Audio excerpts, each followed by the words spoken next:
私に報告か？聞こ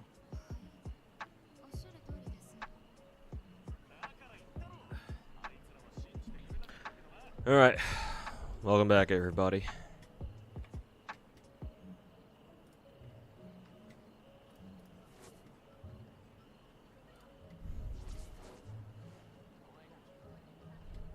You don't know where to look to? That's fine. Pick a gacha, any gacha.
Hey Bobby over on YouTube chat, how's it going, man?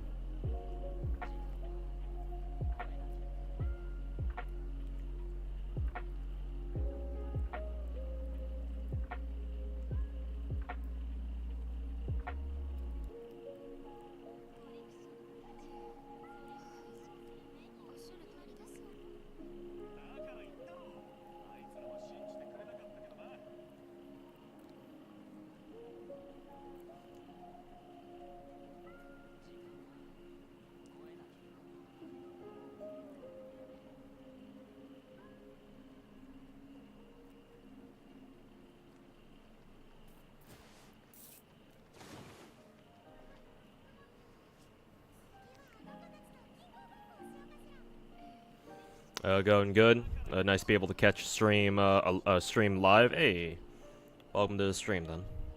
And yeah, I'll be going for a little bit, doing some the usual Genshin and Star Rail. Couple events that I gotta catch up on.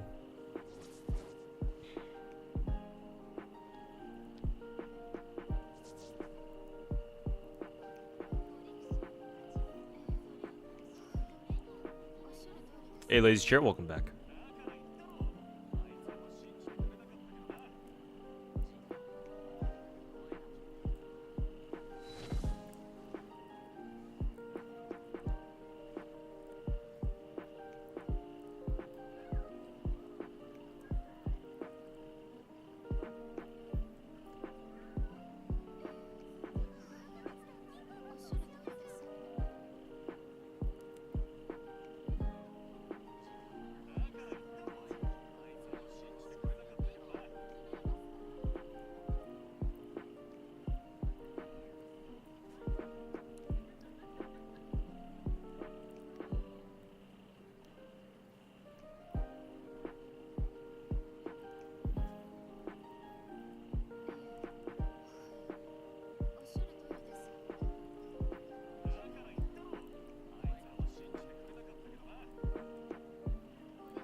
私に報告か？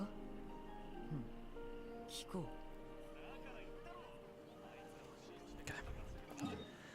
う。Alrighty.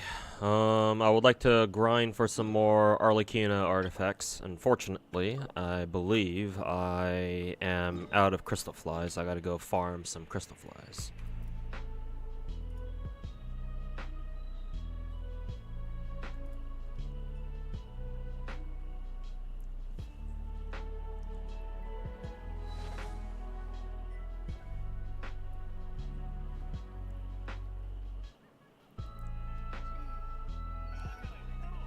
Hey, to Sky Rolls, welcome back.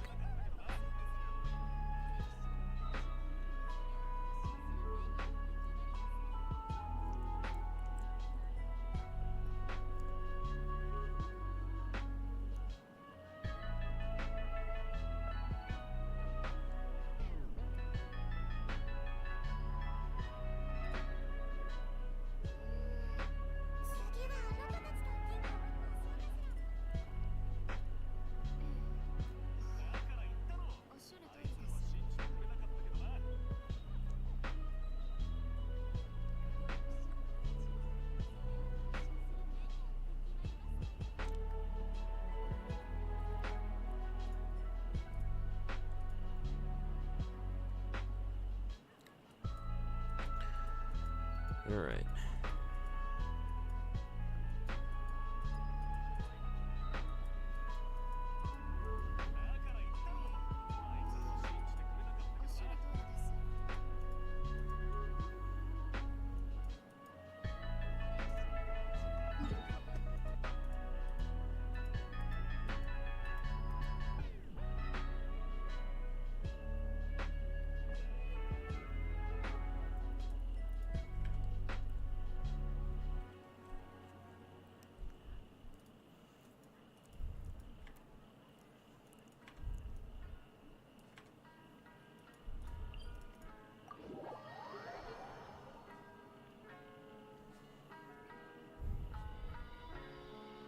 Main theme of Snowbreak reminds you of a similar song, but maybe it's just your ears playing tricks on you.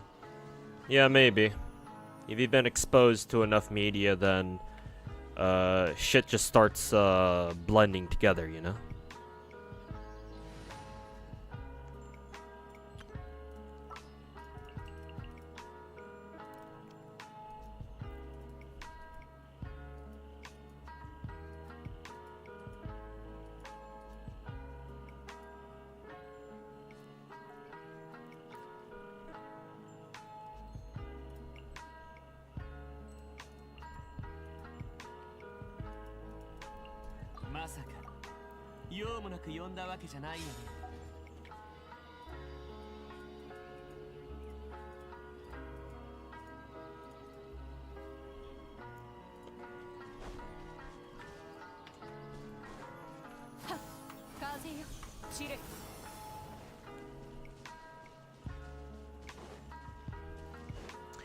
And of course, right as they start to farm for Crystalflies, it starts raining.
Not gonna lie, Snowbreak is a niche you never thought you wanted to play. Like a gacha shooter game. I mean, I've always said this, that I've always been, well, I'm surprised that it took this long for somebody to come up with an actual shooter gacha. So it's like, to my knowledge, Snowbreak is the very first one. Because I don't really count games like Girls Frontline, obviously. And I don't even count Nikke, because Nikke is more of a rail shooter.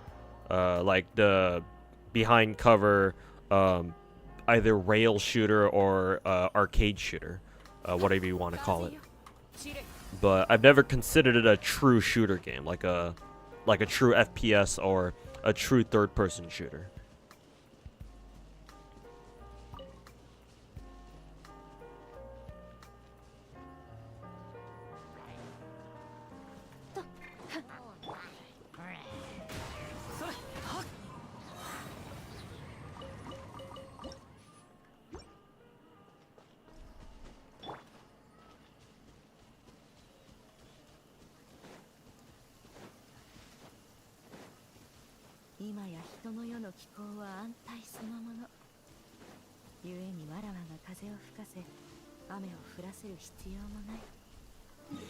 But yeah, hopefully you're enjoying Snowbreak, my man.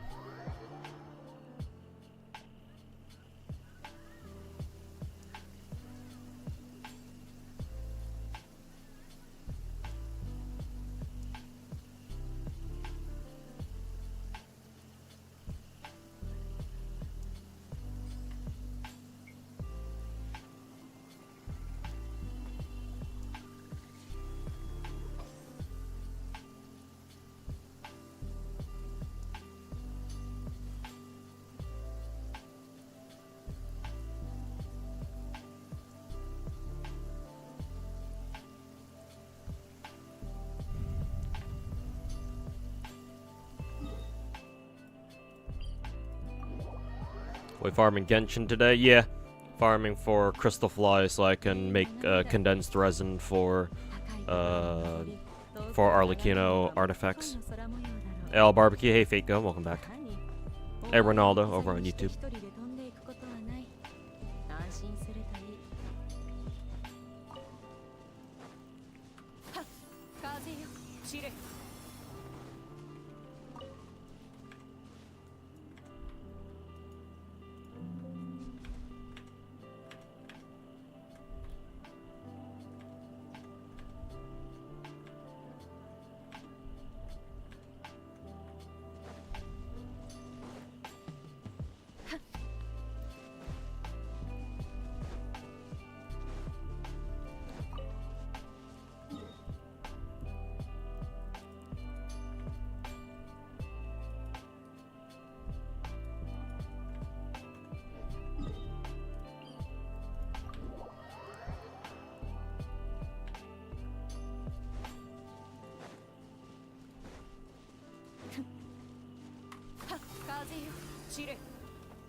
Imagine your face when you discovered the catcher is only, the weekly catcher only gives you 15. I mean, 15's a lot, but yeah, if you're only doing it like every now and then yeah, it doesn't really add up very much. Like, you have to keep doing it like every week, for it to amount to anything. Plus, you have to keep supplementing that with actual, you heading out there and actually still farming for Crystalflies.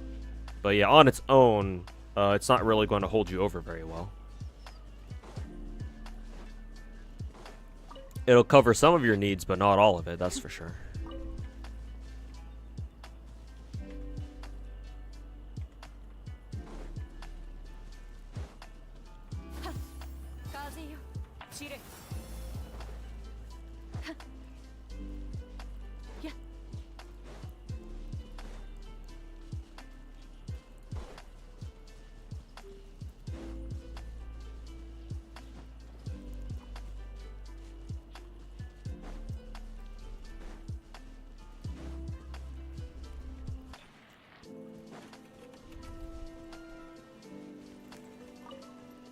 Or if I'm just gonna be lurking today? Okay. Gotcha.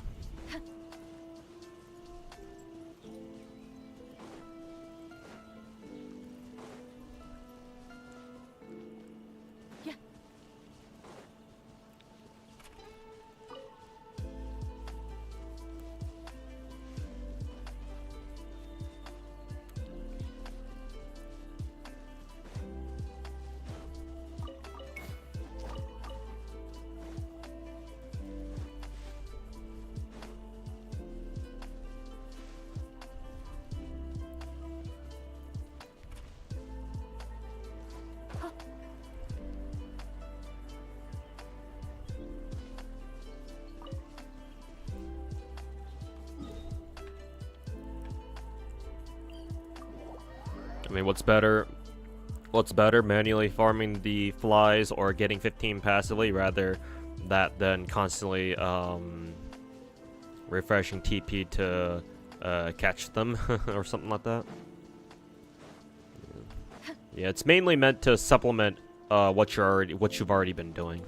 If you already had like if you're already sitting on like a good stack of crystal flies already, then the 15 a week can help delay the amount of time that you need to or it can seriously extend the amount of time that you can spend not having to farm for more. So it's still nice, but on its own, it's obviously not enough.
Hey, Omni Stuff, how's it going, man?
Going good. How's it with you? Hey, Omni Stuff, welcome back. Yeah, I'm doing alright.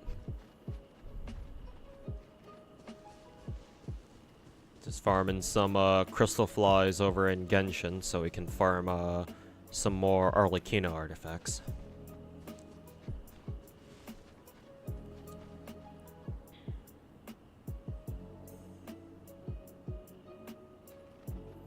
Thinking since last stream after pulling the rider with all the dogs. Next month, you're gonna end the involvement with the game. Hopefully, Hamster Squad is gonna be able to keep it afloat. Did our talk about the state of FGO convince you to take a step away from the game?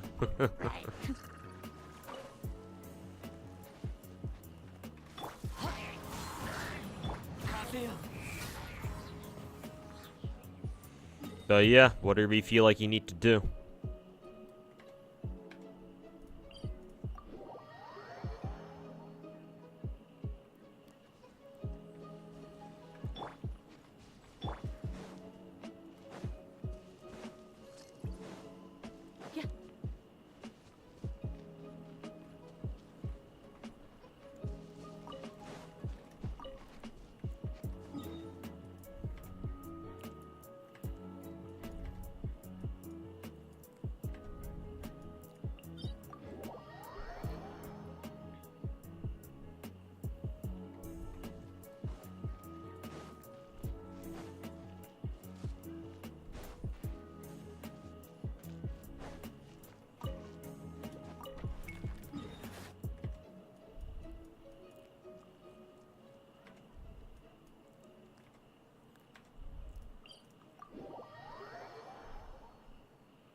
Hey, Santa Crane, welcome back.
In search of mats? Yeah, I'm collecting these Crystalflies right now.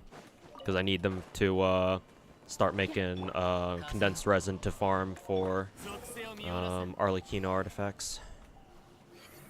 Shit, missed that one.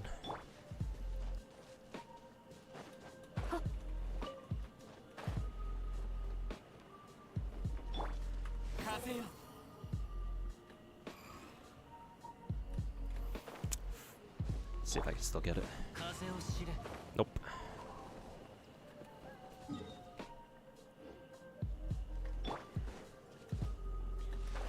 Oh, is that one coming back down? Yeah, it was. Of course it disappears right as I jump off.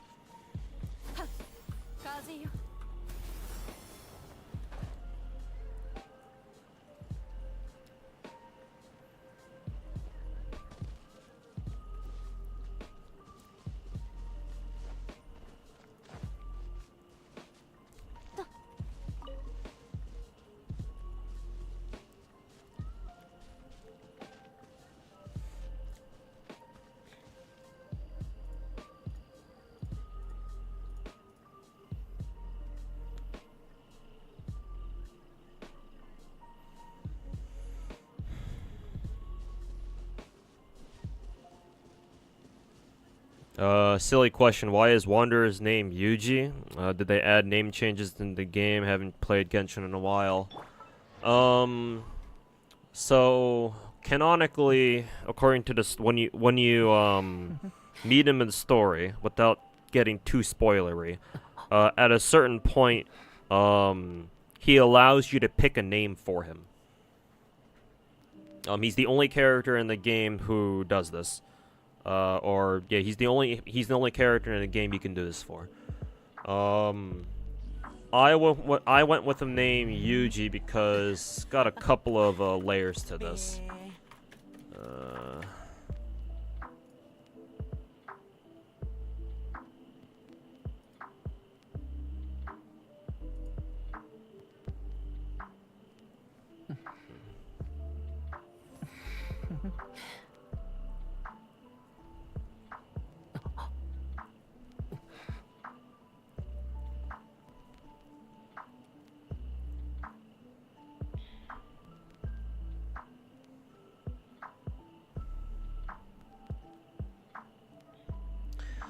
The first layer is that, if you write the name Yuji in kanji, and if you write it in Chinese characters, one way to write it, can mean 2 or second.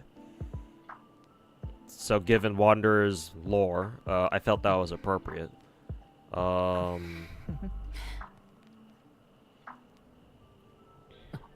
common, another layer, I suppose, his name's meaning has multiple layers. One of which is how it's written. Well, actually, all of them are how it's written. If it's written differently, it means different things. So that's one way.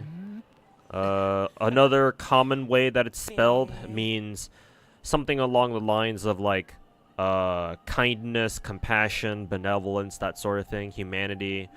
And I thought that fit. It doesn't fit his usual personality, but if you play a story chapter, it makes a little more sense. And lastly, the last meaning that it could have, or the last appropriate meaning it could have, is could mean aspiration, ambition, and goal. So the name Yuji felt like it was pretty appropriate for him. Suppose it would just depend on how you decide to write his name in kanji, though. But all those meanings did. That's what his name could mean. Again, depending on how it's written. But another layer that I don't think I've explained yet. I think this is the first time I'm gonna explain this on stream. Not that it really matters, but the very first, I used to write fan fiction back in the day. I still wish I can, but I just don't have the time anymore. Yuji was the name of my very first OC.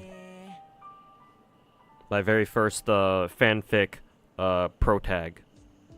Your typical Gary Stu overpowered protag. Runs around doing shit. So yeah, in honor of that, that's the kind of name that I give him.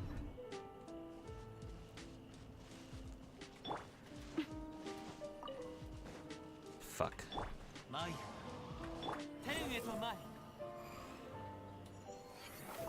At least I was able to get that one. Sucks that I can't use Shenyun to go farm flies. If you use her skill, even in midair, if she connects with if she touches a fly, it kills them automatically. So that shit blows.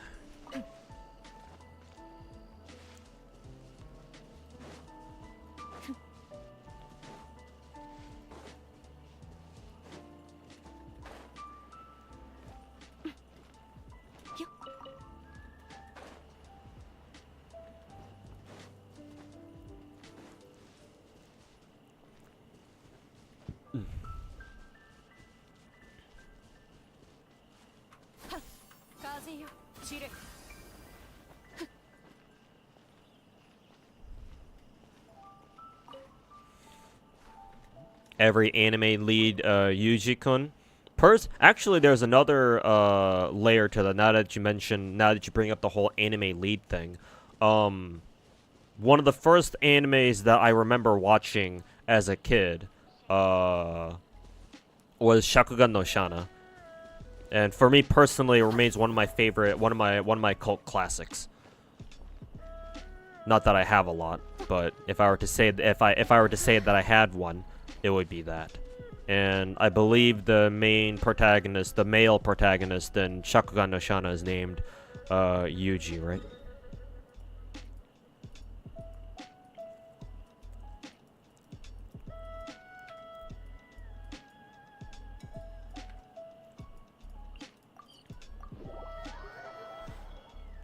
So there's yet another layer for you.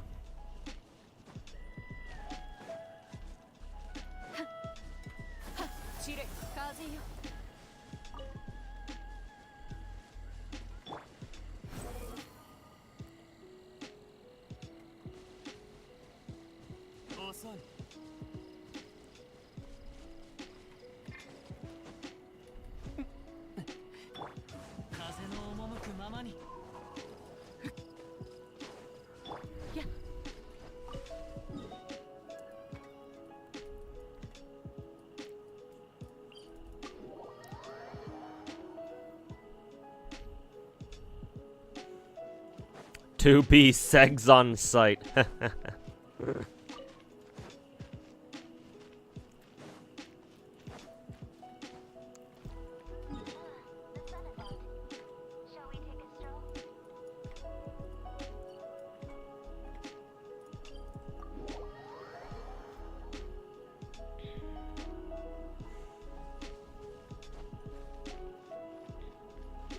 Using OC names in games like this is nice, LMAO, yeah. Real shit.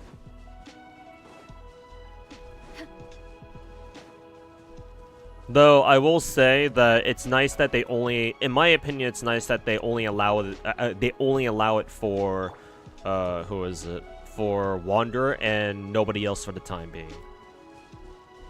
Though, actually, technically, you do pick the name of your main character or your traveler, technically. So I suppose Wanderer isn't the only one who gets a custom name, but he's the only non-main character who you can do that for. So I like that personally. Makes it more valuable, if that makes any sense.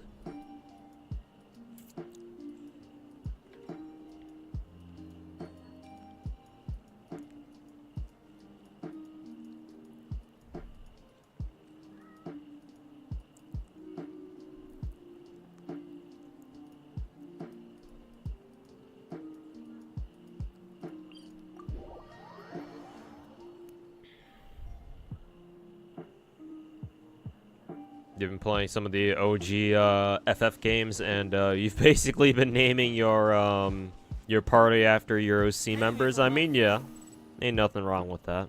If the game, if games give you the option of renaming your crew, then yeah, may as well take advantage of it, right? Did you develop a thing for redheads? Not immediately. Actually, I developed a thing for just regular dark black hair, thanks to Shauna. I thought her flaming red hair was cool and all, but it wouldn't be until like after I got into gacha games when I realized, wait a minute, red hair is actually kind of hot. So it was like a slow burn. It was like a slow burn development. Though, if you consider pink hair to count as red, just very, very light red, then sure, yeah.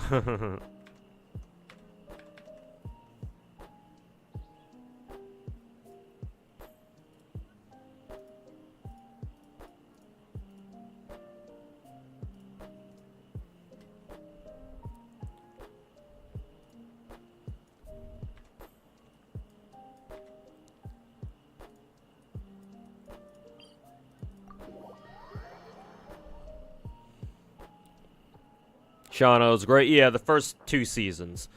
Third season was weird.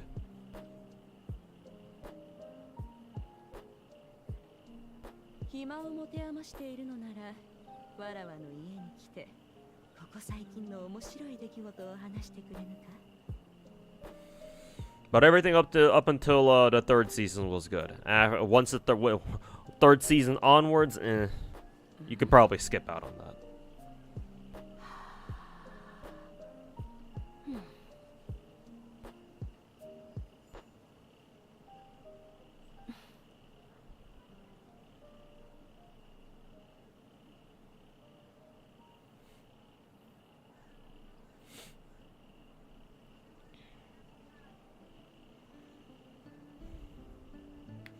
Did you notice the choker on Hazo? I may have in the past, but I've forgotten since. I think I'm pretty sure some of the dudes in Genshin always have had chokers, I believe, right? Doesn't, maybe I'm remembering it wrong, but doesn't Kaya have one? Kaya seems like the kind of dude to wear a choker anyway.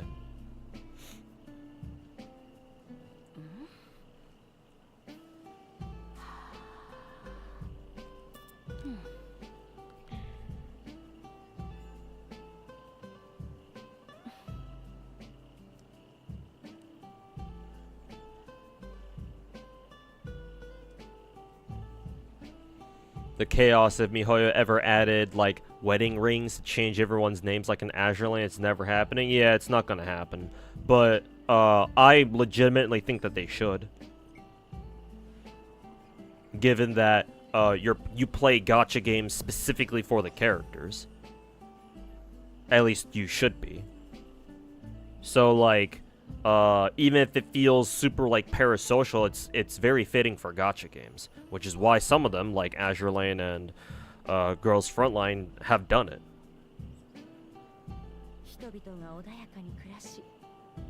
But it's too bad that nobody seems to have the same set of balls that those two games had when it came to being able to literally marry your own characters.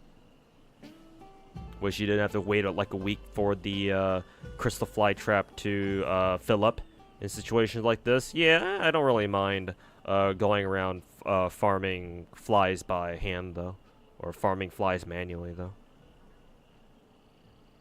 I don't have to do it. I don't have to do it too often anyway, so it's fine by me. Like, I would imagine if you're the type of whale to fucking max refresh resin every single frickin' day, then yeah, it's probably gonna get kind of annoying, but that's not most people, so.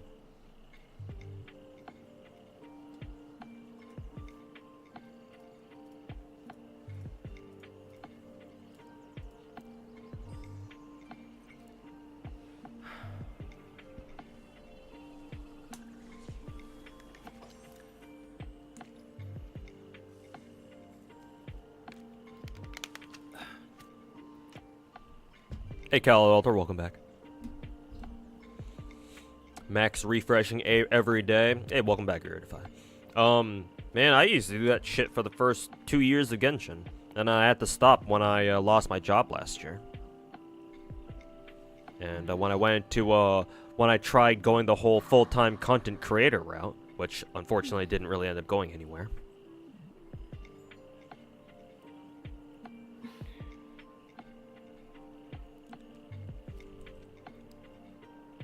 That's like US $10 a day. Yeah, it literally costs you $300 to max refresh resin every day.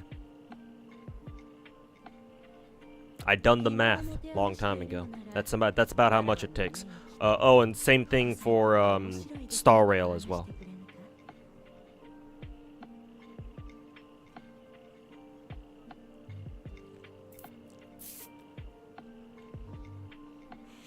Do you see how broken Walter is? Alter and Arknights? No, not yet.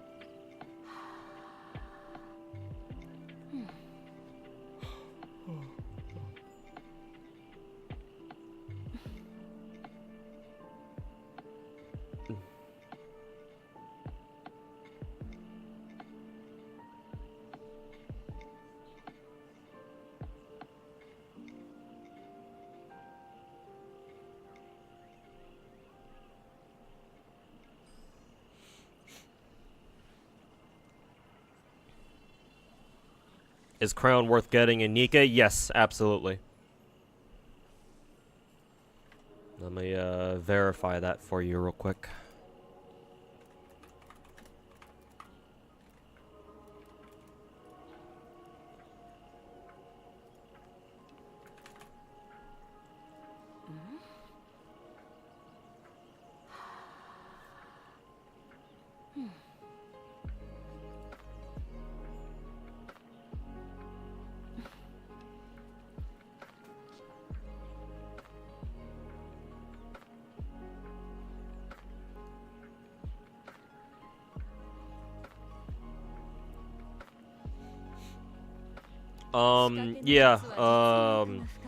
Crown is the best burst 2 Nikke in the game right now. So she's a pilgrim and she's burst 2. Which is extremely valuable because the only other burst 2 pilgrim is Noah, and Noah is not that good, despite being a pilgrim. Like, she's alright, but like Crown just kind of blows her out of the water.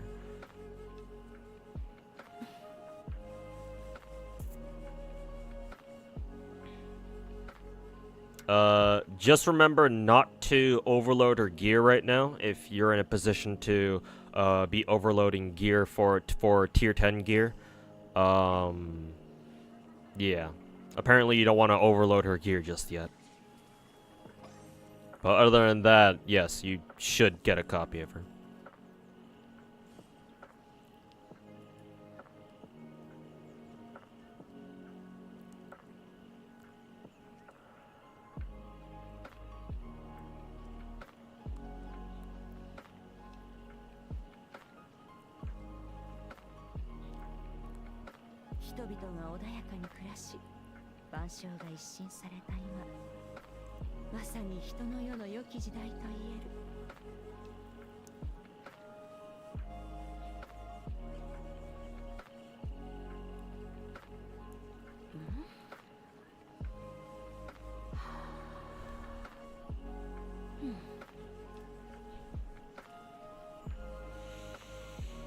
Wish they would add more outfits in Genshin. Not sure why they're releasing outfits so slowly. Too much time spent on corporate procedures and approvals. More outfits will be highly appreciated. I can explain that for you, Santa Crane. The reason why is, in my opinion, obviously I don't know this for sure, but if you were to ask me, my take is that MiHoYo, or the dev team behind Genshin in particular, because we know that MiHoYo has several different dev teams working on different games. Like, the dev team for Genshin is not the same as the dev team for Star Rail, which is obvious. Like, you can see how each game is treated by their respective devs. Obviously, Star Rail is treated a lot better by their own devs than Genshin is by theirs. So my take is that the Genshin dev team specifically, the Genshin branch of MiHoYo, has made it a point, right? They've incorporated it as part of their standard operating procedure to only include skins if it makes sense, as in it makes lore sense. Like, does it belong in the story? Right? Because I think every single skin has had some sort of story tie-in to it, right? Like, really the only one that kind of doesn't is Diluc's. Because I don't know when he wears this proper in the story. Which is kind of funny because this is the only 5-star skin in the game. Everybody else is only a 4-star. But besides Diluc's, everybody else's skins like has some sort of story tie-in. Or like some sort of event that it came from. Like, Diluc's the only one that I don't think actually came from an event somewhere. So like, only Diluc's is sort of out of place, but it looks sick, so who cares? It looks a lot better than, actually his default outfit is still nice, but yeah, his skin, his alternate skin still looks sick. But yeah, it's the only one that doesn't really have like a story tie-in to my knowledge. Every other skin does, however. Like, Xingqiu's is from our last... Xingqiu's, Ganyu's, and... Where is hers? Shenhe's. These three were from the last Lantern Rite. Klee's and Keia's were from last year's summer event, I'm pretty sure. It's been a while. Lisa was from one of the Sumeru-related events. I forget exactly what it was, but like it's like her fucking academia uniform that she used to wear back when she was still a student. Fischl's skin was from, I think, the second Golden Archipelago event from 2 years ago. Ningguang's and somebody else's. Ningguang's and Keking's were from like 2 Lantern Rites ago, I think, either 2 or 3. It's been a while. And then, naturally, where is it? Barbara's and Jean's were from, I believe, the first Golden Archipelago event. Pretty sure it was the first one.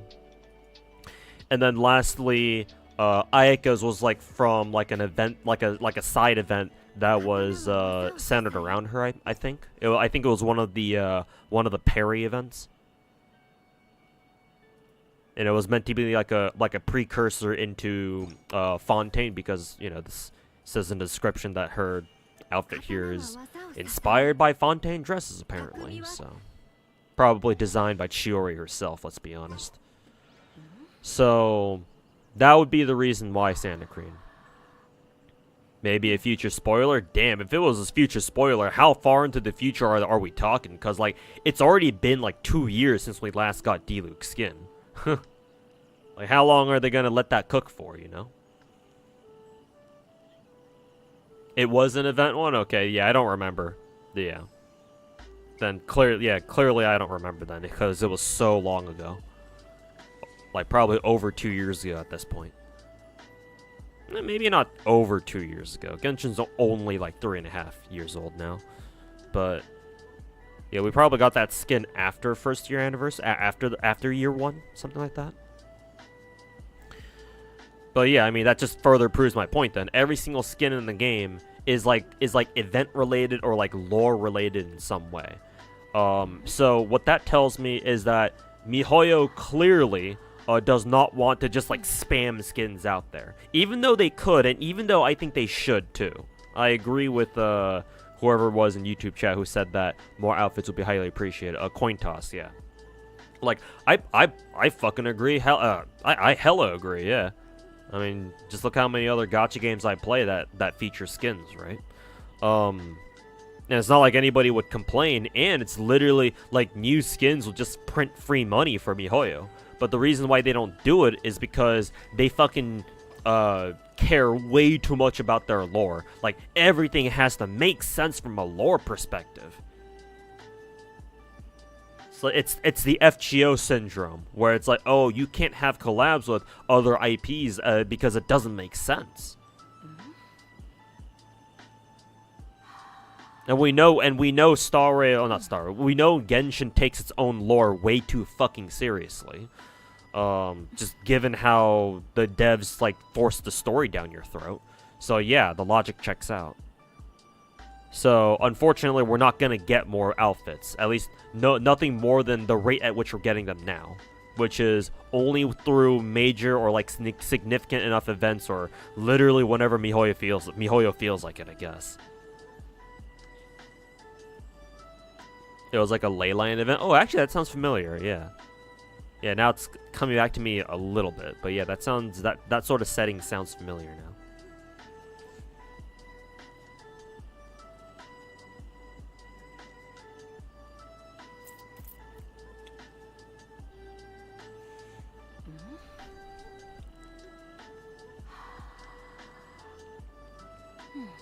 When it comes to lore, you believe in Amazing Season and how they read the Holy Biblica in order to craft our holy and beloved title, Snowbreak. Oh, you mean the Holy Thibel?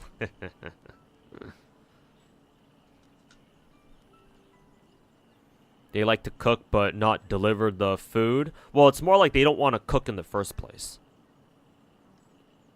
Because when they do, right, they do serve quite well. But the problem is they don't cook enough. They should cook more outfits more often. But that's not part of their MO. They're not in the mindset of making more skins than they already are. Because right now they are clearly choosing to focus on other things like developing future regions and developing events and shit like that. Developing more casual content, blah blah blah. Because like at this point, like, Fontaine main story is basically wrapped up. So, I'm sure MiHoYo, at least the Genshin dev team side of MiHoYo, is hard at work developing Natlin, right?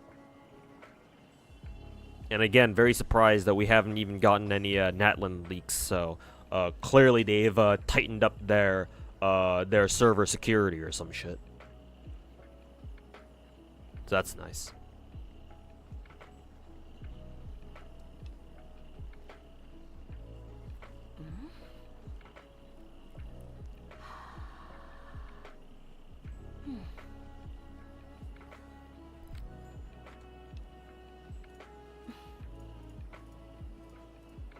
But yeah, I do agree they should put out more outfits.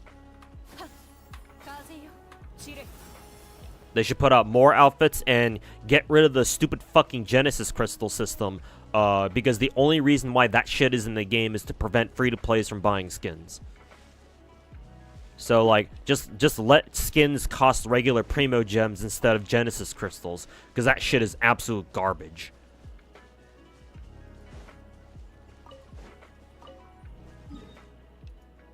And then put out more skins. Oh, and increase the amount of Primo gems everybody gets from doing like dailies and weeklies and shit. But you know, that just kind of goes without saying.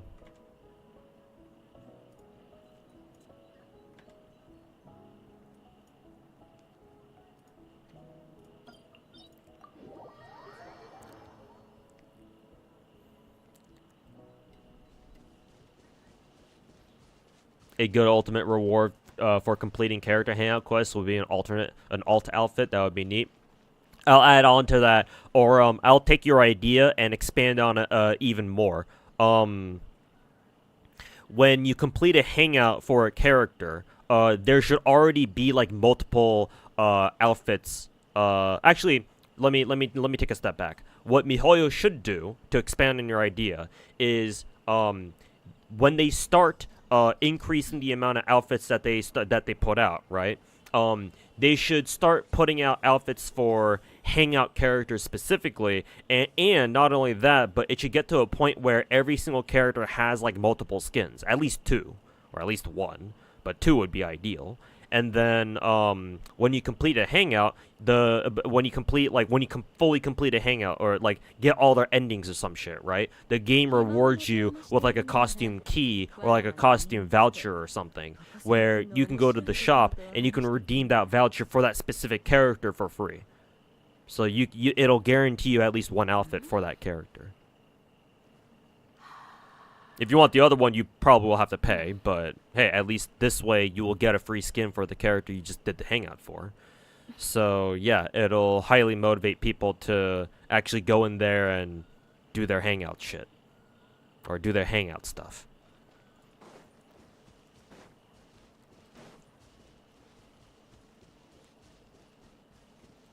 But yes, I do like your idea of tying it in with hangouts.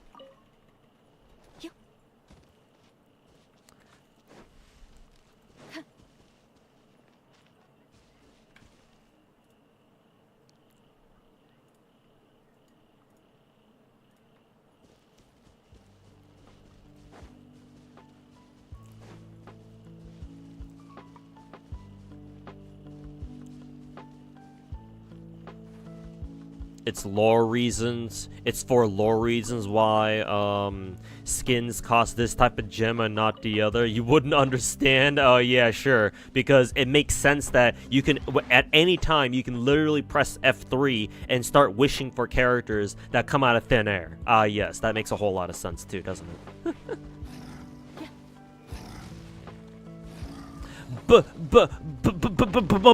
My lord.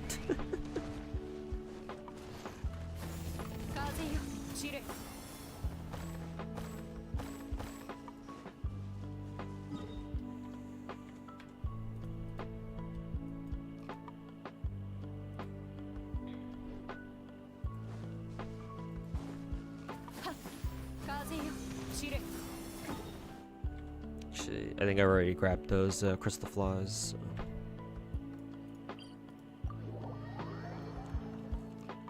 A lot of doom posting and complaining in the subreddit because of how broken W Alter is. And it happens every fucking time, man. What is it with gacha players and bitching about power creep? Shit happens in FGO, shit happens in Arknights. Obviously that shit happens in Star Rail and Genshin. Star Rail and Genshin I understand because fucking MiHoYo, New Age Hoyoverse players don't fucking know any better. But, like, for games like FGO and Arknights, like, bro, you guys should know better. And yet, here we are for the fucking 15 millionth time. Going through this whole shit about, oh my god, the character's too fucking strong. You know, doom post this, doom post that. Oh boy, here we fucking go again.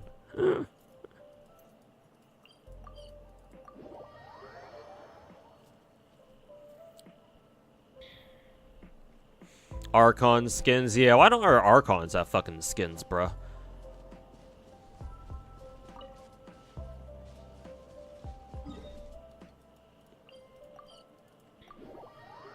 You don't mind the outfits making sense, but they could have given Tartaglia an outfit after the Fontaine Archon quest. The guy went through a lot of shit.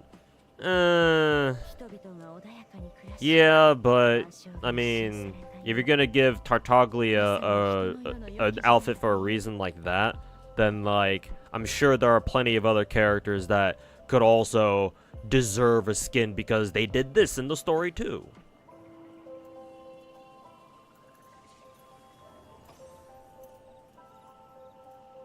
So careful with who you should say, or who you say should get a skin, or should get a character. Yeah, who should get like a new outfit or whatever. Because you might, in your head, you might think, oh yeah, Tartaglia has to get a skin because he deserves it, and then you talk about it with everybody else, or you talk about it with more than a couple Genshin players, and all of a sudden you're gonna realize that, oh wait a minute, all these people deserve skins.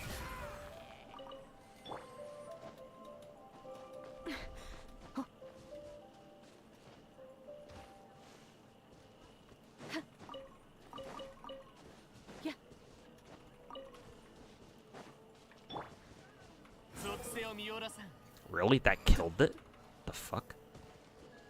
Jesus. Fucking hate that shit.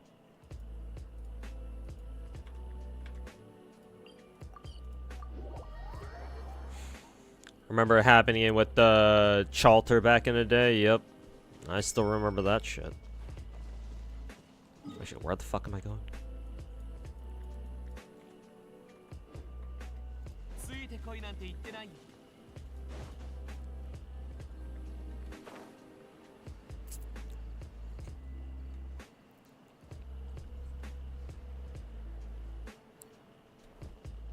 When they tease giving Traveler different outfits and then they don't. When did they tease when did they tease something like that? Because I genuinely don't remember.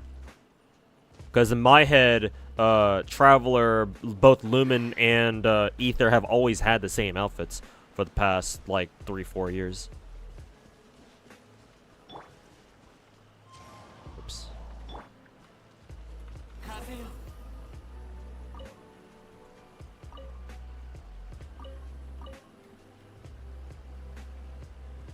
There it is.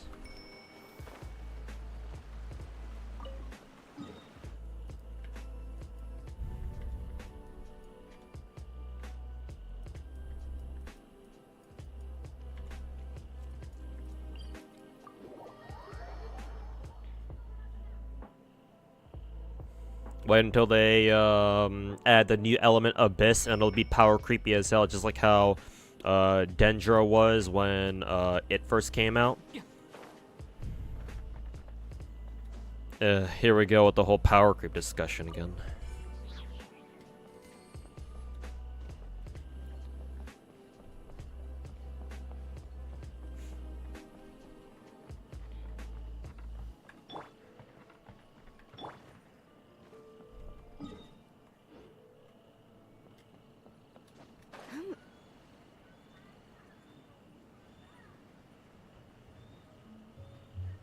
Actually, where is this Crystalfly?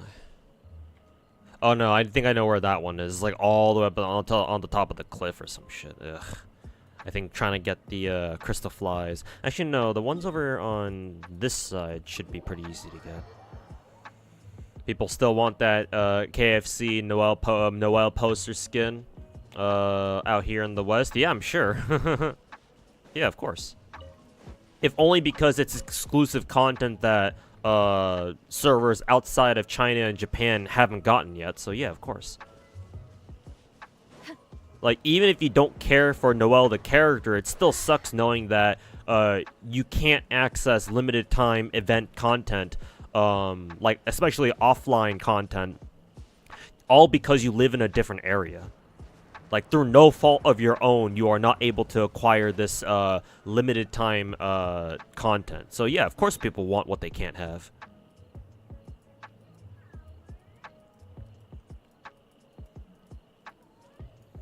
it do be like that.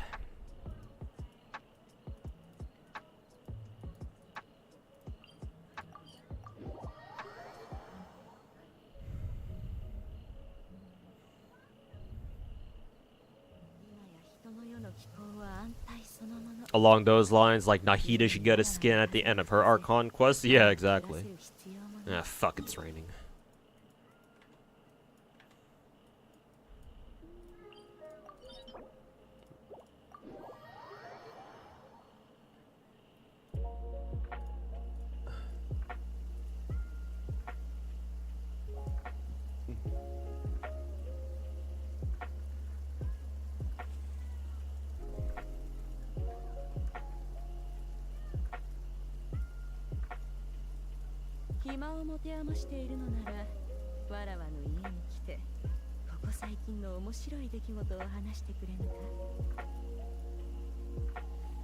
Not saying you care if they're gonna power creep or not. You think it's a normal occurrence in every gacha, you'll still pull for who you like after all.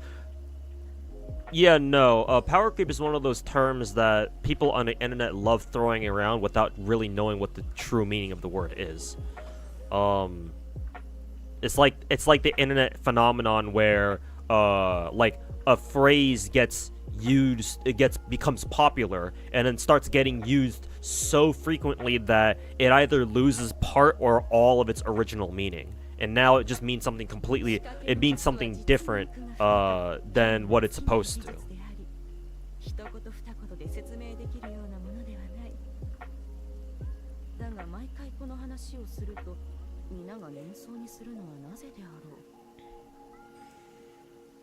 It's either that or I just have a very different definition of what power creep is compared to everybody else. Because I know what real power creep is. I mean, if any of you play any fucking online multiplayer game, you will know what power creep is. Or at least I hope you do. And to be fair, I suppose the only term that we have available to us right now to describe this sort of thing would be power creep, because what other term do we even have to describe something like this? Maybe meta, but meta has its own separate connotations, so ugh. Even though I don't like people using the term power creep, then again, I have to admit we don't really have any other better term to use here. Ugh. Real travesty is that Traveler still swinging around that dull blade. I mean, he's a Giga Chad. Giga Chad and Giga Woman. They don't need a fucking silly 5-star weapon. They can just fucking haul ass with their fucking dull blade and get their shit done. Get her done.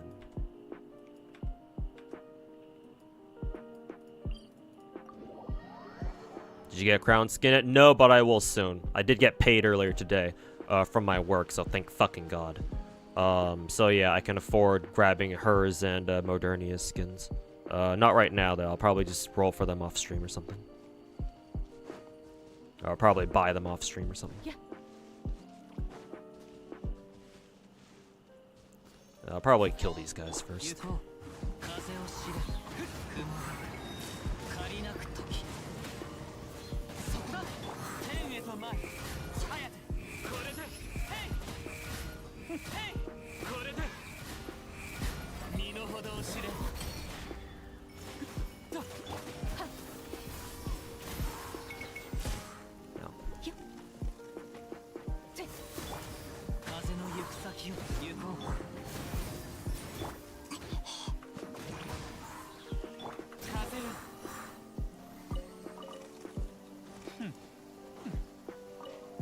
I think all the flies are gone at this point.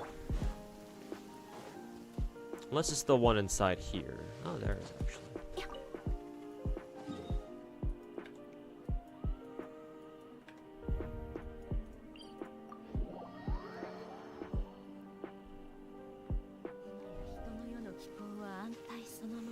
In Ayaka's quest, side quest, she says she's been meaning to get us a new outfit, but Traveler turns it down. Oh, okay, I see.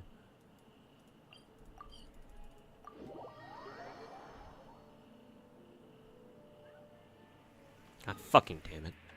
Stupid fucking rain.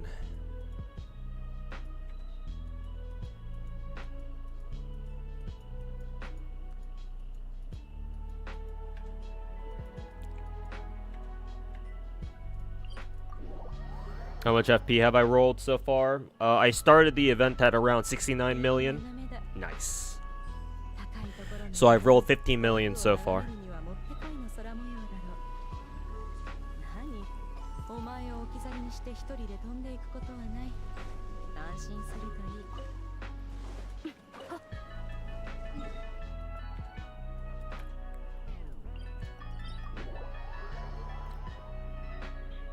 Raising power ceiling? Yeah, but that takes a long time to say.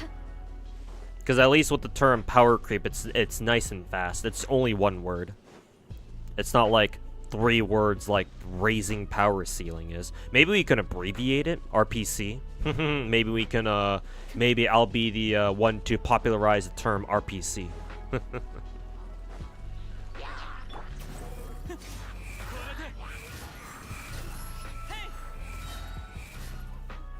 Oh, it's up there.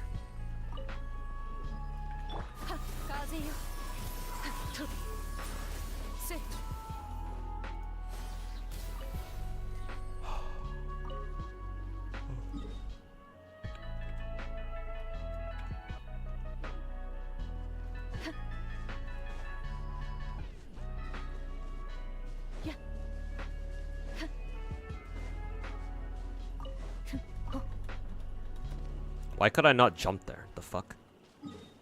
Or why could I not deploy my my wing glider there? Fuck was that?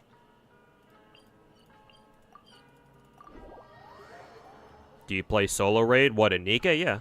I haven't done my ranking runs though, but I typically get top 10%, which isn't really saying much, but it's nice that I am part of the 10% though.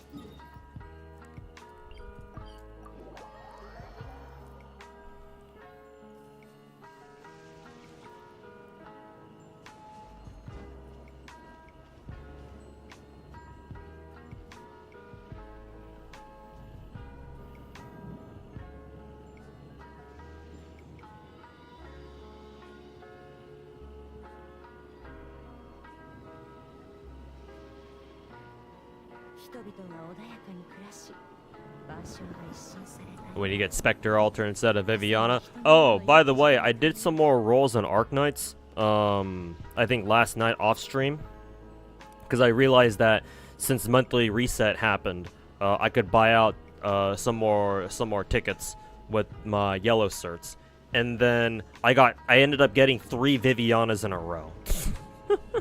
So basically, I'm in another Poziemka situation where it's looking like I'll probably get P6 Viviana before P1 Virtuosa, which is fucking hilarious.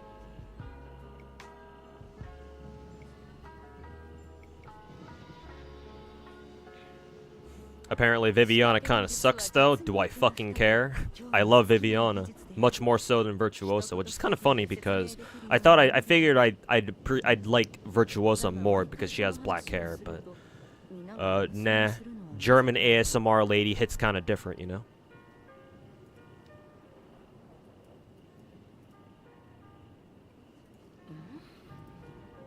But yeah, there you go. You can see on my Arknight screen on the bottom left as proof. She's already at P4. I don't know how that happened, but it did, so. And still no Virtuosa. So. Maybe the packs I buy later will get me will get me over the edge and grab a copy of her for me, but we'll see.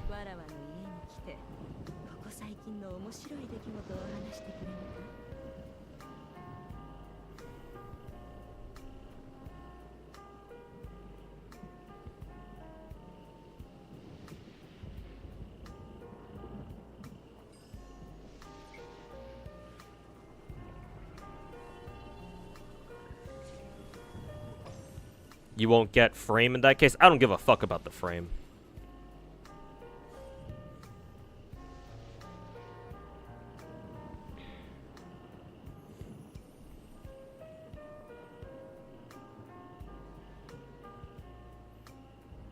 Like I don't play gacha games for the competitiveness of it.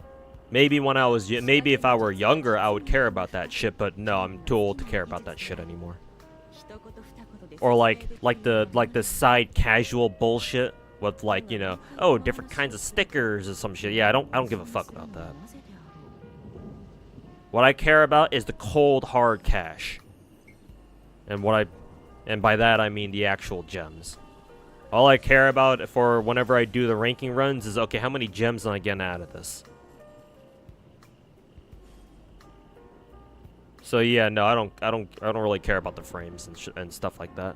Like I already have my favorite frame, and that's the one that has Scarlet's hat on it, I think. And that was from last year's popularity contest. So, ranking frames can go fuck themselves.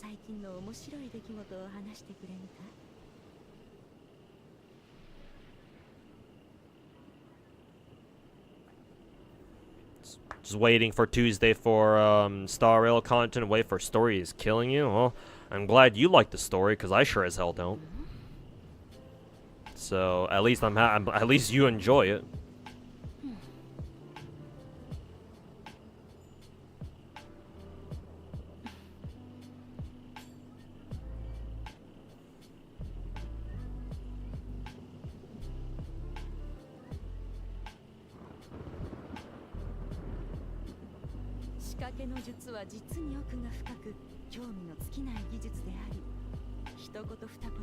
Two 2.2 ending should be good in Star Rail. Define good. But I mean, my own personal bias aside, yeah, let's hope it's good. Unfortunately, I don't think it's gonna be as good as I personally hope it's gonna be. I mean, you know, 2.0 and 2.1 weren't exactly amazing either, so what are the chances that 2.2 is suddenly gonna be fucking amazing, right? But hey, again, more power to you guys if you actually enjoy it.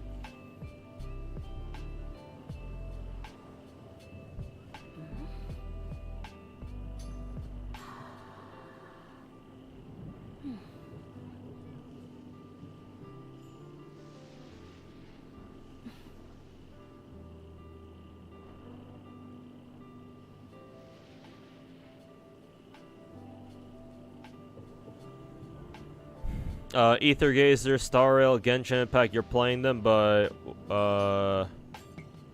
you see it Wuthering Waves. I mean, I will play Wuwo when it comes out, yes, if that's what you're asking. Which should be in about 3 weeks now.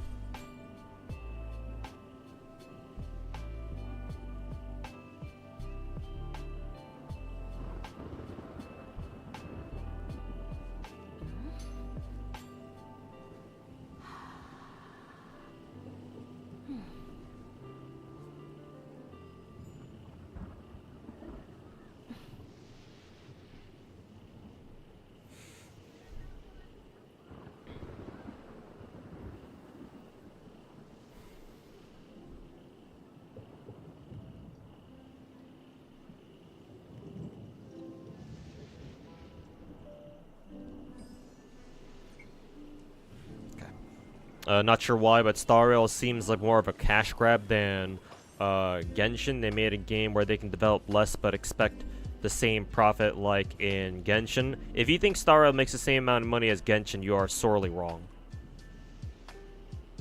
I don't know what kind of scale you think Star Rail has, but let me tell you, Star Rail is a much smaller game than Genshin is.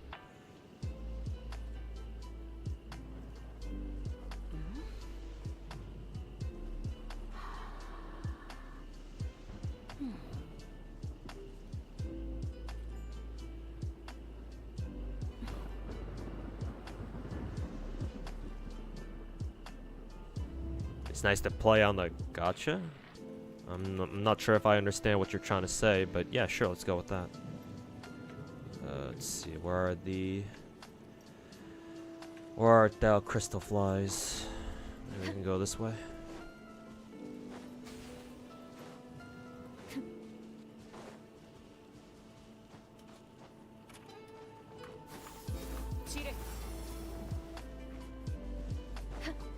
God, y'all see the lag there?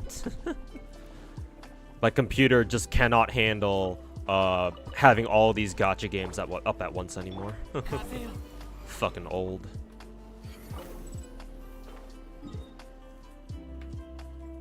Maybe after I buy some cleaning supplies and I give my PC a good old clean, maybe it'll be a little bit. Maybe it'll run a little better later, but.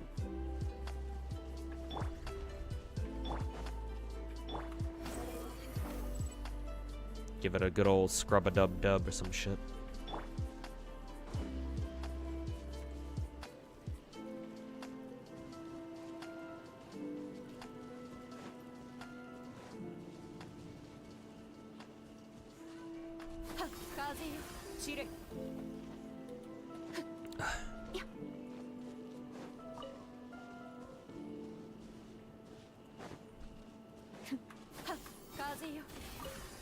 Yeah.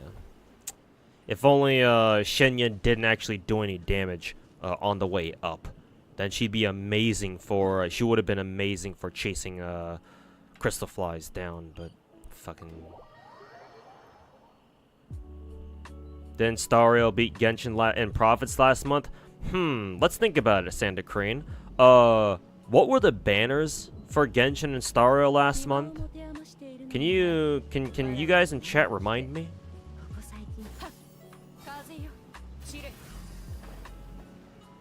Who were our banner characters on Genshin for Genshin and Star Rail for the month of April 2024?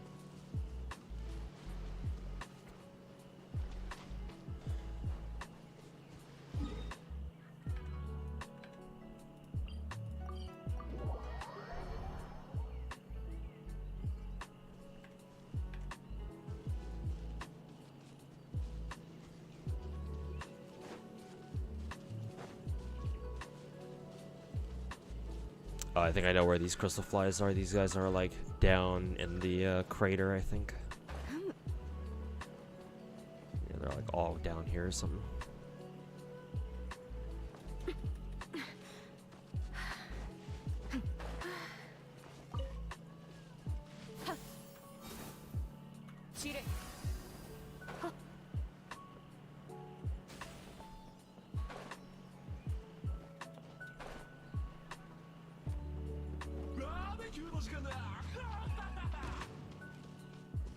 The fuck did I just aggro?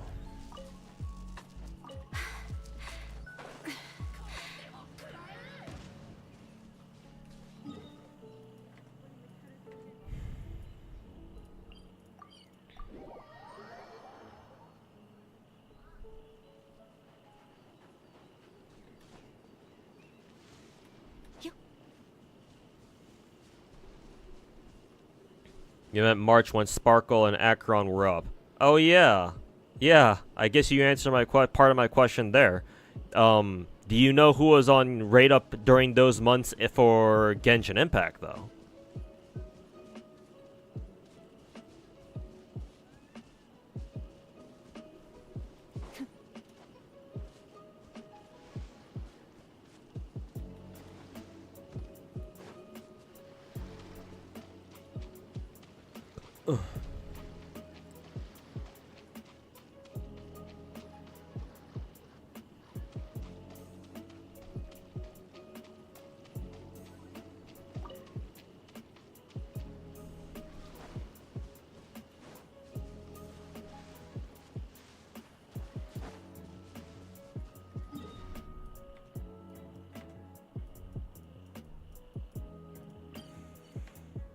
The interactive map says that SSS Shrine should have a couple of Crystalflies, but I literally never find them there at all.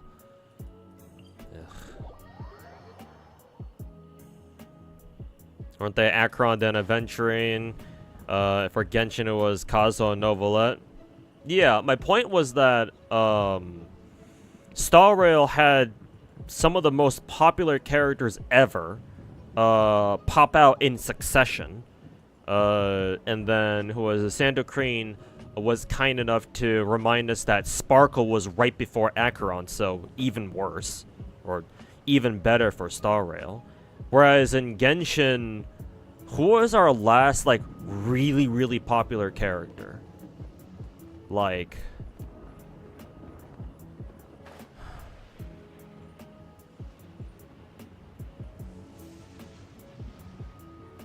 I don't know, Farina or some shit? Maybe Navia?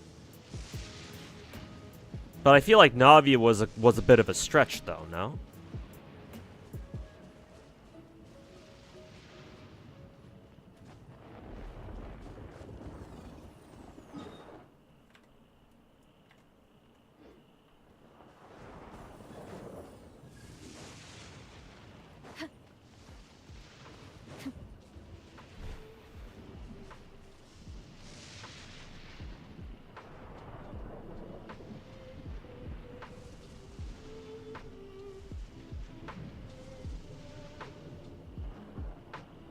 I think it was Chiori. Yeah, it was like Navia into Chiori, and then everything else was like a rerun banner in between. Here's the thing, Sandokreen. You're comparing Star Rail's best months to like Genshin's fucking average-ass months with reruns all throughout. If you think that's an indicator for the kind of trend that... If you think that's going to be a trend for a Star Rail success, no.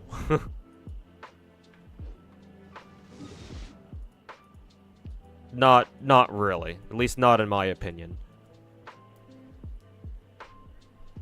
Cause in a couple of weeks, check the sales on Arlecchino's banner, cause Arlecchino was a character people were looking forward to. So yeah, come back and check Genshin sales for Arlecchino. It should even out to be something a little bit more typical. But besides the whole sales argument, no, Genshin is a much bigger game than Star Rail ever will be. Because Genshin has what Star Rail does not. It has the casuals, or it has the normies, rather. Not a lot of normies play Star Rail, because they're already pretty preoccupied with Genshin as it is. Because remember, normies don't really understand the whole concept of a gacha game. They like Genshin, they don't like gacha games.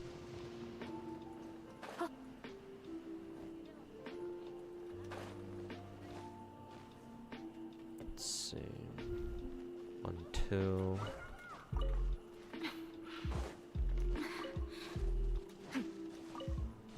Can't believe that's all 4.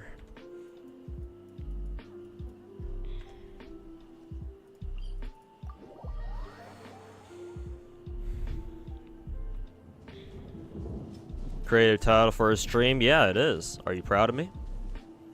Yep. 12 years of fanfic writing experience right here, boys.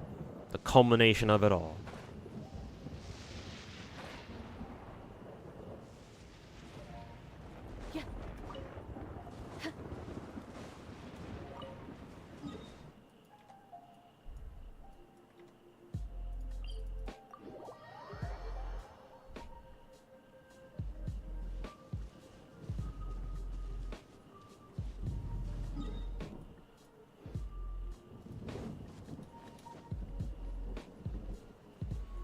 Doing some peep polls? Yeah, I've got my my Switch control macro set up for it. I figured out how to use my lottery box opening macro specifically for friend point rolls, and it's working out pretty well. It has some hiccups that can be pretty annoying, but it's whatever. The net positive I get from it is much better than the shit that I have to deal with it, so... But yeah, thanks to that, I've been able to roll like about 15 million front points so far. It's quite nice.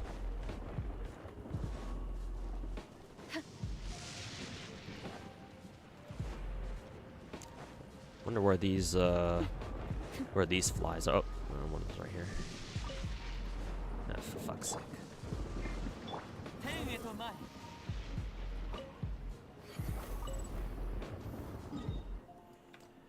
Alright. Apparently there's a couple of Crystalflies over on that side too. You mean FGA? No, I don't use FGA. No, the thing that I use is a built-in macro that is available on all iOS devices. Actually, where do I go for this? I have to go jump off in that direction, like here. Okay. Fuck, messed that up.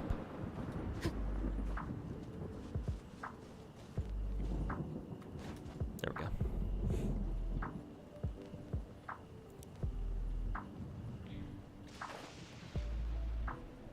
I wonder if I can land on this rock over here and then jump off that. Then iOS had an Autobot. It's called switch control. You can look it up, I believe. It's called switch control.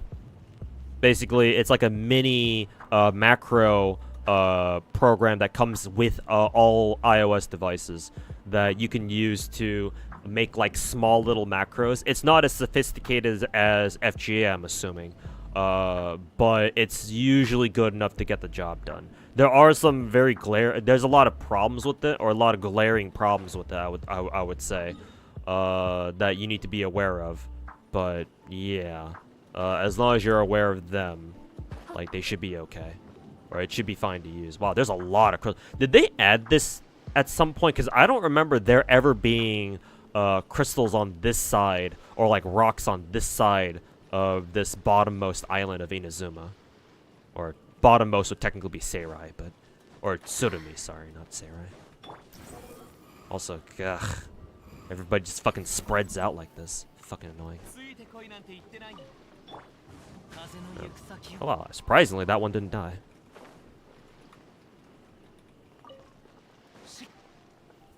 I gotta be faster about that next time. But yeah, I swear this patch of like what are these called again? The Inazuma specific rocks.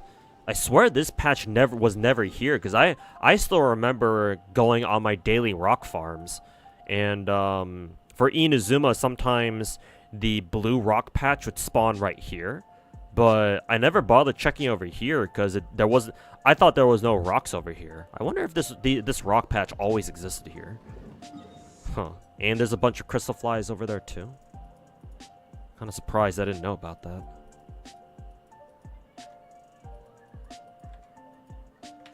Anyways, how many Crystalflies do we got now?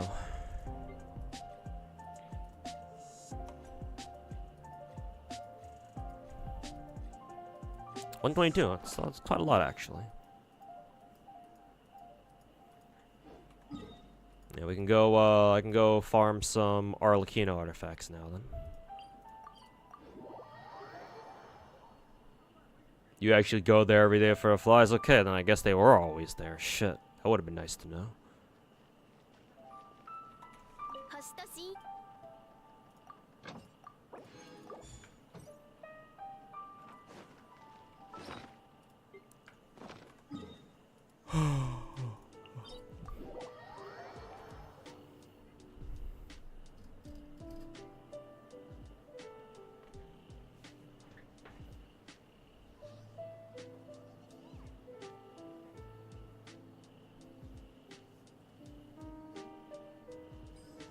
Anyway, MiHoYo seems to want to stray from developing any new open world game, because Z3 and Star Rail are instanced, are more instanced.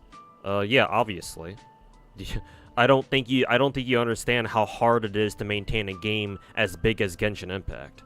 Also, nice dodging my original question there.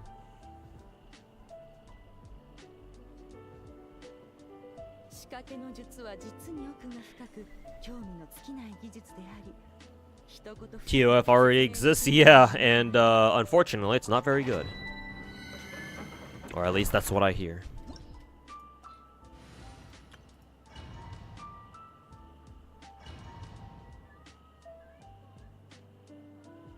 Wish they'd develop a Genshin MMO. I mean, MiHoYo can, it's just a question of whether or not they want to, and clearly they don't want to. At least not yet. But you will get your Genshin-like MMO. It'll happen. I don't think you need to worry. It's just gonna be a matter of time.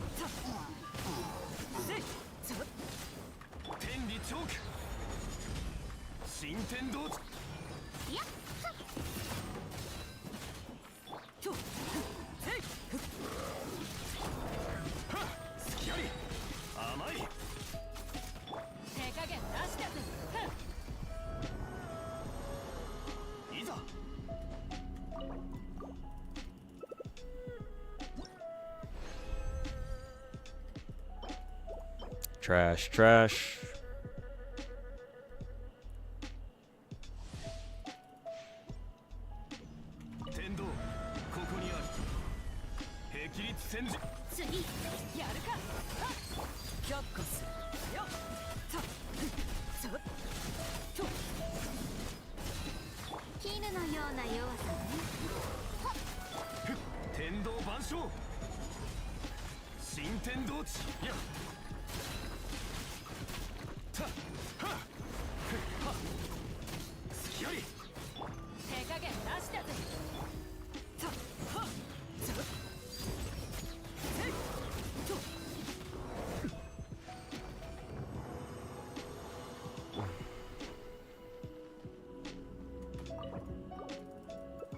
What question? The one about Arlecchino sales? Well, more specifically, or more generally, the fact that I was talking about how Star Rail is a much smaller game than Genshin. Because I forget what your original question was. I'll have to go back and chat for that. Oh yeah, your original question that set off that discussion was, didn't Star Rail beat Genshin in profits last month? I'm pretty sure the reason why you said that was because I was talking about how Star Rail is a much smaller game than Genshin is. And so yeah, the point I was trying to make was that, oh yeah, sure, Star Rail will have several months of, it can have months where technically it does better in terms of sales than Genshin, but that's not really painting the full picture here.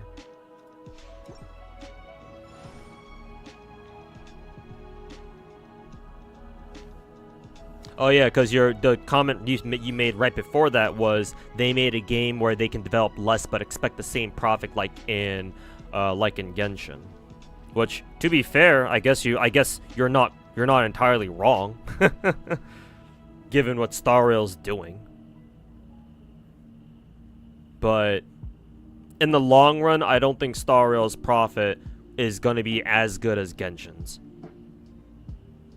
Because like, the normies and the casuals will always pull through for Genshin's paycheck.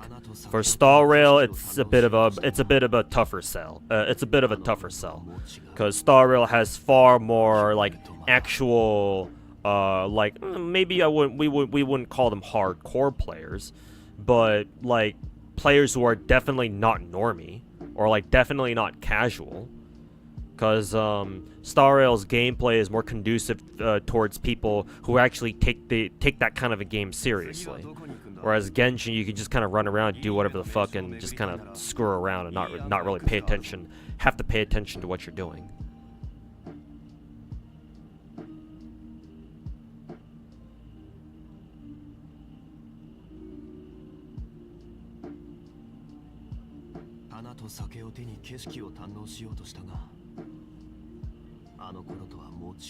Oh, fuck. But they did make more money considering how the game is small.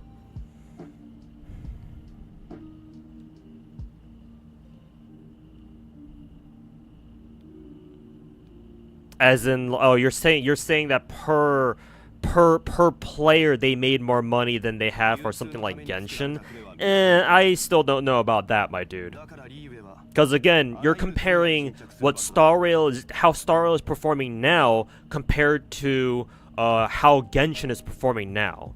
That doesn't make a whole lot of sense. Because what you should be doing is, if you want a fairer comparison, you should be comparing Star Rail's current performance with how Genshin was doing 2-3 years ago.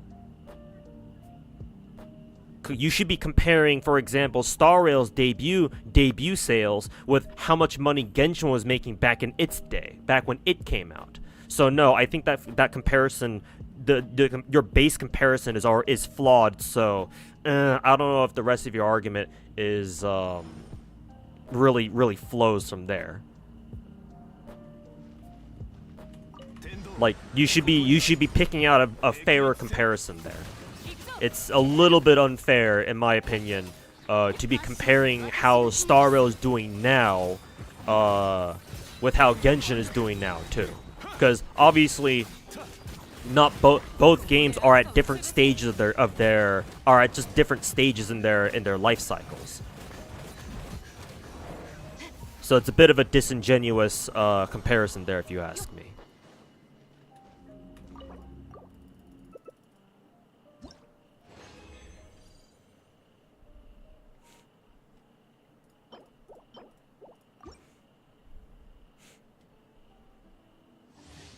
You also dodged my question about Dottore. Well, I'm a streamer, so I have to play a game and read Twitch chat and YouTube chat at the same time.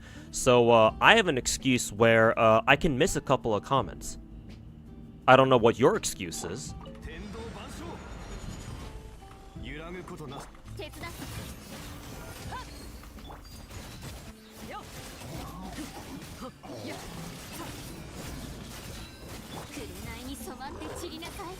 I know, it seems like how hard can multitasking be for a streamer, but unfortunately for me, I'm one of those guys who, I can really only do one thing at a time.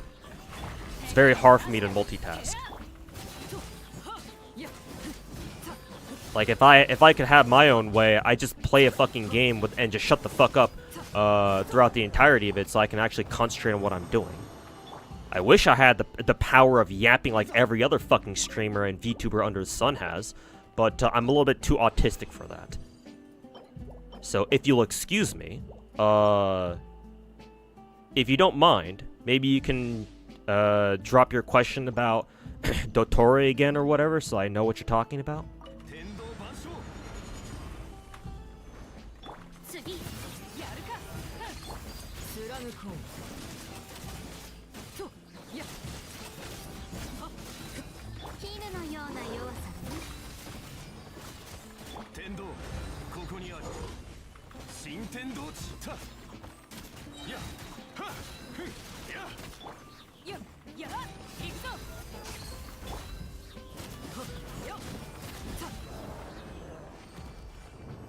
Can't fucking wait to get some better artifacts for Arlecchino. Let me tell you fucking what.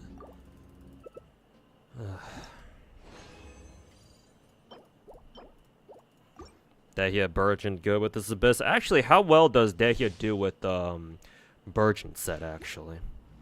Did they update the Genshin helper spreadsheet yet?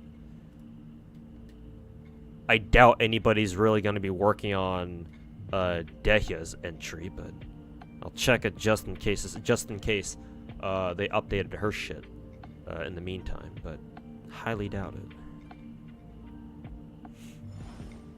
Let's see, Burgeon. They have added a Burgeon section for her, but looks like they have not added the Burgeon artifact set. So yeah, I'm pretty sure nobody's gonna give a shit about updating that part of Dehya's kit yet, so I guess we can go fuck ourselves.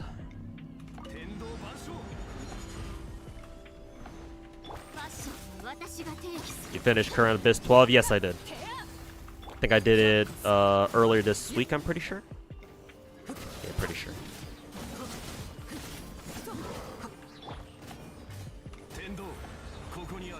Good news for you, Mr. Tuhu. Did you manage to get your Facebook account back or something like that? Because I know you said you were having a bit of trouble with that yesterday, I think. So hoping for the best there.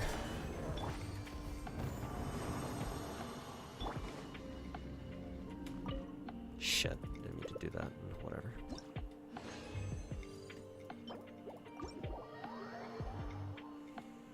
For once, Hoyoverse looked at your request and they actually unlinked your Facebook account. Wow, surprising. But yeah. Congrats, man. Now you can no longer deal with Facebook's bullshit.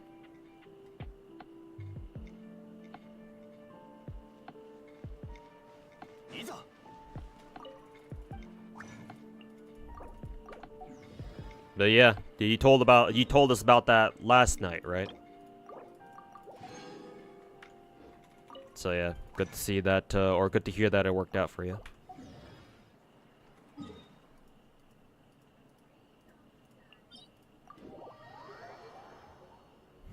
Just curious, because you did it yesterday, it was a nightmare without Pyro. I mean, this is a Geo domain. Matter of fact, oh yeah, they do recommend Pyro here. I wonder if the statues have, like, weakened resistance against Pyro. Because, like, technically speaking, you don't need to bring Pyro. Unless this domain, let's see, when bonded life gains or loses value, blah, blah, blah, blah. No, it doesn't give you an explicit Pyro damage bonus. And the enemies themselves don't really require Pyro to be killed. Or anything like that. So... Huh. Interesting.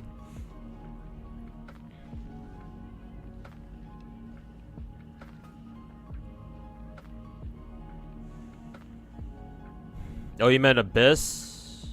What did Abyss look like again?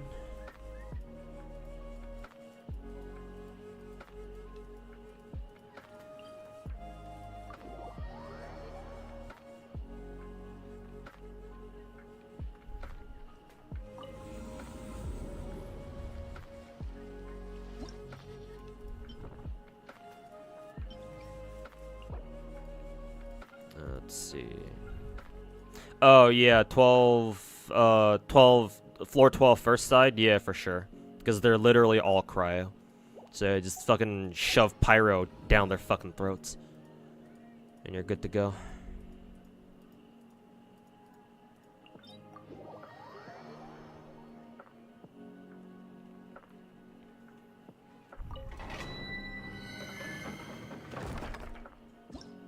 Will they censor his character? And they washed her sins a little bit there? Well, for one, what I remember of Arlecchino's lore, just going through Fontaine's story, is not really much of it at all.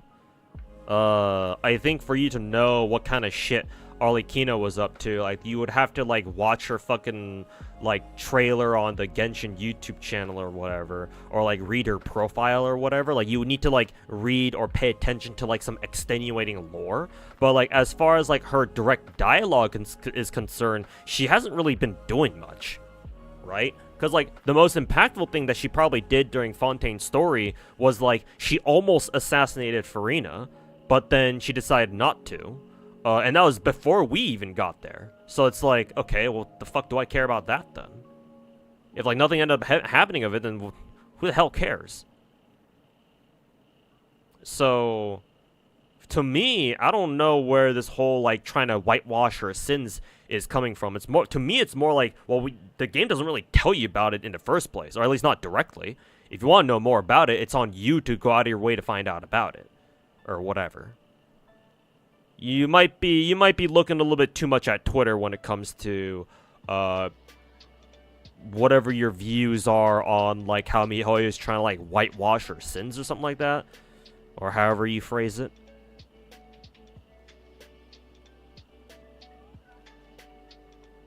And so, how that ties in with my opinion on Dottore, I don't fucking know. I don't fucking care, to be honest. Even if they don't censor him, my faith in MiHoYo's story writing to actually make something interesting come out of their characters is like, you're asking for an opinion from the wrong guy here. You should be asking this from somebody who actually cares about Genshin's story, and unfortunately, I'm not one of them. Not for the most part.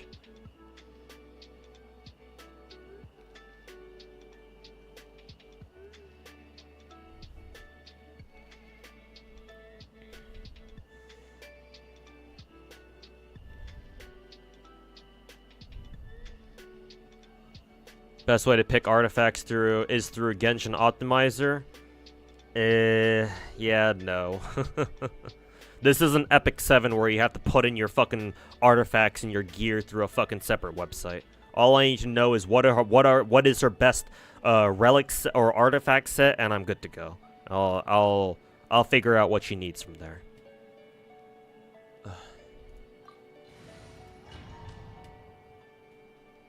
Like if you want to use the optimizer or any other third-party website to tell you what your best teams should be, then sure, go ahead. I fortunately do not need that myself. And to be honest with you, I think it's a little silly that people think that's actually necessary for a game like Genshin.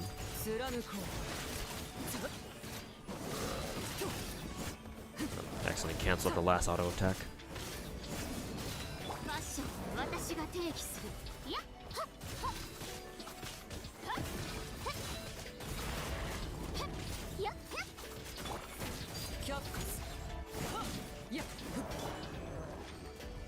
You think Pyro Archon or Tsaritsa is going to be Shenhe thick? Tsaritsa probably, yes. Unless MiHoYo pulls a fast one on us and turns the Tsaritsa into a fucking lolly, which they could. I'm hoping they don't, because I think that would be a little bit out of place. But they could. You never know. We don't know what the Tsaritsa looks like, I don't think. But Pyro Archon, we literally don't know. At least, I haven't seen any leak suggesting that, oh yeah, this is what the Pyro Archon looks like. Which is rather surprising considering we're this far into 4.6 and we haven't heard anything about the Pyro Archon yet. Again, MiHoYo must be working overtime to make sure no leaks ever come out of Natlan. It's almost like they learned their lesson. Would you fucking believe that? Almost. Isn't Snowbreak in the top right? Yeah. And didn't it turn into a Coomer game? Yes. Because the game admittedly wasn't doing that well prior, so the developers made the executive decision to turn it into a Coomer game. And guess what? It worked.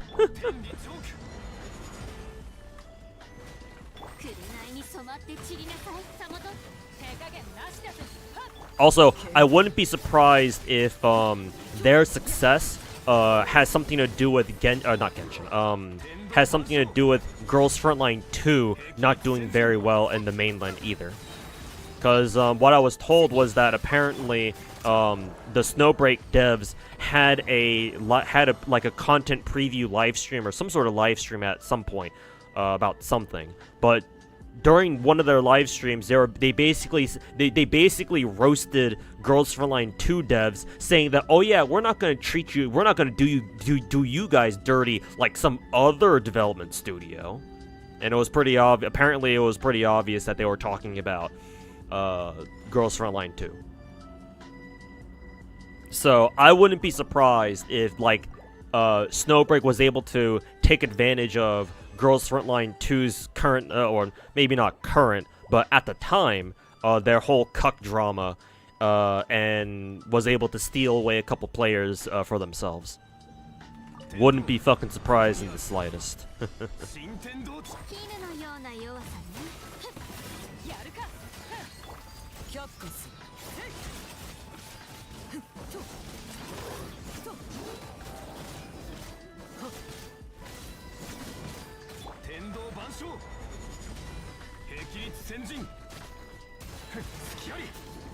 It's probably because Hoyo actually wants to keep it under tight lock. Yeah, they should have had that fucking, mentality fucking 3 years ago, bro. 3 years too late. But sure, yeah, why not?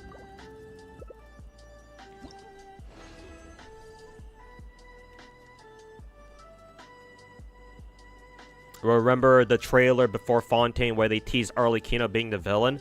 Here's the thing with gacha game trailers, you should never fully trust them. For example, I come from a game called FGO, and FGO also puts out short little 1 minute, actually, are they even a minute? They're probably only 30 seconds, but half a minute, 30-second trailers for their next new story chapter or some shit. And like a lot of their story chapters end up showing like they end up baiting you. They end up just straight up baiting you, right? Because like I remember specifically for the America chapter for the Singularity, the American Singularity chapter, like the trailer implied that who was it? Like I don't know, like Nero Bride or somebody. I forget. Like didn't we technically get Saber Deermud show up? Didn't we get his ass to show up during the E Pluribus Unum chapter, or the trailer rather? But then it turned out they didn't put in Saber Deermud, and they just put in his Lancer form instead, right? So that was a hard debate for the FGO players, because at the time people actually cared about seeing Saber Deermud. So yeah, like for me, if you're wondering why Arlecchino didn't get a bigger role in Fontaine's story than she did, and that kind of goes against like, oh, but the trailer showed her having a big role. Yeah, no. Gacha trailers can be misleading.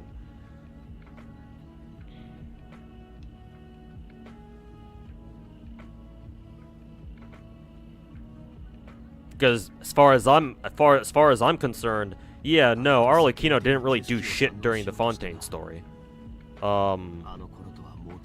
Like, I think she went as far as to say, like, yeah, technically she also cares about the whole fate of Fontaine shit, right? The whole prophecy bullshit, because obviously she herself is Fontanian, so yeah, obviously she cares. Because, you know, if she touches the primordial water, she'll probably get turned into water too. So yeah, like, I think she said, like, oh yeah, she'll cooperate with us or some shit. But like, beyond that, like, where the fuck was she during like the climax of the 4.2 story? Like, was she there in the theater with us? Because I don't remember her ass being there. Because, like, where the fuck did she go? Right? Where was she when the fucking whale boss came out from the fucking floor, and then Tartaglia was still fighting his ass in his Harbinger form? Right? Where was Arlecchino during all that? Was she even there? Because I genuinely don't remember. Maybe she was. And again, I'm just not remembering. But for like a lot of the very important stuff towards the end, she was just nowhere to be seen.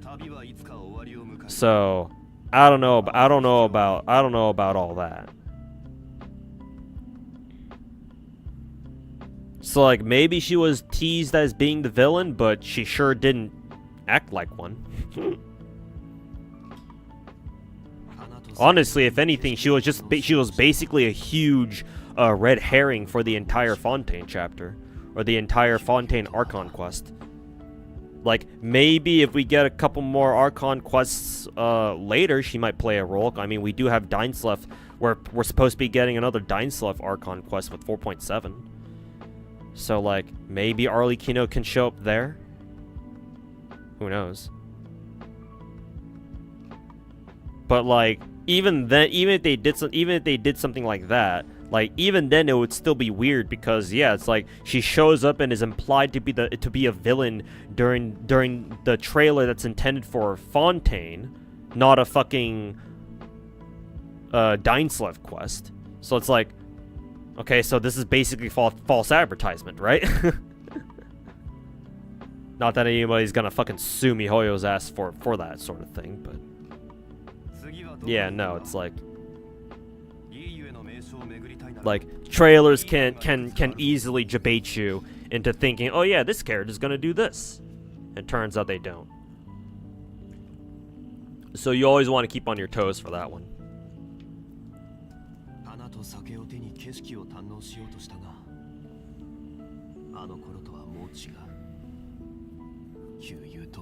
She's weirdly absent. Yeah, exactly. That's what I'm saying, man. Like, where the fuck was she? So it's like, bro, what a waste of a fucking potentially amazing character, man.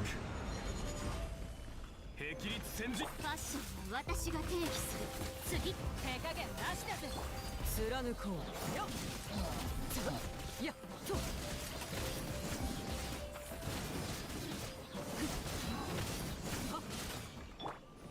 剣女盤石さあ振り絞れよ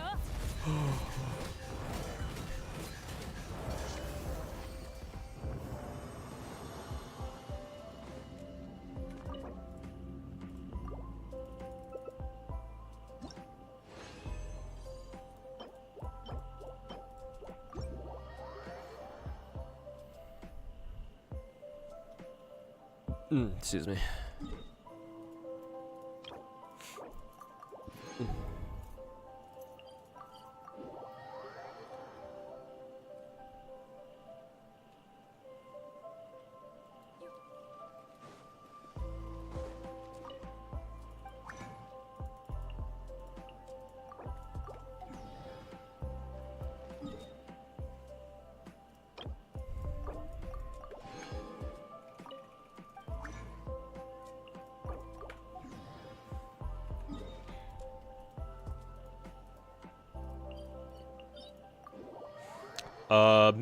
Such misleading is better than like spoiling the entire story in the trailers. I get where you're coming with that. Personally, I don't actually care about that too much because my personal stance on spoilers is that obviously I care if I'm like reading through a chapter, right? If I'm reading through Panacony and I have people coming in and be like, oh yeah, this is gonna happen right in like 5 minutes, and obviously I'm gonna get pretty pissed off. But if I'm not currently in the middle of reading a chapter or like reading a story, if I end up seeing spoilers for it just because I'm going through like Twitter or something, I actually don't really care that much because for me, seeing the story unfold for myself is way more important than like what fucking happens, right? Oh, so and so character dies. Okay, cool, but like how did they die? Right? How? And what will happen because his character died? Like, most people get fucking pissed off if they see a spoiler about how, oh, this character dies or this happens in a story. But like, I personally like to think that I'm a little bit more, like, my brain is a little bit bigger than that, you know? Like, I don't know how else to say that without sounding like a massive fucking dick. Or a massive fucking douchebag. But like, yeah, most people are, at the same time, most people are fucking idiots.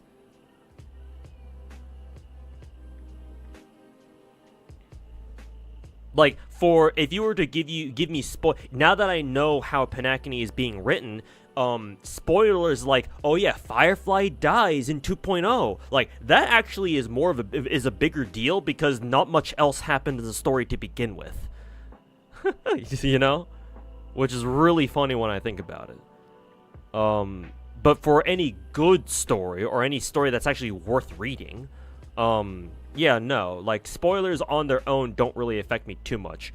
Because I'd rather know how such events unfold for myself. Because that's still even if I get spoiled about, oh, what happens, like what the outcome is, still reading through that is, most of the time is still worth my time. But for this, I admit that this is a very personal thing. Obviously, most other people do care when you tell them shit like, oh yeah, Firefly dies at 2.0 or at the end of 2.0 story. Or that, you know, oh yeah, Aventurine gets sucked by a black hole or gets his dick sucked off by a black hole at the end of 2.1. Well, I mean, if I put it that way, that sounds a little bit weird. But, you know.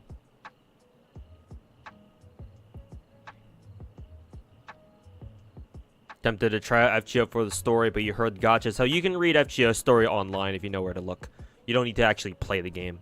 I would actually recommend picking up the game too. Because, yeah, one of the reasons the Gacha is fucking trash.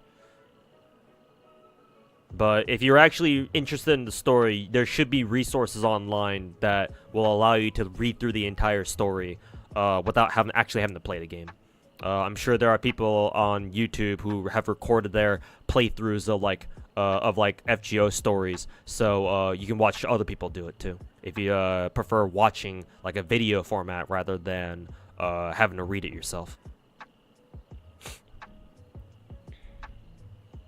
So, anyways, back to Vadim's whole comment about misleading trailers versus spoilers, like spoiling, like trailers that spoil you. Personally, I actually prefer trailers that do spoil you a little bit. Like obviously, if it's like blatant and obvious, then yeah, that's kind of a dick move. But like if it's subtle and if it's the kind of spoiler where you don't realize it's a spoil until you've actually watched it yourself. And then you go back to the trailer like, oh yeah, they actually foreshadowed that in the trailer. Then yeah, sure, whatever, I'm all for it. So yeah, that I don't really mind, because at least that way the trailers are being honest, right? They're not misleading you, or anything like that. Because yeah, if you have a trailer that misleads, then you can't help but go back to the trailer and be like, okay, so what was the point of this for? Right? In Arlecchino's case, it's like, okay, you go back to the trailer, it's like, okay, why the fuck did they imply that if Arlecchino was supposed to have like this villain role during Fontaine when she ends up not really having much screen time at all? So like, what was the point of that? Like, it just leaves you confused.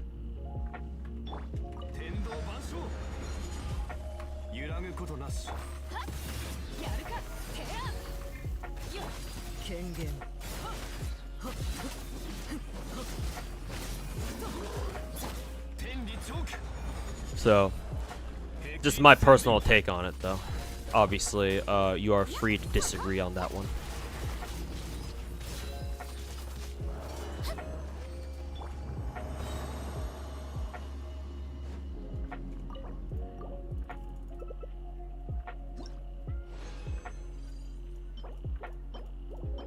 Another crit rate mask. Maybe that can actually roll crit damage. Maybe in like a fucking parallel universe out there, maybe it will.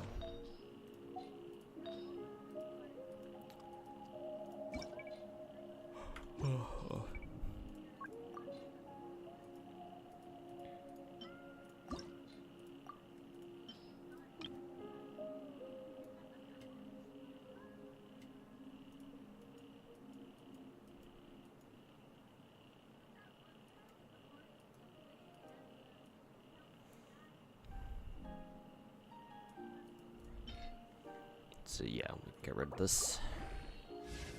And nope, it was not.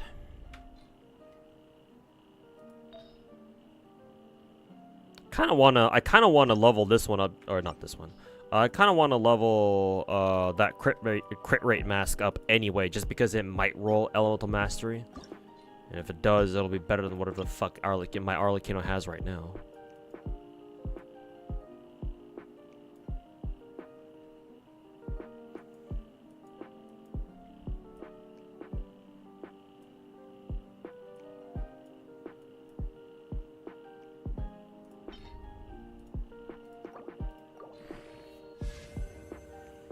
A little bit.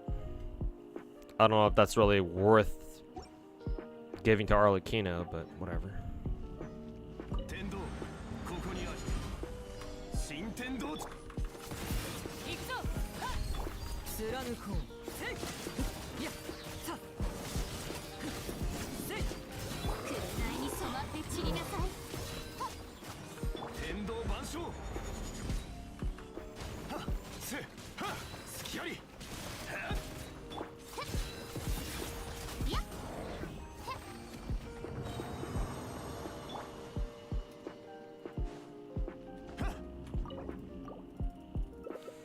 Maybe they retconned.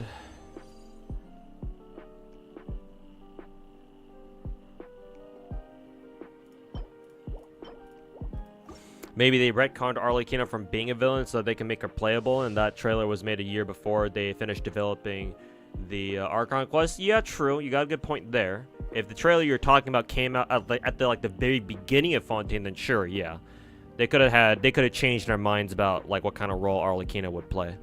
Yeah, true.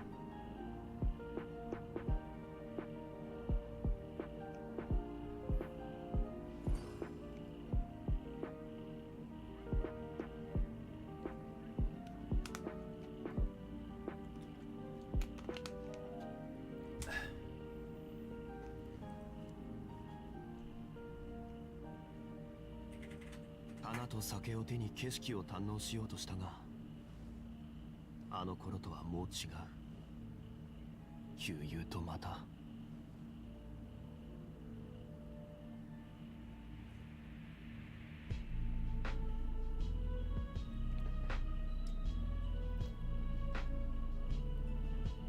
Anyways, give me 1 second. I'll be right back.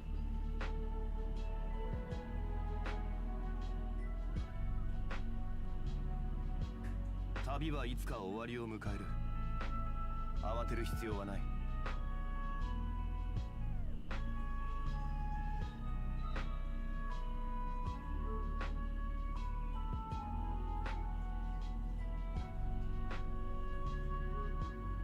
花と酒を手に景色を堪能しようとしたが、あの頃とはもう違う。旧友とまた。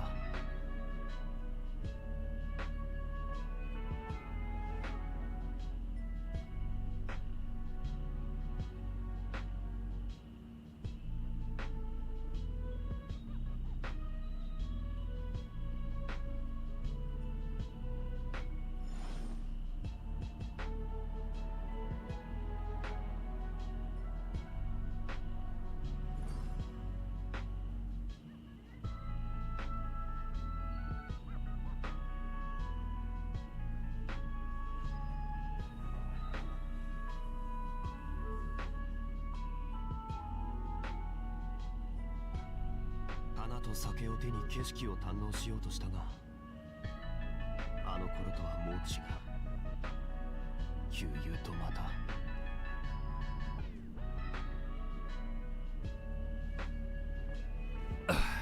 Alright. We back. 天理チョーク。霹靂戦陣。やるか。テア。権限。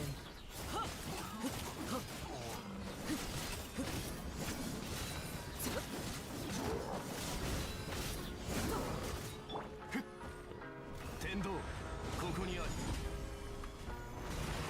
絹のような弱さね。そこ。揺らぐことなし。はっ、せ、やっ。や。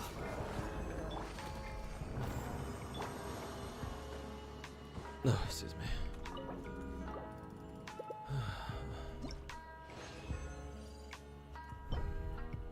Damn. Double crit Dendro? Shit, bro.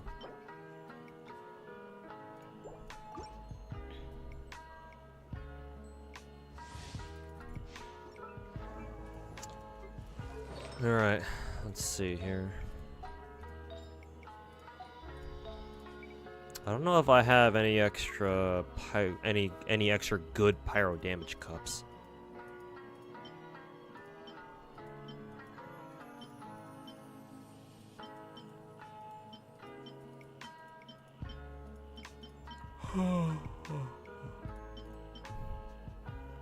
Could maybe try leveling this one up.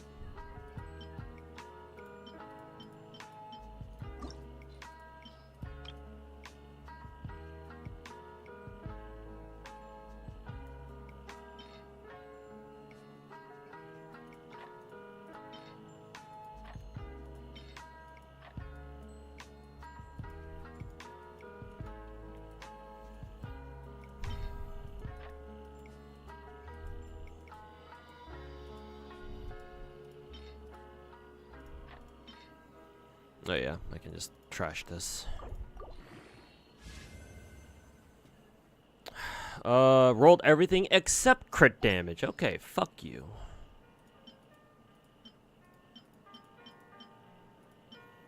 Fucking bitch.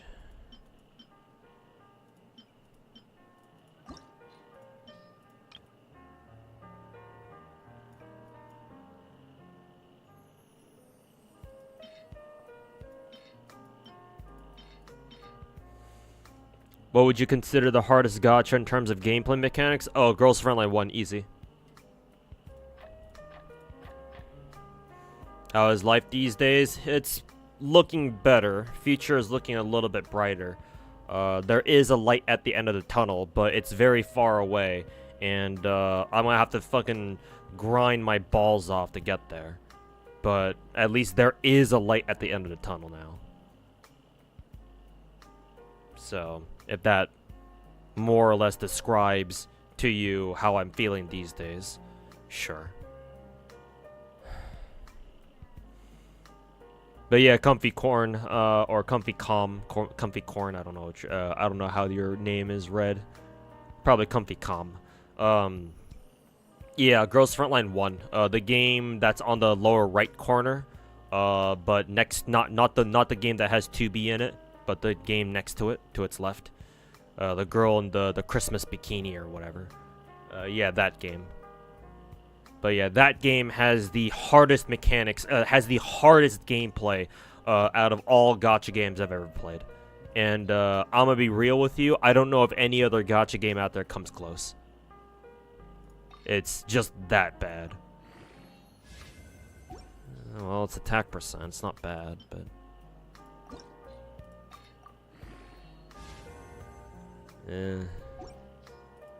EM is okay too.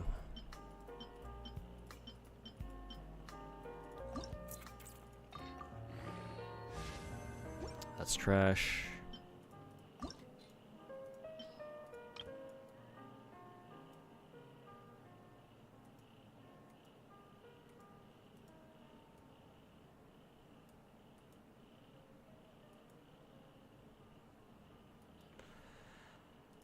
What did I level up again? It was a cup, right?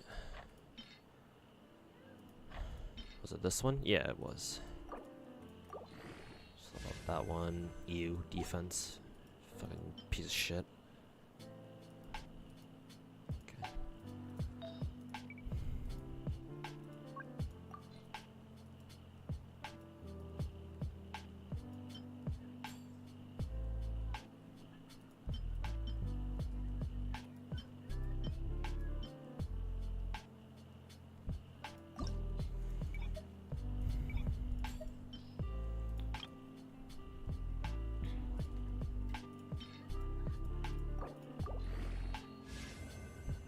Ooh, this one actually rolled very, very well into crit rate.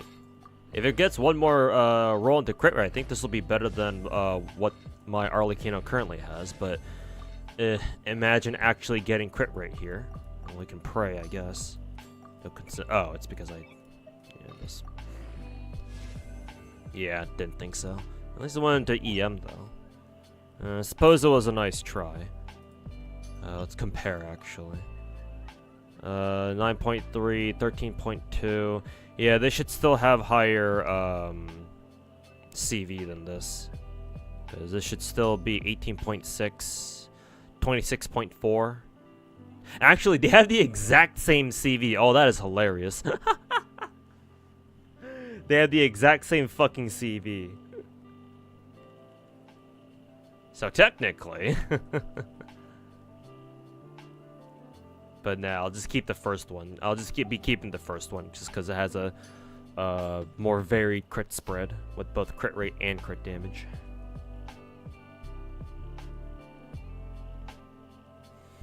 But yeah, Comfy Com, if you want me to get into why or how Girls Frontline 1's combat mechanics or gameplay mechanics are the worst out of any gacha game or the hardest out of any gacha game, I will. But it'll take me some time. So I'll only go over it if you want me to go over it. Hey, too, have you finished 2.1 Panakina? Yeah, Nefer, I have. Also, welcome back. But yes, I have finished the story for 2.1.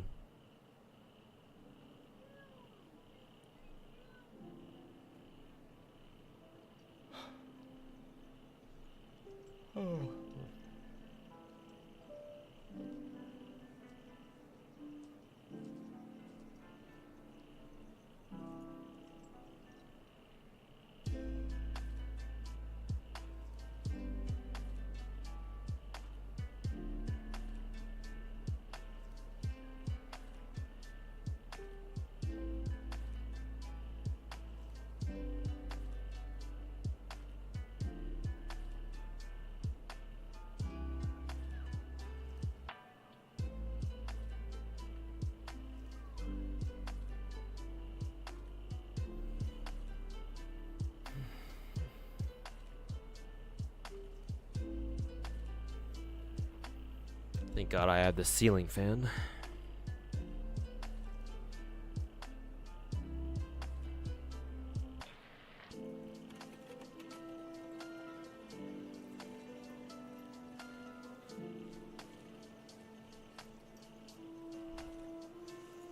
What did you think? Roughly the same with 2.0. Both were carried by a single character, but that's just you. I agree with you generally. Yeah, generally speaking, I'd say I'd agree with you. However, I obviously like Firefly a lot more than I did Aventurine. I still ended up liking Aventurine towards the end, though. I do have to give him respect. I actually do sort of like him as a character. When before, I was pretty goddamn indifferent towards him. If maybe leaning on the more, yeah, this guy's kind of a fucking prick side. But now, now I'm just like, okay, alright, cool. He's a cool guy. You know, if you can get past his whole, you know, fucking fuckboy attitude, his fuckboy attitude and way he carries himself, his vibes, yeah, he's kind of a cool guy. But I do think that Firefly carried 2.0 story much harder than Aventurine carried 2.1, to be honest with you. And just like how I had problems with how Firefly was depicted, or like how Firefly was written, or her interactions were written, I also think that they could have given Aventurine a different bit of treatment than what they ended up going with. Because, like, yeah, I'm not sure if they really needed to put his backstory as, like, a part of the main story. Like, I think people brought this up in my chat before when we talked about this, ever since I finished 2.1. But I think I would have to agree with my chat when they said that Aventurine's backstory during 2.1 probably would have gone over better if it were a character quest instead. And not a fucking main story. But that would be my take for now.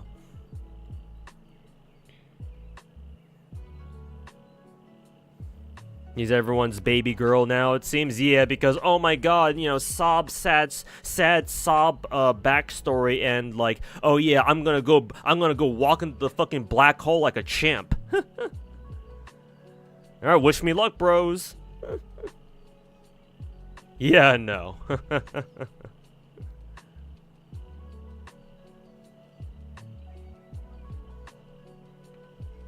Like, damn, bruh. If all you needed to do to write a good story was just have one character, one good-looking character have a sad backstory, then shit, man. I suppose it makes sense that anybody can become a writer these days.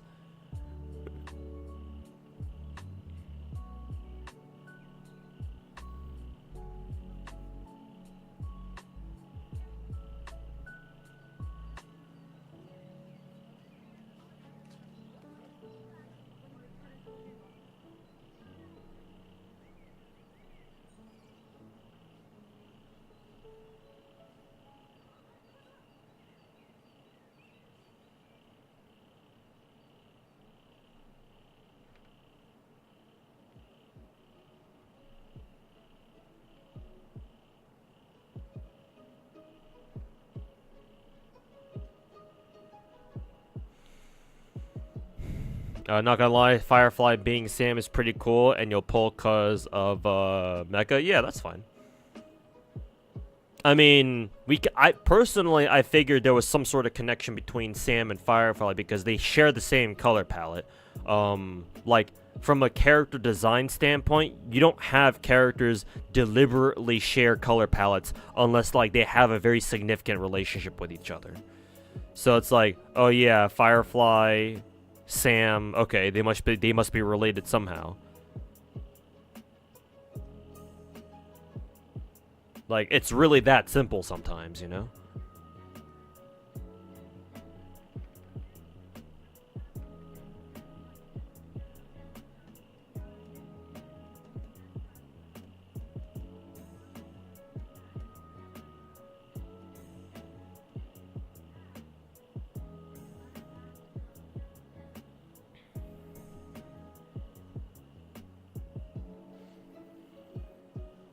Star Rail is a very flawed game for you. It has such a cool concept and some good gameplay mechanics, but everything else is subpar. Only reason you're still playing is Sam. I can take it a step further and argue that Star Rail's gameplay mechanics aren't even that interesting.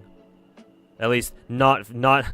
I mean, you're talking to the FGO guy here, so yeah. Anything turn-based compared to FGO is kind of a walk in the park. Well, I shouldn't say anything, but most things. Pretty much the same. You notice more because of the green wings that Sam uses. Yeah, like, and they're like the exact same fucking colors of Firefly's shirt or whatever, or like her clothes or whatever. So yeah, it's like dead giveaway number 2. They turned your cool mecha into a generic need to protect waifu number 10,000. Yeah, but you know, Chinese gacha game and all that, so.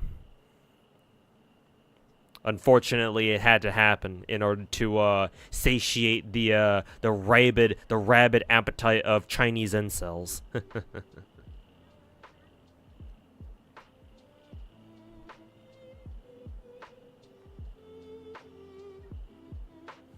Personally, you weren't bothered by Sam's reveal being Firefly, but you understand why you'd feel disappointed. Hope her kid in battle would be mostly Sam gameplay. Yeah, we'll see. I don't personally mind if we see Firefly out and about kicking ass, but I suppose canonically it would make more sense if Sam were out there doing the fighting, yeah, because he's the actual fucking mecha suit. Because we don't know how exactly Firefly fights now, do we? Right? Because all we've ever seen officially is just, oh yeah, Firefly is inside the suit of armor. But that's about it, right? Because like Sam I feel like isn't Sam technically a separate entity? Because like they have different voice actors and all, or they have different voice artists and all, right? So like my personal theory is that yeah, Sam is a completely different identity, or like he's his own like thing, he's his own character, and then Firefly is like just borrowing his power or something, or like for whatever reason Sam has agreed to protect Firefly or something, blah blah blah, yada yada yada. So if that's the case, then yeah, I would imagine for Firefly's actual combat animations, we should be seeing more Sam than Firefly. Unless it turns out Firefly can kick ass on her own too, but we haven't seen anything like that yet. I think my lip is bleeding. Just armor, might be AI, okay. Suppose we'll see. Star Rail's combat is too simple, like you only have like 2 options of combat. Yeah, it's way too fucking simple, at least for me. Like, literally the most complicated mechanic of Star Rail is that, oh yeah, like, if you want to get down to like 0 cycling, that means that you have to have a pretty good understanding of like speed and shit like that. You have to memorize your speed thresholds and speed tune your teams to pull off 0 cycling. But like, that's pretty much it. Right? Because like what do we have in Star Rail that's more complicated than that? Like honestly, Genshin is a more complicated game than Star Rail is, if I'm gonna be completely honest with you. Like here's a hot take for you.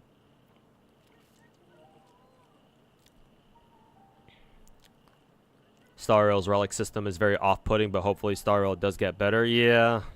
Suppose we'll see.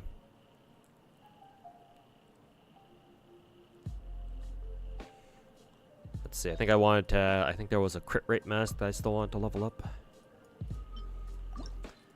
Yeah, this one.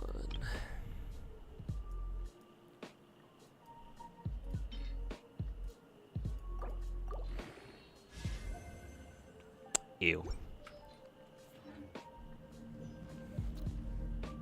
Oh, there was a turn-based nerd on YouTube that said that he tried Star Rail for a while but decided to quit because it was very superficial gameplay compared to other turn-based games. Yeah, that makes perfect sense. Star Rail is a very simple game. The biggest, in my opinion, as a Genshin player, the biggest draw of Star Rail's gameplay is not the mechanics themselves, but the flow, if that makes any sense.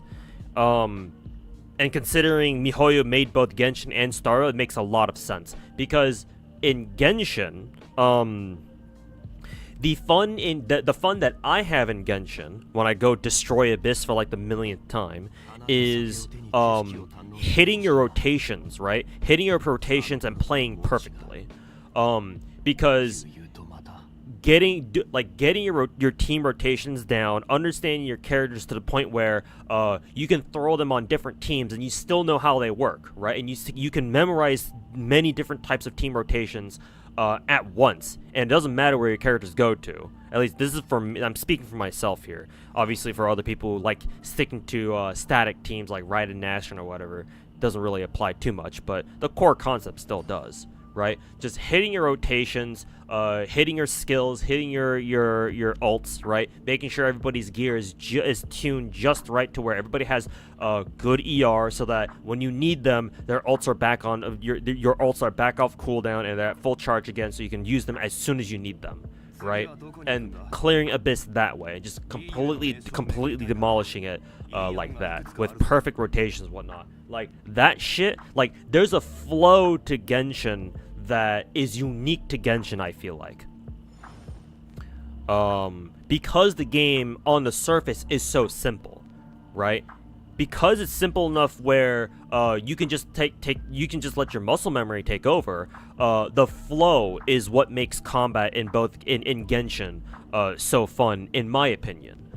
And with Star Rail, even though technically speaking Star Rail is a different genre, it's still made by MiHoYo, and they made sure to put in that same flow too. So Star Rail is a very simple game, yes, but once you understand how your characters work, which shouldn't take that long, and you can put them on different teams and whatnot, so you know what they do in every single team, and you tune their gear to where they're doing what you want them to.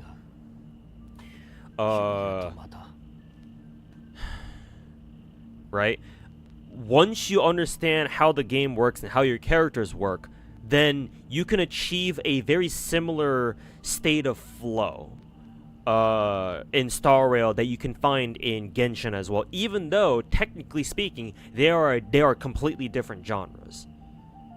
So that's why I continue to stick with Star Rail personally, is because when you get into fights where you're popping off skills, you're popping off ults, you know exactly what you need to do, and when enemies act, okay, I need to do this, I need to do that, I need to do this, and you're hitting your timings. Technically, obviously, Star Rail is turn-based, so there's no timings per se, but like, when you can act as soon as the next character is up, that shit to me is super fun. Obviously, there will be times when you have to slow it the fuck down and then take a look at what you need to do. Sure, it's a turn-based game. You should be doing that. But for me, Star Rail has that sort of flow, very similar to what Genshin has. And when you can hit that flow is when Star Rail gets really, really fun. So that more than makes up for any sort of lack of gameplay depth. At least for me, for now. Like, come back to me in like a year or two and see what I think about Star Rail gameplay then. But for now, the flow that Star Rail has is more than enough to carry the game for me so far. So that's just me, though. Maybe you guys may disagree.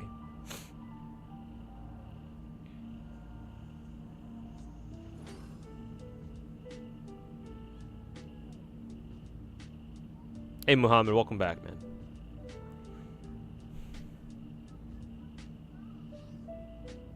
Mainly Holyverse thingy. It's sad because both games have the potential to be really good, but they never will be, or they would never. But they would never be. Never say never. I don't think we should be going that far yet. Both Genshin and Star Rail will be around for a very long time. Like, they aren't going away. They ain't going away anytime soon. So, because they're gonna have very long life cycles, you know, it's a lot of time for them to change something. Yes, change will come very slowly, but that's different from them never changing at all. So personally, I would say never. I wouldn't quite agree, but I mean, I understand where you're coming from, given MiHoYo's usual track record of changing shit, where it can sometimes take them months or even years to fix something. So yeah, like if we're talking about total time scale, then yeah, like a long time may as well be never. Like I get that, but still, I must stress that they are still two very different things. We can only hope. I mean, better to hope than to better that we have that hope than knowing that it'll never change. I mean, hey, the MiHoYo's finally giving us another fucking endgame mode for Genshin after fucking almost 3.5 years. So like, if they're willing to do that, then you know, there's a chance. Like you're telling me there's a chance, huh? Y'all like that meme, don't you? Give him at least 12 years. Yeah, come back in 12 years. See how Genshin's doing then. They could have easily had the guard option, but no, they didn't. Here's the thing with like a guard or like a blocking option. I agree. Genshin should be a game where every character should have the ability to just block, all right, and or go into some sort of like defensive mode. Here's the thing though, that complicates the game a lot more. Because if you put in a blocking option for the game, that means that the game also would have to be harder. Because if the game isn't hard, then there would be no point in putting in a block option. Or like some sort of blocking command. Or guard command. Not only that, but remember, guarding, if you give Genshin a sort of a universal block option, that means they have to put in new animations for every single character in the game. And yeah, obviously MiHoYo doesn't feel like doing that. I don't think. Yeah, not only that, they would have to map another button too, right? Another dedicated button. And like, to be fair, what button would you use to like block? You know? Matter of fact, for open world, for action 3D action games like these, how frequently do you find games like these that have like dedicated blocking mechanics, right? Because I don't really play a whole lot of these games. I mean, look how many gacha games I play. I don't really play a lot of other games to begin with, so I wouldn't know. But like, how frequently do you find games like Genshin, or games that fit the same category, or that fit the same genre as Genshin, I should say, have like a dedicated block button, right? Because in my head, a lot of games don't really have blocking, like block buttons, you know? A lot of these games are just, you know, unga bunga, spam your fucking A or B buttons and just kill everything. Like, why waste your time? Why have your average, you know, your average player waste their time doing something as boring and unattractive, or as boring and unengaging as blocking, when instead they can just keep spamming their A button or their left click and just fucking murder everything.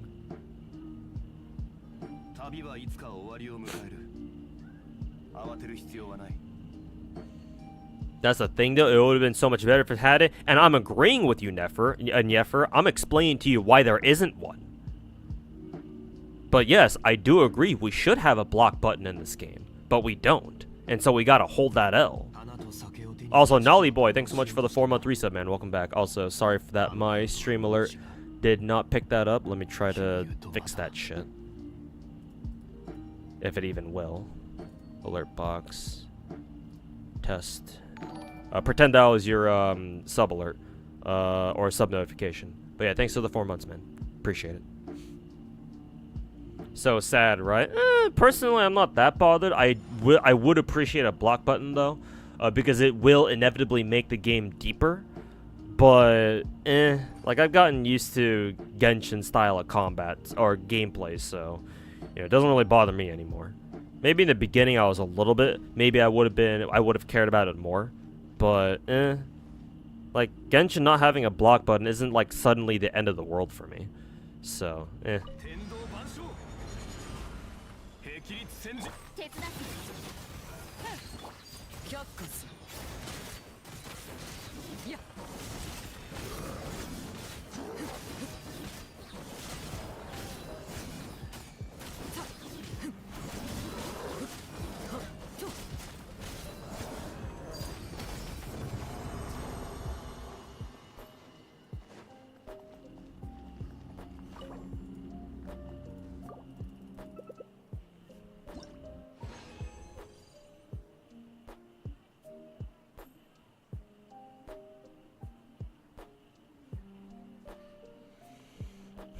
Do you prefer FGO's story or Honkai's or Genshin's story? Obviously FGO's. FGO has the best gacha story in the entire market.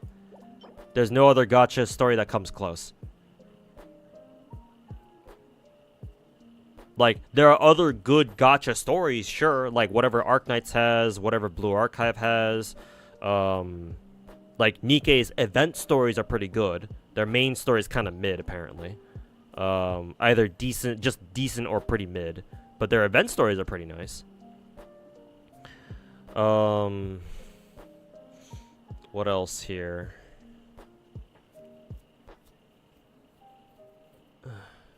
But yeah, like, other gacha games can also have good stories of their own, but nothing will touch, nothing is ever within, nothing can touch FGO. So no, I obviously prefer FGOs. I have a lot of problems with Star Rail and Genshin story, unfortunately. Two of the biggest ones would be pacing and the fact that, MiHoYo insists on using 3D storytelling to depict the story with like 3D models and shit like that, which I was okay with back when Genshin first came out, but after 3 years of subpar story most of the way through, I'm gotten sick and tired of it.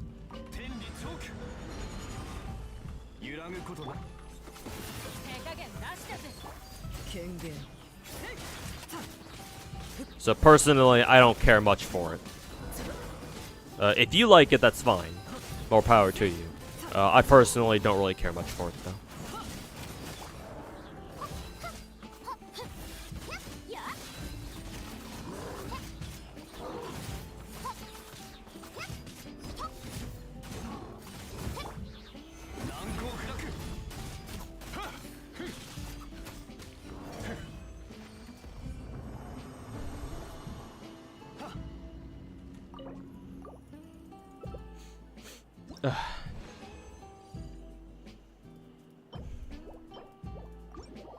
God, this feels like Navia artifact farming all over again.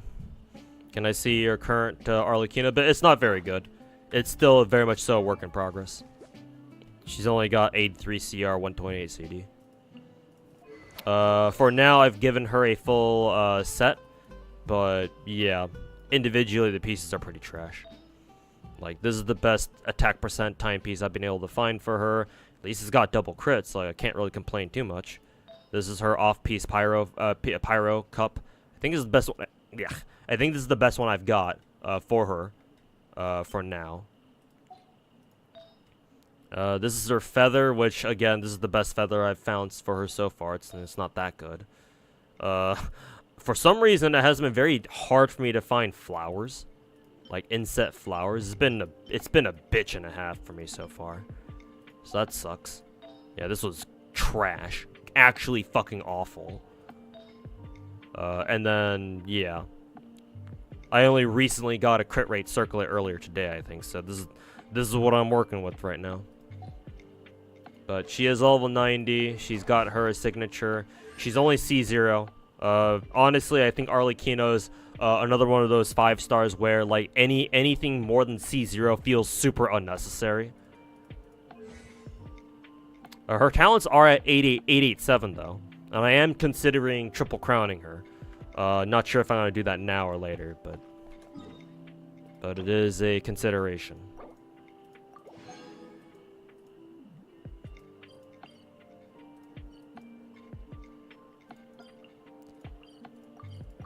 But yeah, nothing much to see there though. How about Beidou counter parry? Parries and counters are fine, because usually they're tied to like skills.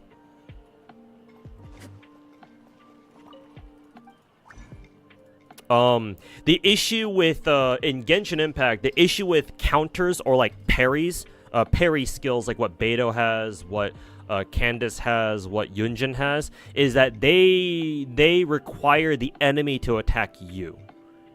And that is an issue because it's not like Genshin is not a fighting game. You can't like cancel an attack into her skill or anything. The game doesn't work like that. So when you want to go for a sick parry, you can, but you're sacrificing your entire team rotation just to pull off a fancy ass parry that you probably shouldn't have done. You should have just gone for her elemental burst instead. So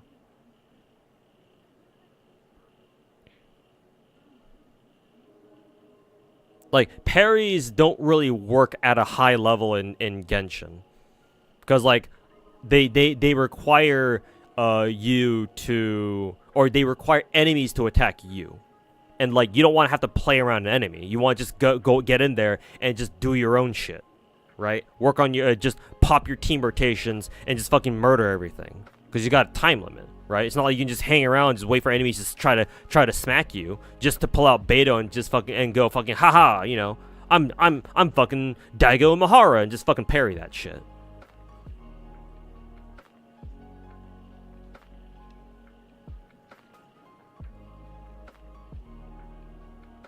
Have you tried 4-piece Gladiator and White Tassel? That sounds like a meme.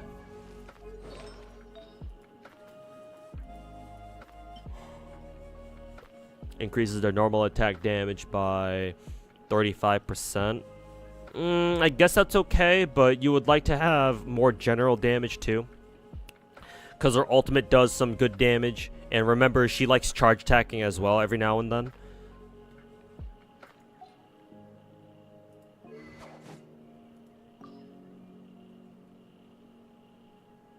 And then you asked for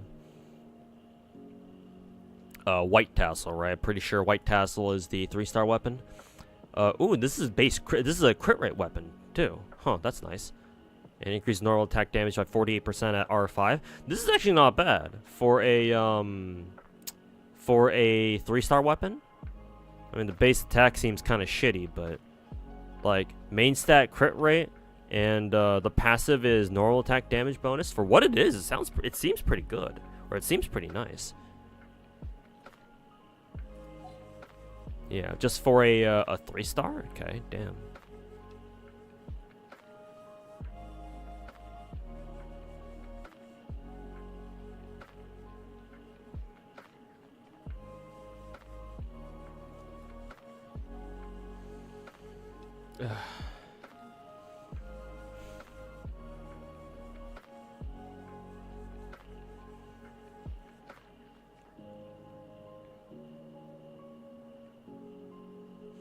The only hard part of Genshin is just DPS. Yeah, just clearing Abyss in another 3 minutes, yeah. DPS checks everywhere.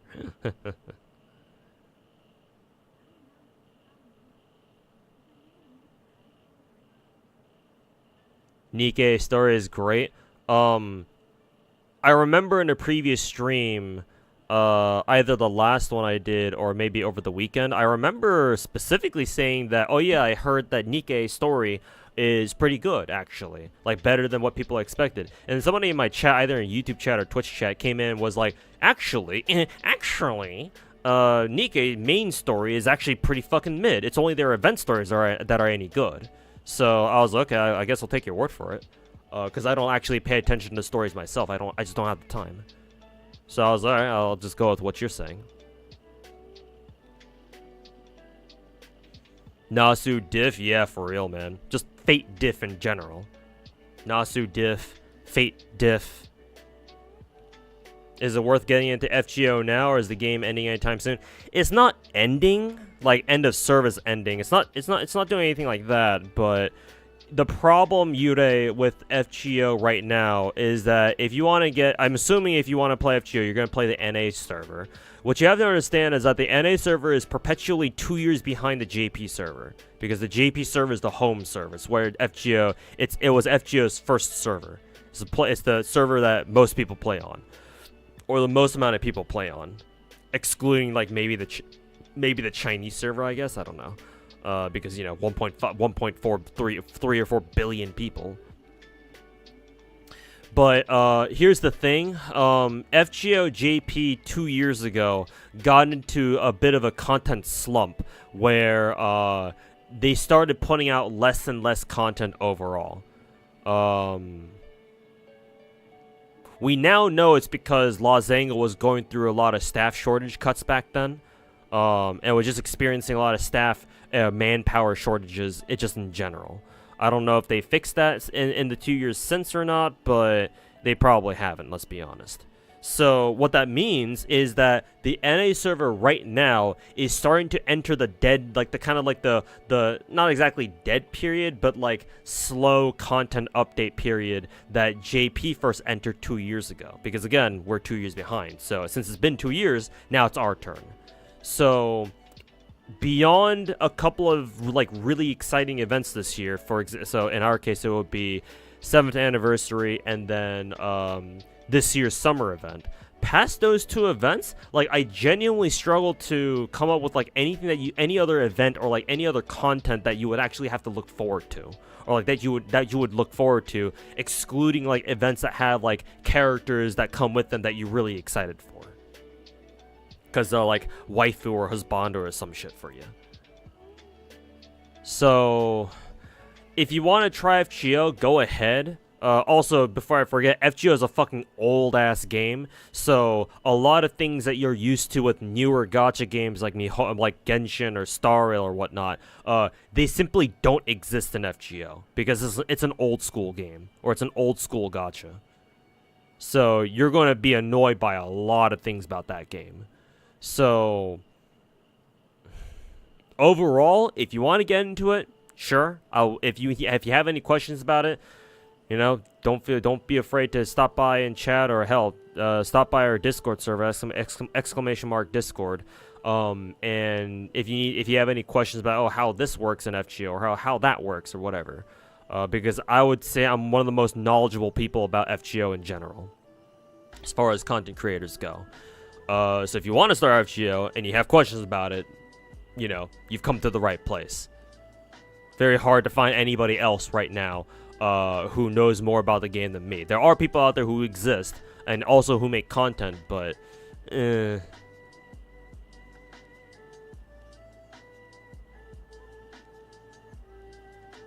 But yeah, is it worth getting into FGO now? I would say technically no. If you want to get into FGO, you should be getting into it mainly for the story. And even then, if you want to get into the story, then that means you can just look up the story online. You're online without actually having to play the game yourself. So yeah, there's just a whole lot of hurdles there. But that's up to you, man.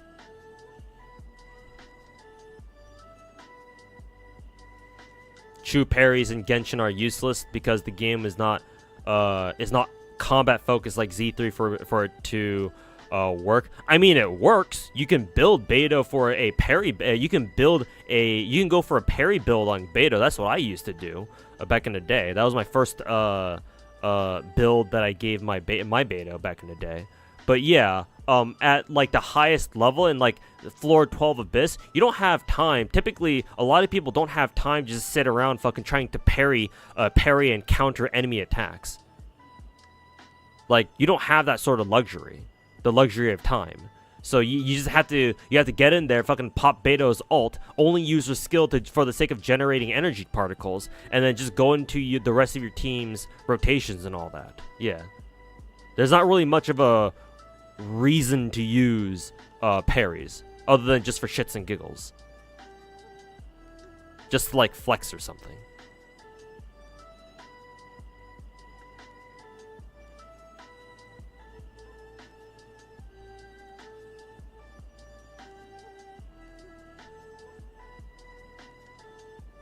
How much do you like Natsuver? Oh, you're talking to Yude, not me. Okay, gotcha. You don't think 3D model storytelling is bad per se? However, it's just that MiHoYo doesn't do more with 3D models. Yeah, maybe I should be more specific because I do agree, and that's something that I should mention. Yeah, the 3D model of storytelling on its own isn't bad. They just need to give characters more fucking expressions. And for some reason MiHoYo just doesn't want to put in the time and effort to like expand their fucking stock animation library and like their character expression library either. Like, they could make it a lot more entertaining, but they decide not to do that. And that's fucking frustrating. Like, yeah, I get that it's gonna take a lot more time and shit like that, but... Like, bro... But yes, that is a good point that I probably should have made myself Ava King.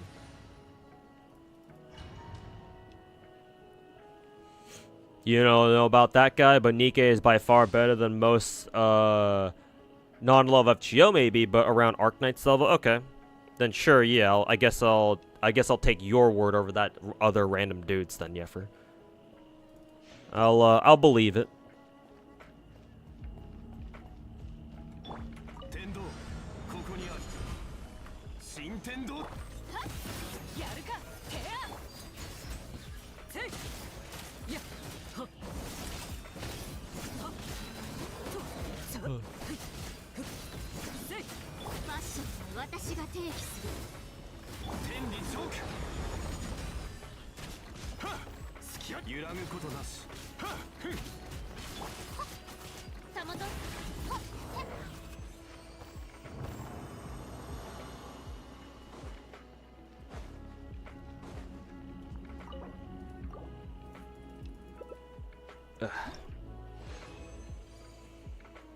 Regarding the gameplay, you saw your friend use some sort of auto-clicker to play the game. You think it was grinding one of the events. Any idea what that's about?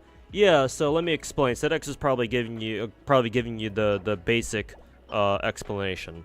But yeah, FGO is an old school game, so it doesn't have modern gacha mechanics like auto battle or like auto sweep or like some way to have the game just play itself while you go fuck off and do something else.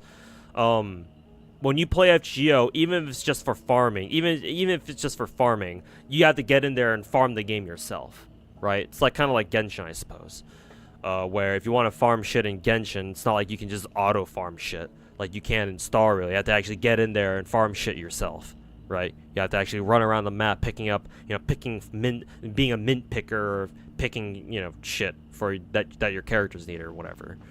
Right, you have to do these domains to farm artifacts and skill books and crap like that. It's like that.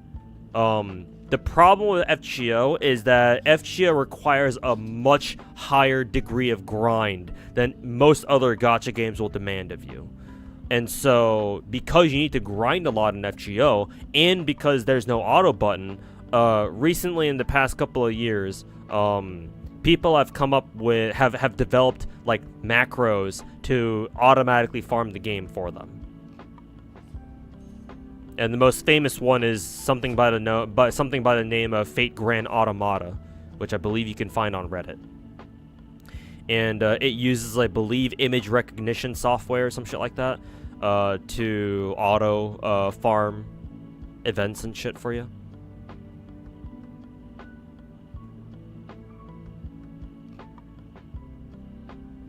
So yeah, that's the reason why your friend was using an auto-clicker, or like some sort of farming macro.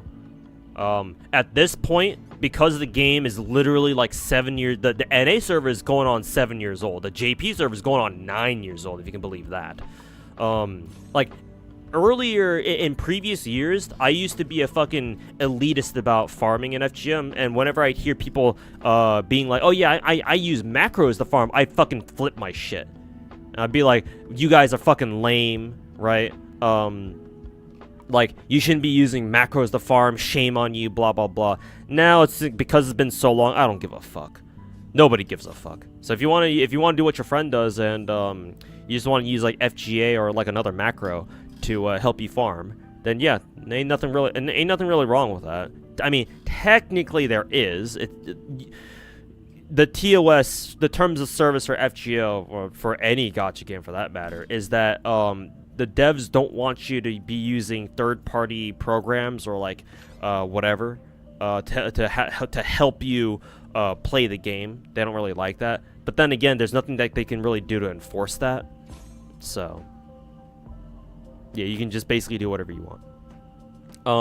Just do us a favor if you will end up using a macro though, or some sort of like auto farming macro or program, whatever. Just do me one favor. Don't brag about how you're farming so much with a macro, cause like that shit is like, that's where I draw the line personally. Like, that shit is actually retarded. Because there are people out there who are like, oh my god, guys, look how many boxes I was able to farm during this one lottery because I used FGA. Man, I'm so good, bro. Yeah, those kinds of people can actually go fuck themselves. Like, as long as you keep it low key, as long as you know you're not running around fucking bragging about how you don't have to play FGO anymore because thanks to this new macro you found off Reddit. Yeah, I think as long as you don't do anything that fucking autistic, then yeah, I think we're cool. It's like claiming to be an AI artist. Actually, not a bad analogy. Actually, not a bad analogy. You're actually kind of right on the money with that one. And yeah, I have the same attitude. I actually have a very similar attitude towards AI artists too. So actually, that analogy is perfect. Yeah, like I don't mind AI art, right? That's fine. If you want to play around with AI art, that's fine. Like if you have your own reasons for doing it, sure, why not? Yeah, it's there, it's available. And it can be pretty fun sometimes.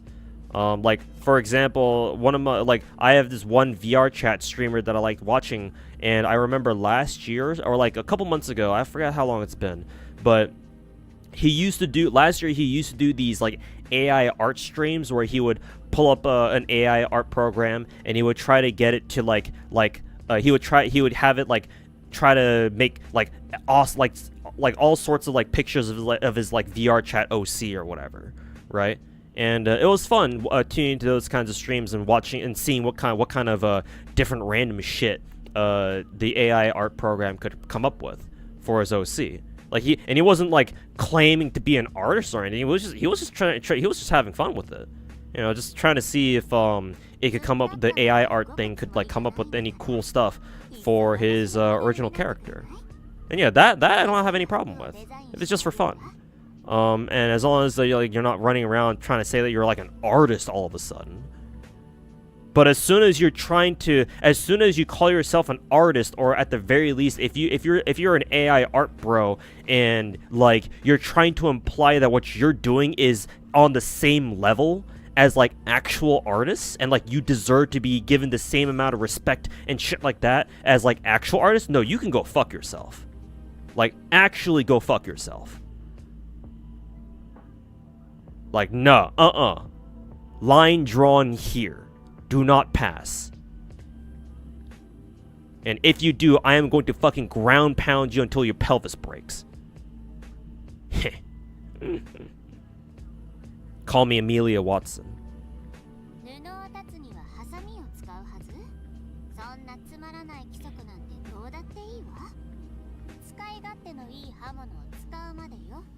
But yeah, anyways. Silly little tangent there. Didn't know people brag about that? This is the internet, man. People do dumb shit all the time. So I shouldn't really be surprised, but yes, there are people out there who brag about how they use a fucking macro. Try to ignore those people. But if you want to use it yourself, you know, go right on ahead. Like, I understand. People are busy, you know, we're all busy, right? Sometimes you just don't feel like playing FGO. And you'd rather have your macro do it for you. And that's fine. Saves you a bit of time. Ain't nothing wrong with that.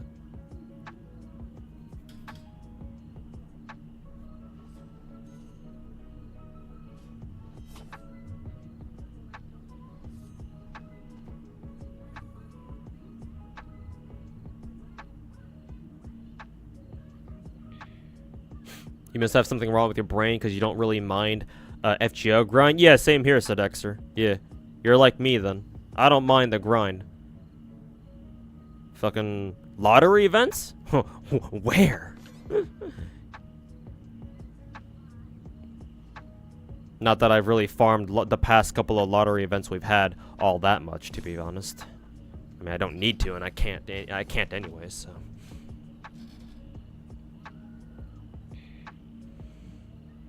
Why would you even brag about that? Yeah, I don't know. I'm not that fucking retarded, so I couldn't tell you. But, you know, internet's a weird place, and you find weird people on all the time, so.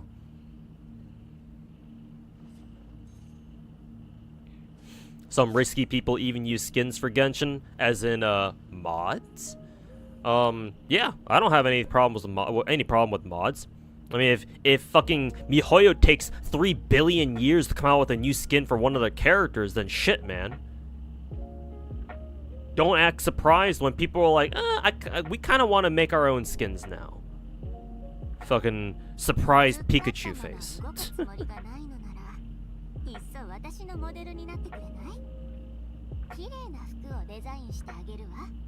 Finally got Jingliu. At least you won the 50-50 though. Hey, congrats, No Limit. But yeah. Hopefully you can rest easy now. Hopefully Robin doesn't show up and kick your ass again, though. Sometimes that's all they can do, yeah.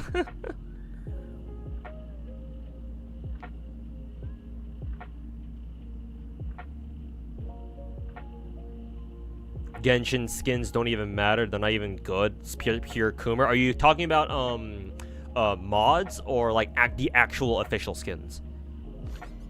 Because like if you think the mod skins are if you think like the modded skins are bad, then I mean, you know, what do you expect? They're just mods. Like most of these skins are made by amateurs and people who just want to, you know, fucking coom to like their characters having immensely huge tits or something. The mods, yeah, you know, it is what it is. I mean, some skins out there are really good though. if you've seen those, if you've seen the really high quality ones, but yeah, most of them are just kind of trash, obviously. But I mean, hey, like you'll take what you can get, you know. And I'm pretty sure as long as I've heard that as long as you make sure not to show your UID, you'll be fine. Like, if you decide to, like, download mods and figure out how to mod Genshin Impact, there's not really much MiHoYo can do to, like, ban your account, like, find out that you've been using mods. Because from what I understand, the mods are applied client-side, so, like, the Genshin servers will never know that you're actually using mods or not. It's just on your PC. So, like, again, from what I understand, there's not really a way for MiHoYo to, like, know that you're using mods unless, like, you're literally streaming yourself using mods and your UID is showing. So that way MiHoYo knows exactly which account they need to ban. Like, if you're that stupid, then yeah, sure, you deserve to get banned at that point. But, like, if you just want to use skins all in private, like, go ahead. Ain't nobody stopping you. Yeah, because, like, MiHoYo can't do anything about it, so fuck them. Why the fuck not? Same thing with the Star Rail, too, I believe. So. Skip it all at 2.2? Yeah, I kind of expect so, yeah, because you had such a hard time with Jinglu. You have all the other harmonies, you'll be fine. Yeah, to be fair, it's probably more important for you to have the other harmony characters. Robin's cool and all, but... we'll see when she comes out, but like she'll probably be like the least meta out of all of our 5-star harmony characters, to be fair. But we'll see. We'll see when she actually comes out in a couple of days. But yeah, give your wallet a nice long rest for 2.2. Save up for Firefly in 2.3.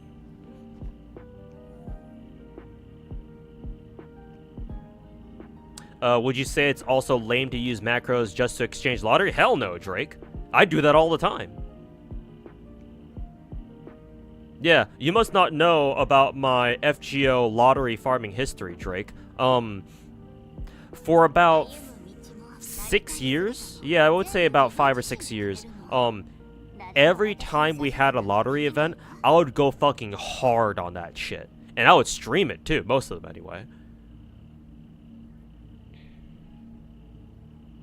And yeah, like, every lottery event, I would farm 600 boxes, 1,000 boxes. Like my personal record is 2,000 boxes during, I believe, one of the winter events. I think it was the winter event. Pretty sure, yeah. So yeah, like if you're a fucking hardcore ass whale farmer like me, and you're farming boxes into the fucking thousands, been a while. Okay, so you do know. It's just been a while since you last saw one of my lottery. To be fair, I haven't really farmed the last couple of lottery events because I just haven't been able to. So yeah, that checks out. It was Shisho Fest. Okay, you're probably right about that. Because yeah, that makes more sense. Because the autumn lotteries have, they give you the best lottery nodes right away. So yeah, that makes more sense than a winter lottery. But yeah, like, if you're at the point where you're farming literal thousands of boxes, bro, opening them all by hand is a bitch. So yeah, I've used macros, even though I don't use macros to farm, right, to actually play the game. I do use macros to open boxes, because that shit can actually does get annoying, which is kind of funny, but that's how it is for me. But yeah, like even right now, if you notice on the bottom left corner of my screen where my FGO screen is, like I'm not touching my screen at all. You see my hands right here in my webcam on the top right. And yet somehow my FGO tablet is still able to roll friend points even though I'm not touching it directly. Yeah, it's because I got my Switch macro going on for that shit too. So yeah, rolling friend points, rolling lottery boxes, whatever you need to do. I mean, hell, if you want to use macros to fucking play the game itself, or to auto-farm the game itself, I don't really have a problem with that either at this point. Who cares? As long as you don't come into my chat fucking bragging about how many fucking boxes you were able to farm using fucking FGA, as long as you don't go as long as you're not that retarded, then sure, yeah, use a macro. I don't fucking care at this point.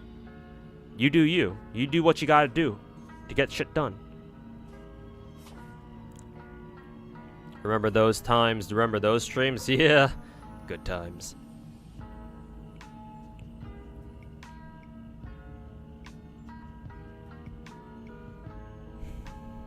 Are lower rarity units viable then? Yes, Yude, they are.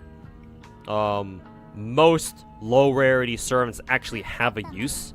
And while you will still be using your gold rarity servants, your 4 stars and your 5 stars more often, there will be times where you're gonna have to pull out your low rarity servants, either for like setups or like there will be certain. We don't get these sorts of events often. They're actually quite rare, but often, every now and then, we get an event where like the more servants, the more characters you have, the better. Like it's kind of hard to explain. But like generally speaking, the more characters you have at your disposal, the better equipped you will be to do those kinds of events. We call them tower events, basically. But yeah, I'm not too sure if I try to explain it, you'll understand what we're talking about. So just know that having more servants is usually a good thing, especially servants that you've actually built and you've leveled up and shit. Because of the 100 button, 100 roll button. Oh yeah, that's right, yeah. That was a real fucking game changer, yeah. Hella agree. Yeah, the tower events, yeah.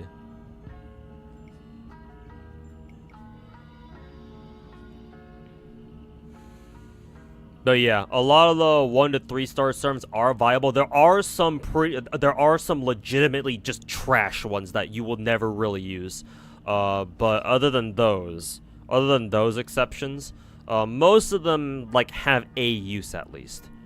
Again, you're not going to use them all the time, like say you will with some of your gold servants. But like if you know what you're doing, if you know what they do, they are worth busting out every now and then.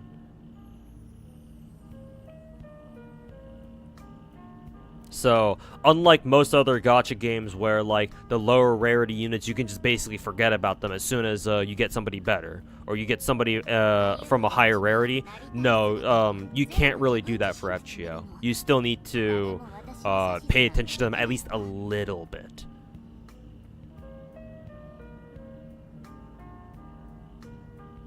Yeah, I hear Ort will be the same way, yeah. Something like that.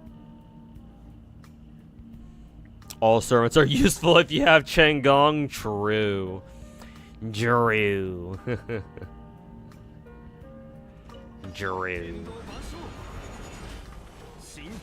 次行くぞ貫こうつぶっと絹のような弱さね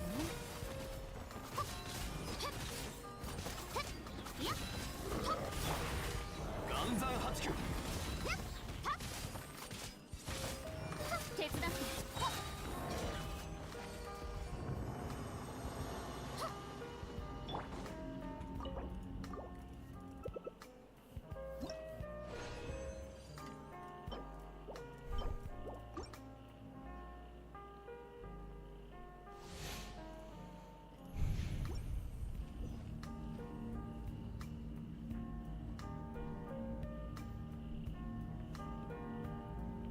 If you want to make your FGO life easier, safer meta supports, and when you have at least 3 of them, you say go for, then you're safe, and then you can go for whoever else you want.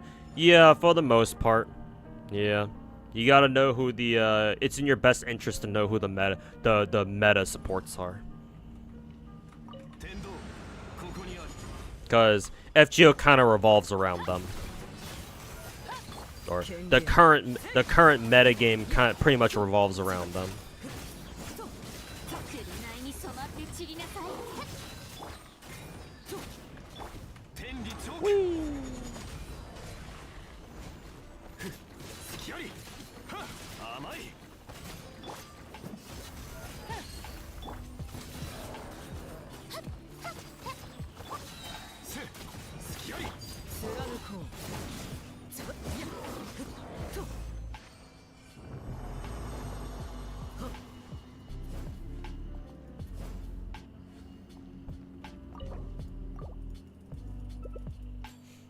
Hey Tenshi, you have a question. Some time ago you asked about all the games on screen, told you to have a good computer run multiple games. My question is, do you use LD Player? Yes, I do. I do use LD Player. LD Player is my preferred emulator because it was the easiest by far. It was the easiest emulator for me by far to set up. Because like I've worked with Nox before, but Nox was kind of complicated from what I remember. Like I didn't really know what I was doing. And I tried going with BlueStacks, but again, I didn't really know what the fuck I was doing either. LD Player, it was the first emulator that I used, where I was like, when I was setting it up and stuff, I was like, whoa, wow, this is actually very intuitive. Like even a dumbass like me can set it up. Like it didn't take me that long for me to figure out, okay, how do I make different instances so that I can have all my separate gacha games on separate windows and shit like that, blah blah blah. So I would highly recommend LD Player. It's been the easiest to work with so far, in my opinion. So yes, I do use LD Player.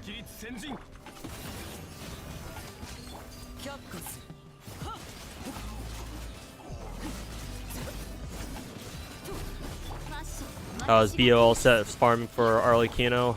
Any good pieces? Not really. Like the best piece I've gotten so far, I think, is like her timepiece, or like her feather maybe. But like, nah, they're some trash. So yeah, unfortunately, no, not yet.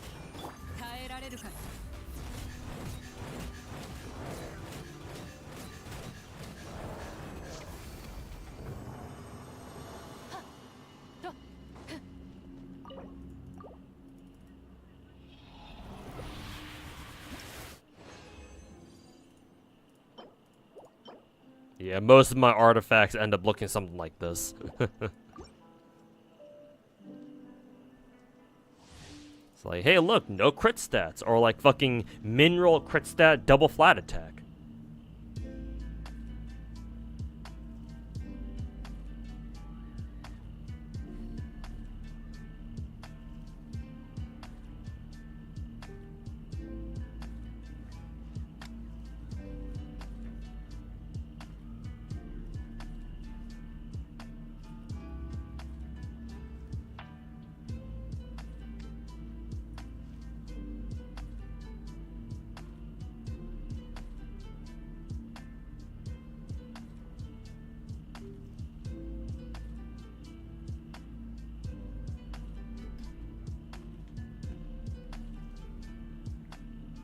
私らは砂漠に慣れちゃいるが、それでもいつかは風車とおさらばしてどこかのオアシスで楽しく暮らせる日が来ることを願ってるよ。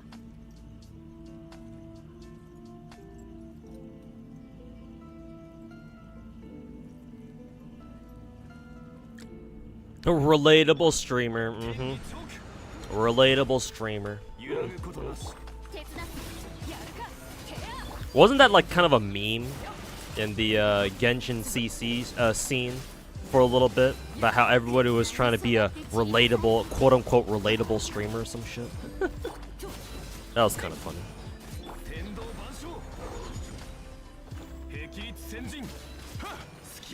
Nah, bruh. Personally, I don't give a fuck about trying to be relatable. Fuck all of you. I'm trying to get the best artifacts in the game. Fuck all y'all.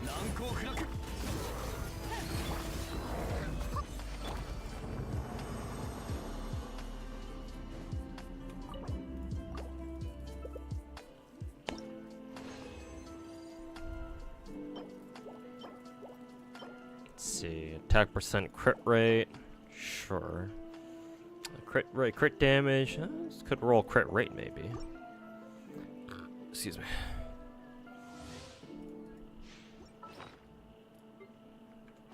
Let's see, go up here. Capital D colon. Gasp. Gasp. Lagasp.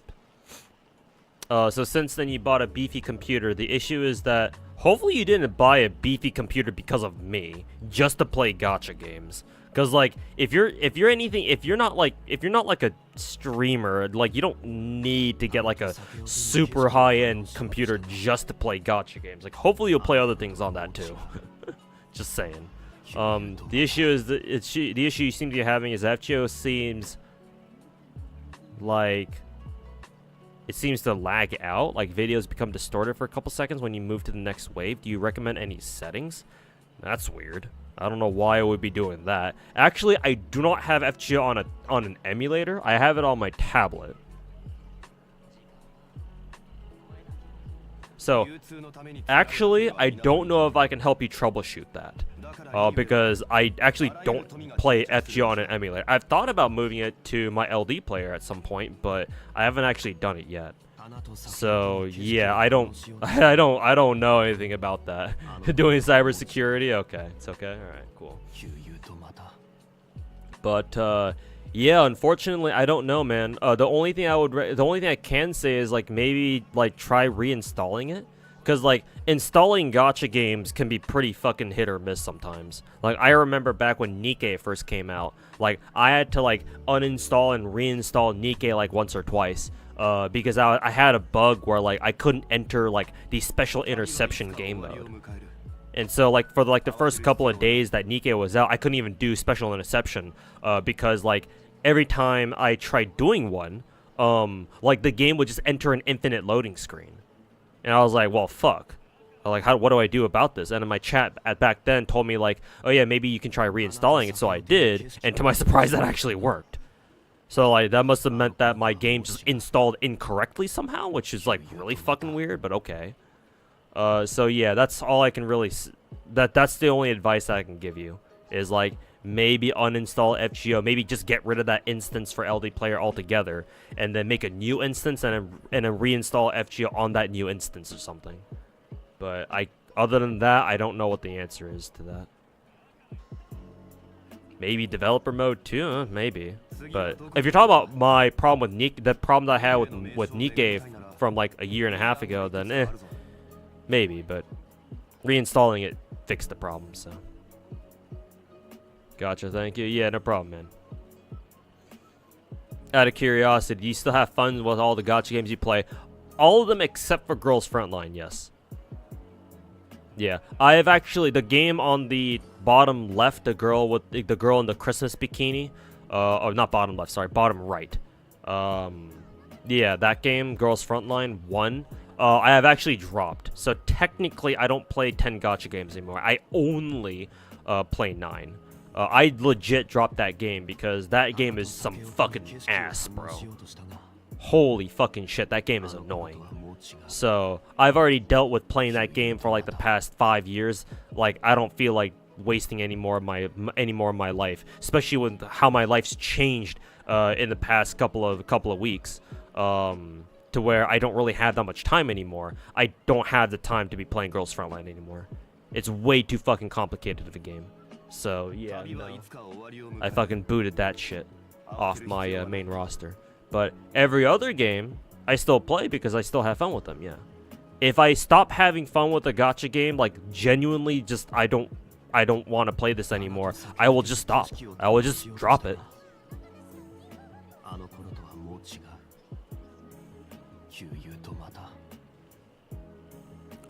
There are I think 2 or 3 gacha games. I think 2 that I can list that I remember off the top of my head. 2 gacha games that I have tried in the past, but I just dropped because they didn't really feel like fun, or I wasn't really having a lot of fun playing them. So yeah, if I stop having fun with a gacha game, and like if you're not playing gacha games to have fun, then what the fuck are you playing them for? Yeah, no, I just drop them.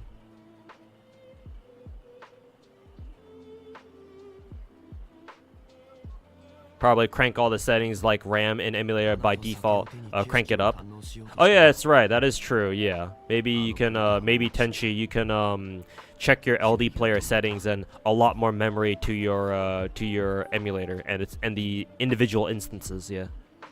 Maybe you could do that.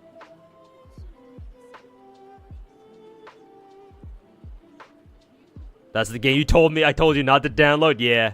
Yeah, I can't recommend Girls Frontline 1 to anybody. Nah, that shit is absolute fucking hell.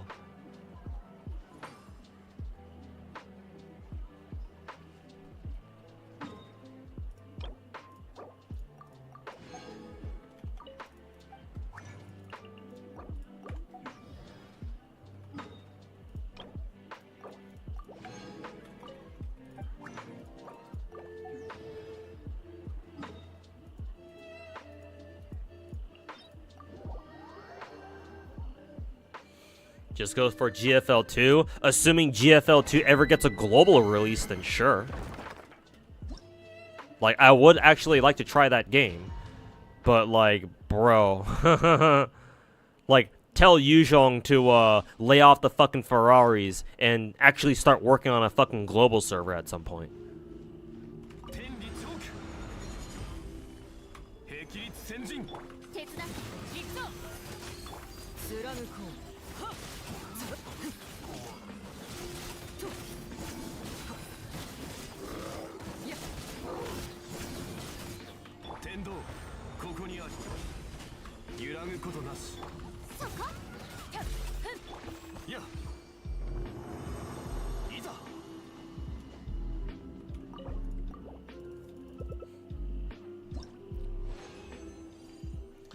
Ugh, more of these,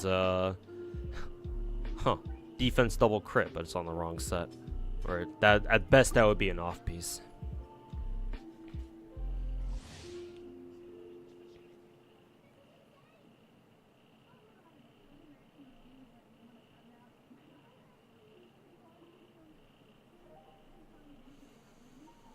What about GFL 2? Have you tried that? No, I have not played GFL 2 at all. I never tried like applying for a beta. I didn't bother trying to VPN to China to try to get in their beta clients or whatever. So no, I've never played GFL 2 yet. Or I have not played GFL 2 yet. It looks pretty fun. I mean, it's an XCOM style game, and I'll admit I've never played any XCOM game. So it'll be interesting for me to play, like, be able to play like an XCOM style game. So before all the cuck drama happened, I was looking forward to Nikke team bringing GFL 2 over to global, but now that shit happened, I don't know if they will. Yeah, defense moment. GFL 2 was a victim of its own national unicorns. I think it's half and half, given what I understand about the situation. On one hand, yes, Chinese incels are fucking annoying, and they ruin everything like usual. But on the other hand, it seemed like Nikke team kind of fucking deserved this, Because like the cuck drama wasn't the only thing. That wasn't the only drama that they were having. They were having like a sort of a long series of dramas leading up to the cuck drama. That just kind of made the whole cuck drama even fucking worse. Because like it was like the last straw for a lot of people, for a lot of Chinese players. Like one of the dramas that came before the cuck drama was the fact that I think during one of their betas, like if you tried uninstalling their beta client or whatever, the doing that would literally delete your System 32 or some shit. Or like it didn't delete your System 32. That's the Riot thing, or that's the recent Riot anti-cheat Vanguard anti-cheat thing or whatever. I think that's a drama that Riot and League of Legends is going through right now. But the Girls Storyline 2 one, I think it was if you uninstalled one of their beta clients, it would completely wipe out your hard drive or your storage drive, whichever storage drive the beta client was on. So it would just delete everything on that storage drive. So yeah, that was bad.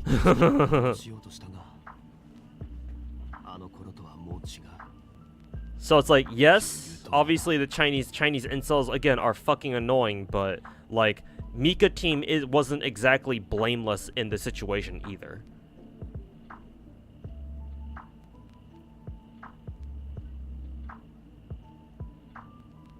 Like literal straight up malware, yeah, something like that, bro. Like, how the fuck?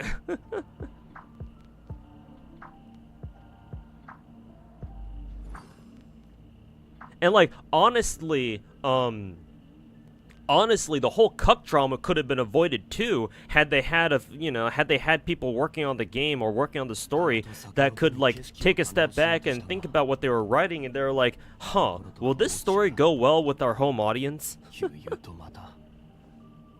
Like, bro, that's like some sort of shit that like overseas companies would make, or like a mistake that overseas companies would make, because they're not familiar with like Chinese culture or like mainstream media or some shit like that, or like just how Chinese players are. But like they don't even have that excuse. The devs are Chinese. The fuck? What the fuck were they thinking? What's happening? Nothing much. I'm just ranting about some dumb shit that some other gacha game ended up doing.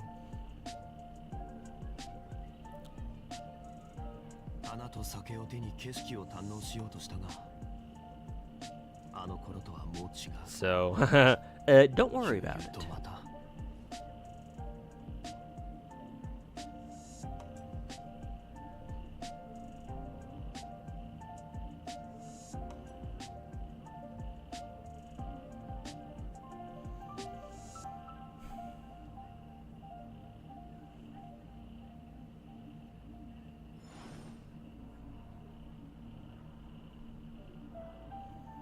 Probably on purpose at that point, yeah.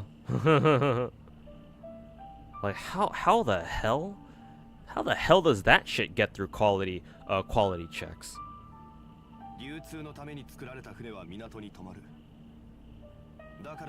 I mean, then again, Nikke team can't seem to develop a game without getting into some sort of drama like every fucking year of some kind.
流通のために作られた船は港に止まる。だからリーウェはあらゆる富が沈着する場所だ。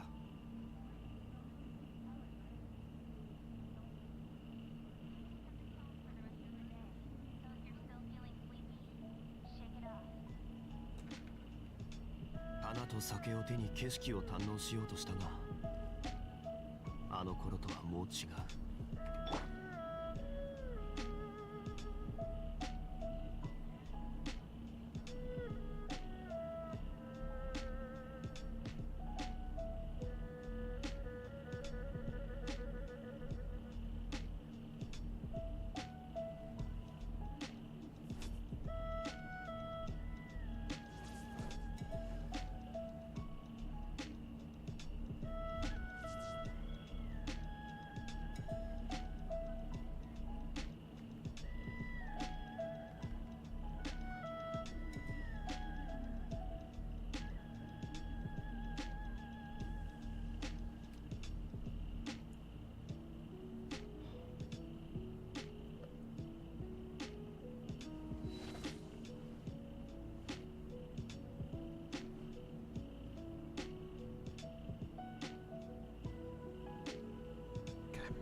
Just released Girls Fighting 2 on global. Yeah, I mean, I think they should too, yeah.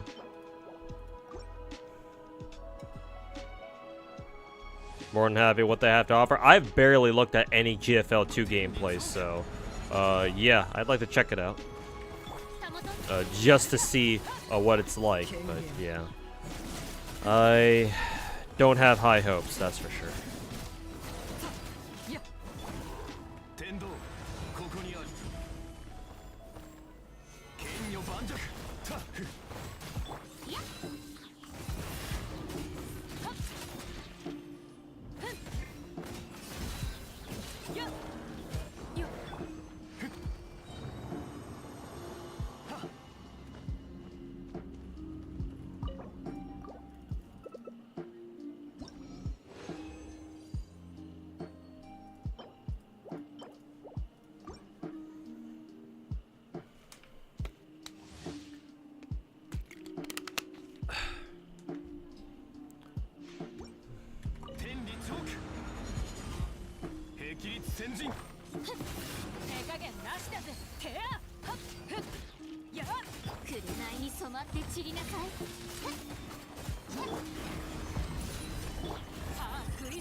How does she not break her hands to Arlecchino when she's swinging her scythe around?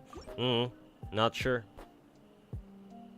I mean, hell, I want to ask how all these ladies don't break their ankles when they're running around in shoes like these. Because, reminder chat, every single lady in I almost said FGO, but every single lady in, maybe not the lollies. Actually, do the lollies wear high heels? I don't think so, right? Maybe they do. Well, technically they wear heeled shoes, but it's not like high heels. I mean, I would imagine even shoes like these would be super uncomfortable to fight in, though. Let's be honest.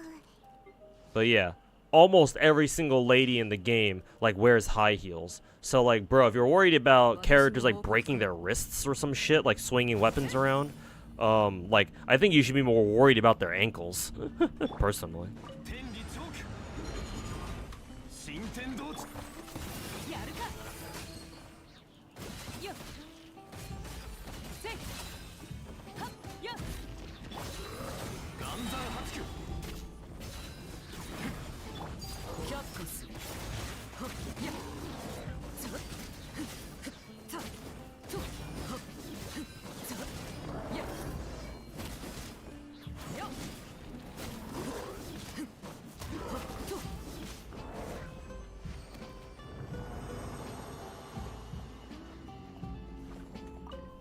Oh, ran out of relics or condensed resin. Oh, you were talking about Dehya. Good question, actually. I don't know. She just punches people because she don't give a fuck. Punch, punch, punch. Oh, that was kind of cool. What was that? That was like a blue filter there for a second there. How the hell did that happen?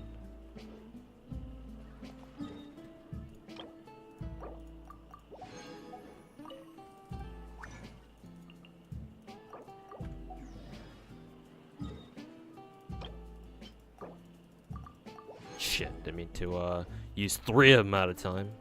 Oops.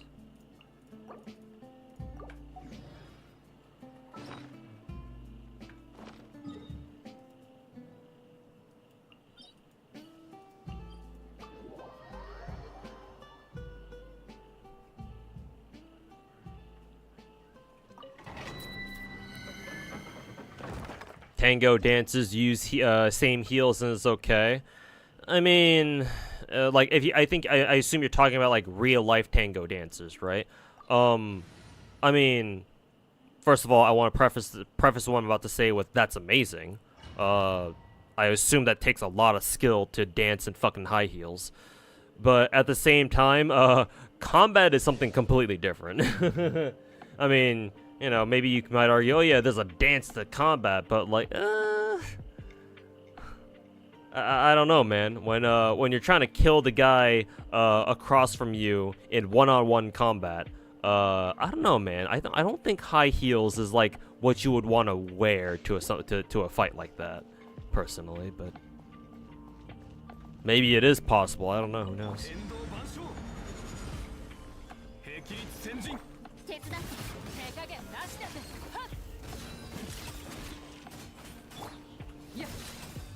Oh, actually, this is the wrong fucking domain, isn't it? I just realized, wait a minute, this is the fucking golden trope domain. Oops. So wait a minute, these enemies look a little bit different than usual. Wait a gosh darn minute.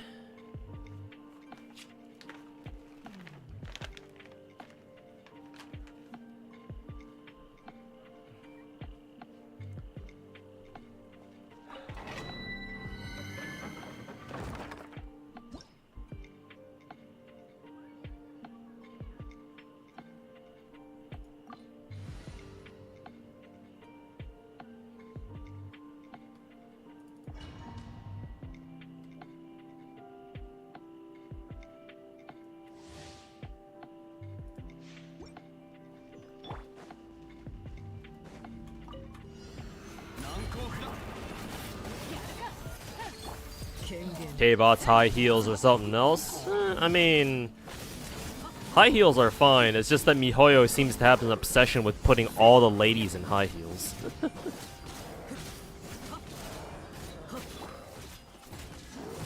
I don't know. It's like they have a vendetta against putting the waifus in like combat boots or something. But suppose I shouldn't be surprised. This is China after all.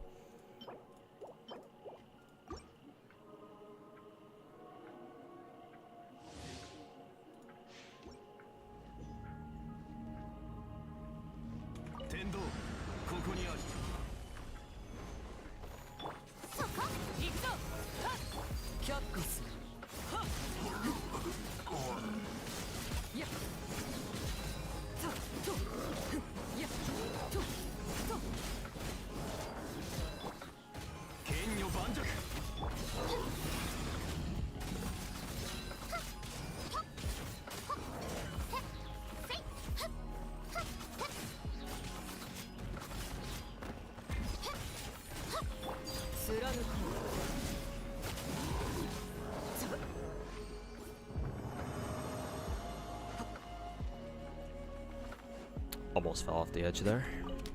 Shit. Alright, well, let's see what other artifacts I can level up here.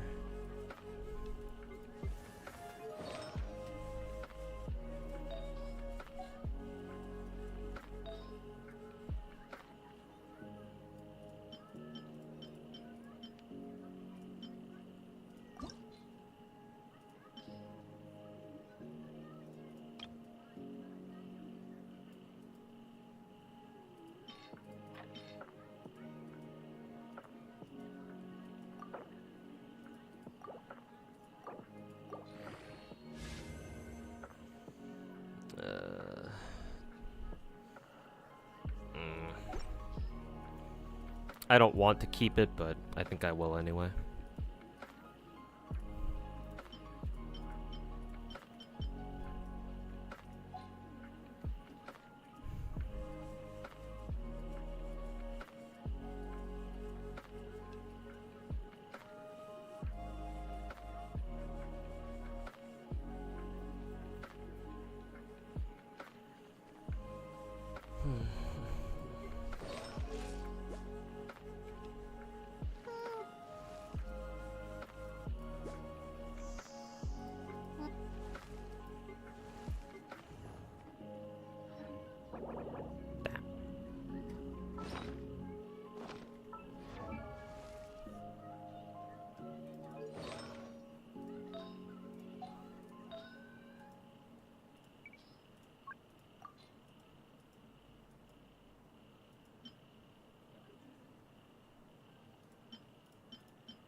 Ooh, this one actually rolled crit rate.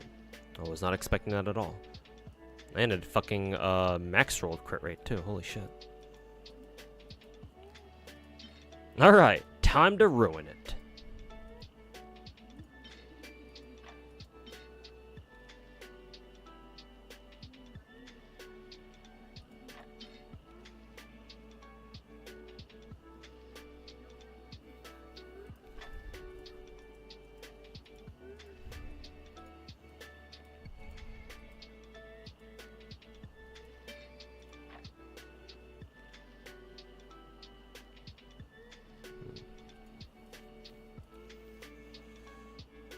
How's Snowbreak 2?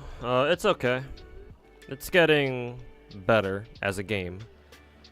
I don't really like how much daily shit that you have to do in the game though. I think they should cut back on like the amount of daily shit that you have to do. Because quite a lot, actually. Most of it's fine, but like, there's like they added a new roguelike game mode, I think 2 patches ago. And right now they have like some sort of limited time event going on that game mode that you have to do every day. I mean, they encourage you to do it every day, but at least the overall roguelike game mode itself as a whole was permanent content. But now you have a limited event on top of that, so you have to play every day. So that kind of fucking blows. But Snowbreak's still good. Snowbreak is getting better, becoming a better game. I still wouldn't recommend it for anybody who doesn't like already play shooters on a regular basis, though.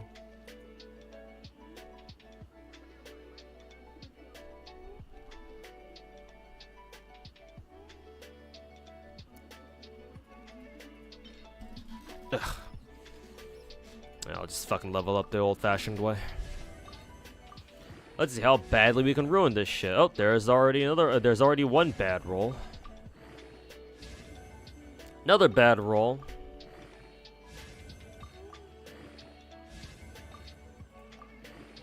What's our next bad roll? Oh, it actually got a max roll crit damage. Very nice.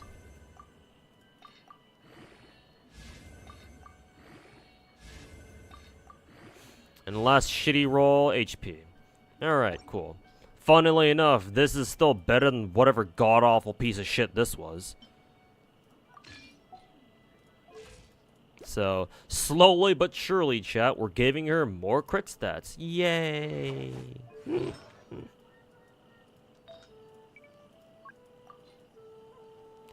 That was still better than whatever god-awful trash that she had before.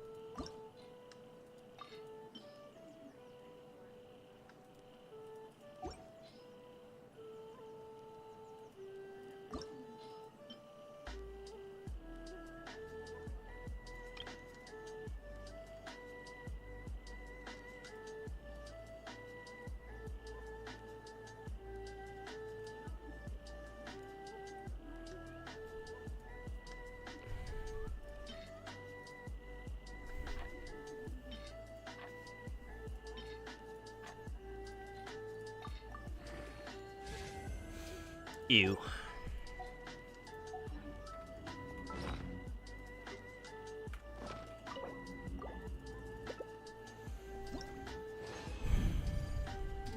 Arlecchino still has gladiator set. Ah. Not bad. Yeah, I suppose it's not bad, but yeah.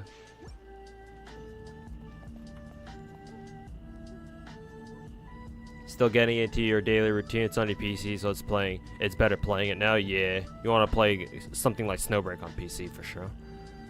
Build tank Arlecchino. I think I'll pass.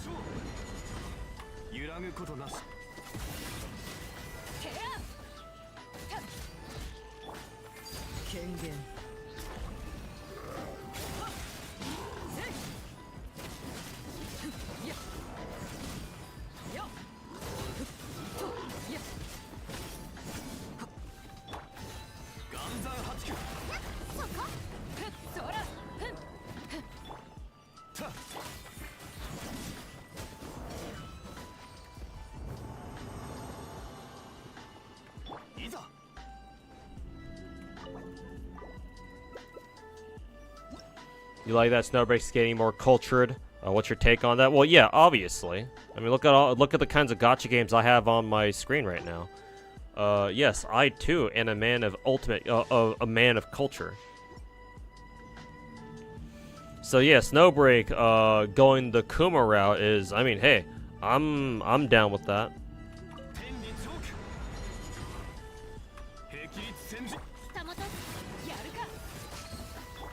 Like, if anybody has a problem with Snowbreak going the whole Kuma route, I say they can go fuck themselves.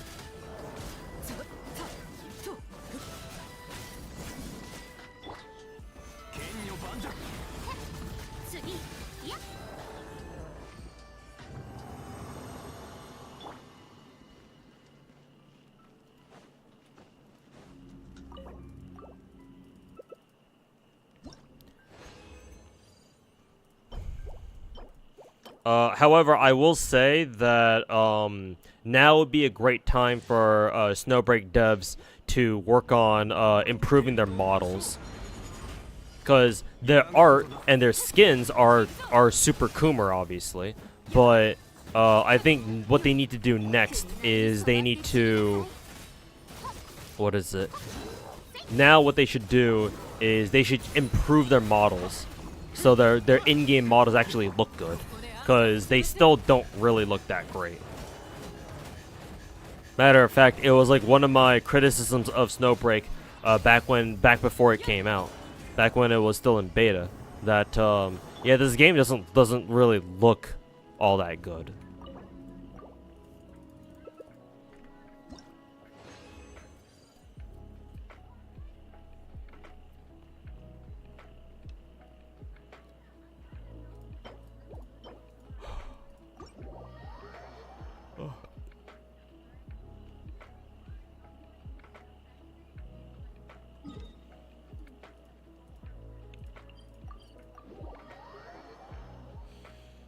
You don't play enough to justify buying the good skins? Yeah, that's fine. Do whatever you need to. Or don't want to.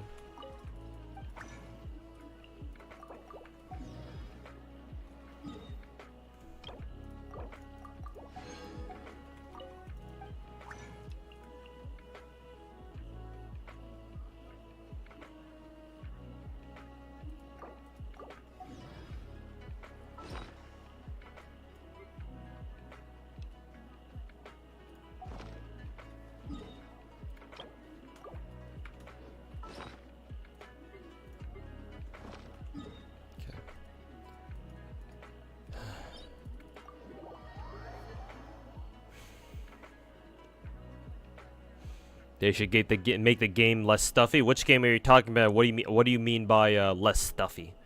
How's your stat today, Gacha Gamer? Going good. I'm enjoying it. Streaming, farming for Arlecchino artifacts with the remaining frag resin I got. Getting shit, absolutely getting pissed on. Lovely. Average Genshin experience. That's the reason why you gave it a shot. But like you said, daily burn, yeah. Lots of daily chores they gotta do in Snowbreak for some reason. You agree the models don't look that good? I think the models themselves, I'm not a 3D animator or anything like that, but like, I'm sure the models themselves are decent, like they're okay, but like their shading is awful. Yeah, the shaders that they use are.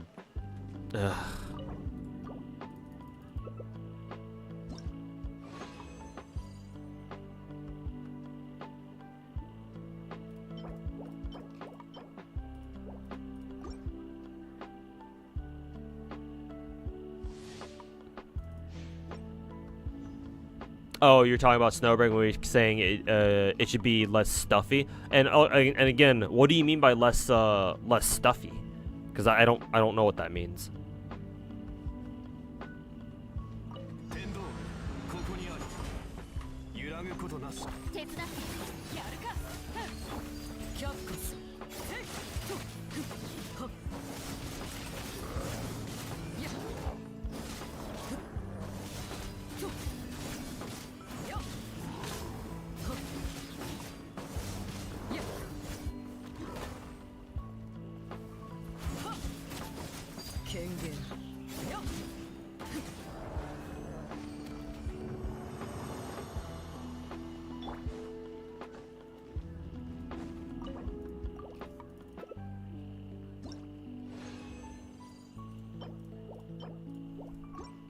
Give me 1 second.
Good night too. All right, JXC. Thanks for hanging out, man. We'll catch you next time. Have a good one. 天理チョーク霹靂戦時次手加減なしだぜ却下する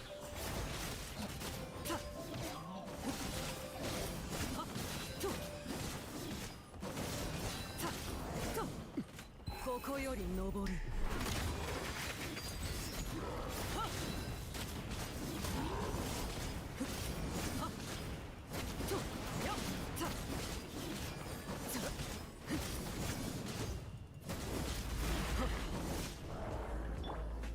難攻不落そこやるか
I brought some croissants.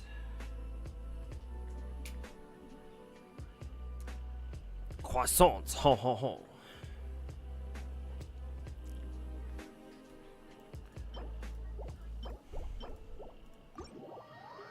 Gotta go, man. Good luck with the stream. Hey, thanks, man. Thanks, Ray, for hanging out. We'll see you next time, man. And, yeah. Have a good one. Did I fall asleep? No, I was AFK for a bit.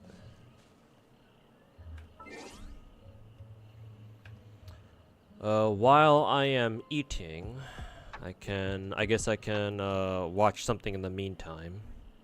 We do a little bit of reacting. We'll do a wee bit of reacting.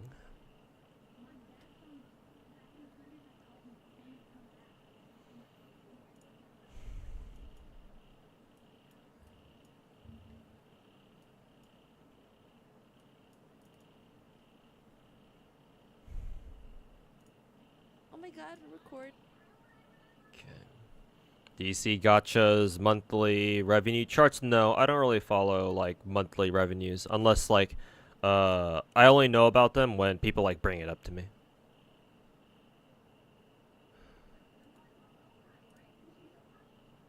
So I'm not gonna go out of my way to take a look at them, but like if you want to bring it up to me, and you want me to like talk about it, then sure, why not? Anyways, let me watch this while I'm enjoying my croissants. Morning. Yay. Wow. Let's go. Hello. In case you guys don't know what this is a relatively recent podcast that Ruby, Mina, and Mr. Pokey have been doing, called Topped Up. I believe is these three, should be. Everybody. I think they have like 3 episodes done now, so Yeah. I've been meaning to Welcome watch to these on Topped stream, Up. but haven't had the A chance until now. podcast where if you're down bad, get ready to be topped up.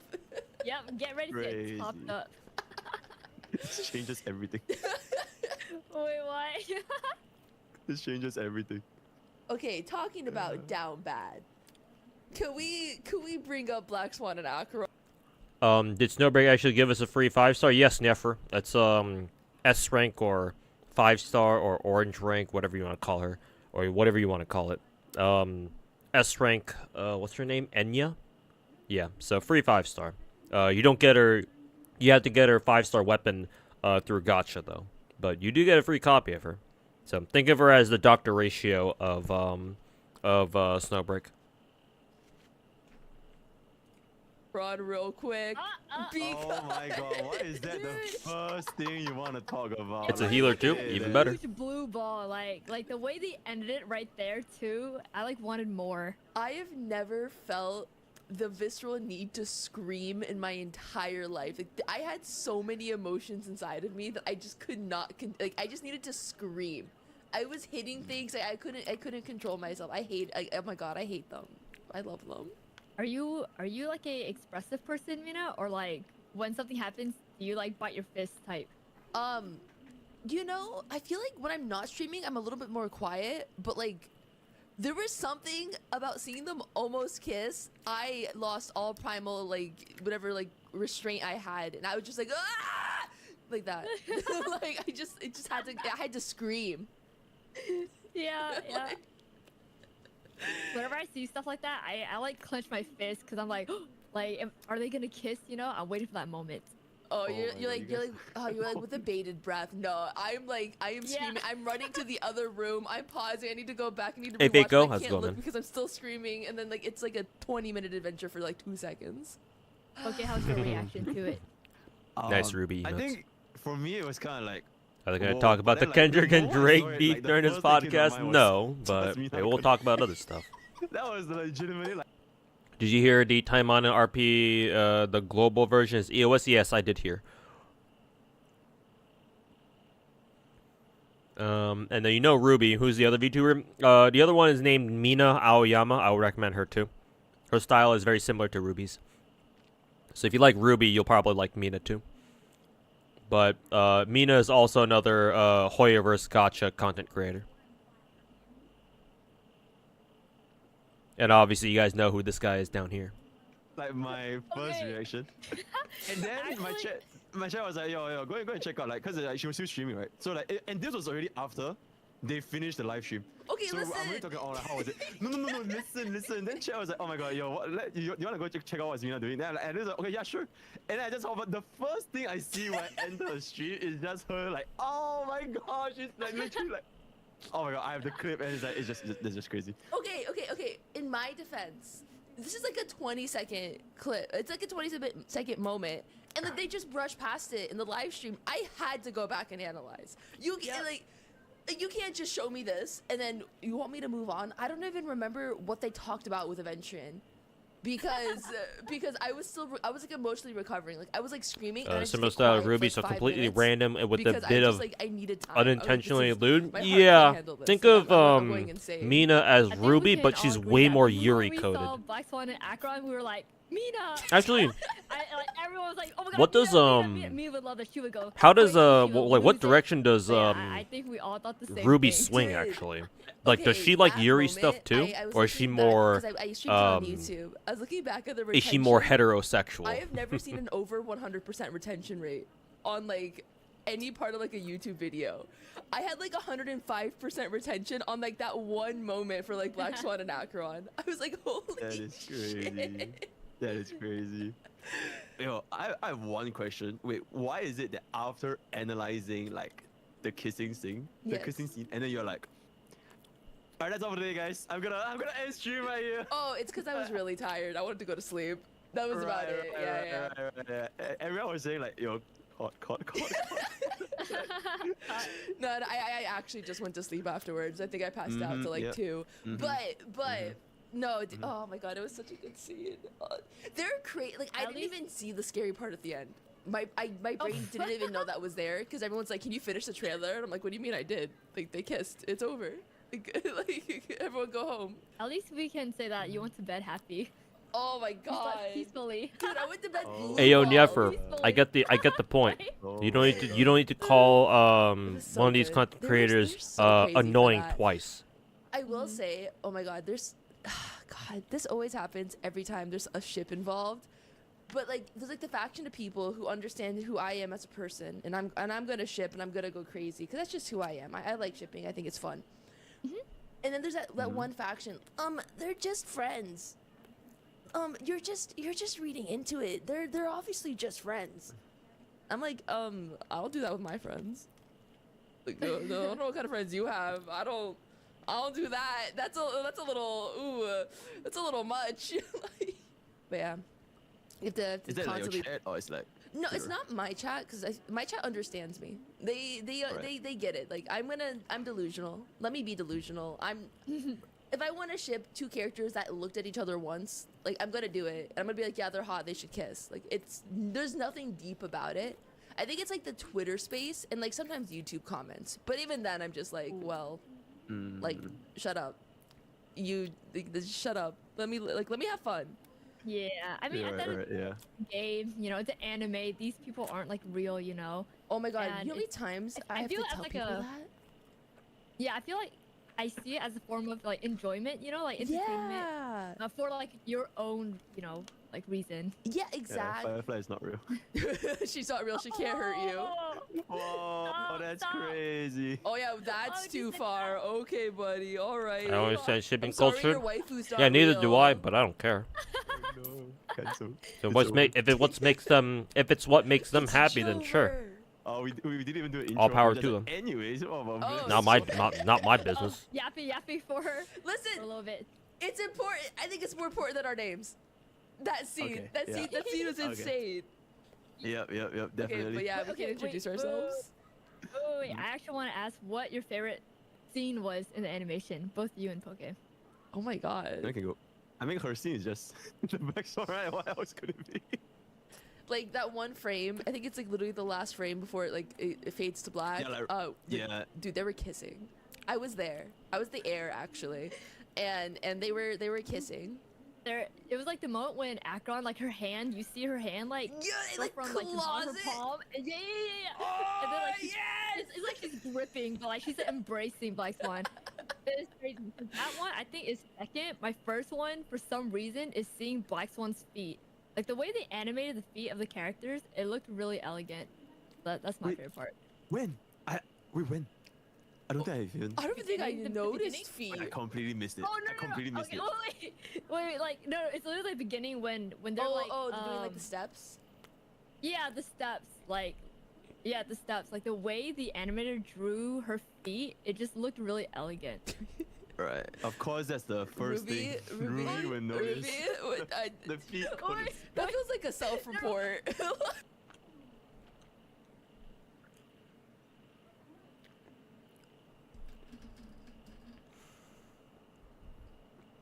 What are they talking about? Some dramas? No. They're just talking about Yuri stuff, I think.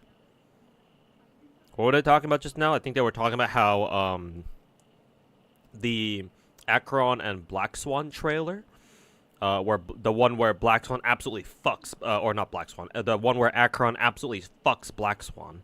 At least I'm pretty sure that's the video they're talking about. They're gushing over that, about how the way it was animated, I think, or something like that. So no drama, at least not yet. The problem with shipping culture is that they're sometimes aggressively shipping something to an obsessive degree, and you don't get that. I mean, just because you don't understand something doesn't make it a problem. Where I draw the line, where I think the problem, where the problem does lie, is when people who do this sort of shipping let that dictate their actions to the point where, to the extent that if they see anything else online that contradicts or goes against their shipping mindset, then they lash out because they think that's not because they want to project their reality onto other people. That's where the problem should be. Because there's nothing wrong with shipping or like living your own Delulu fantasies or whatever, right? Real life is tough, so people need an escape. There's nothing wrong with that. But it becomes a problem when you are actively like harassing or or inconveniencing other people, even if it's online, like even if you do that shit online, it's still bad. Like it's still a problem. That's where the problem should be.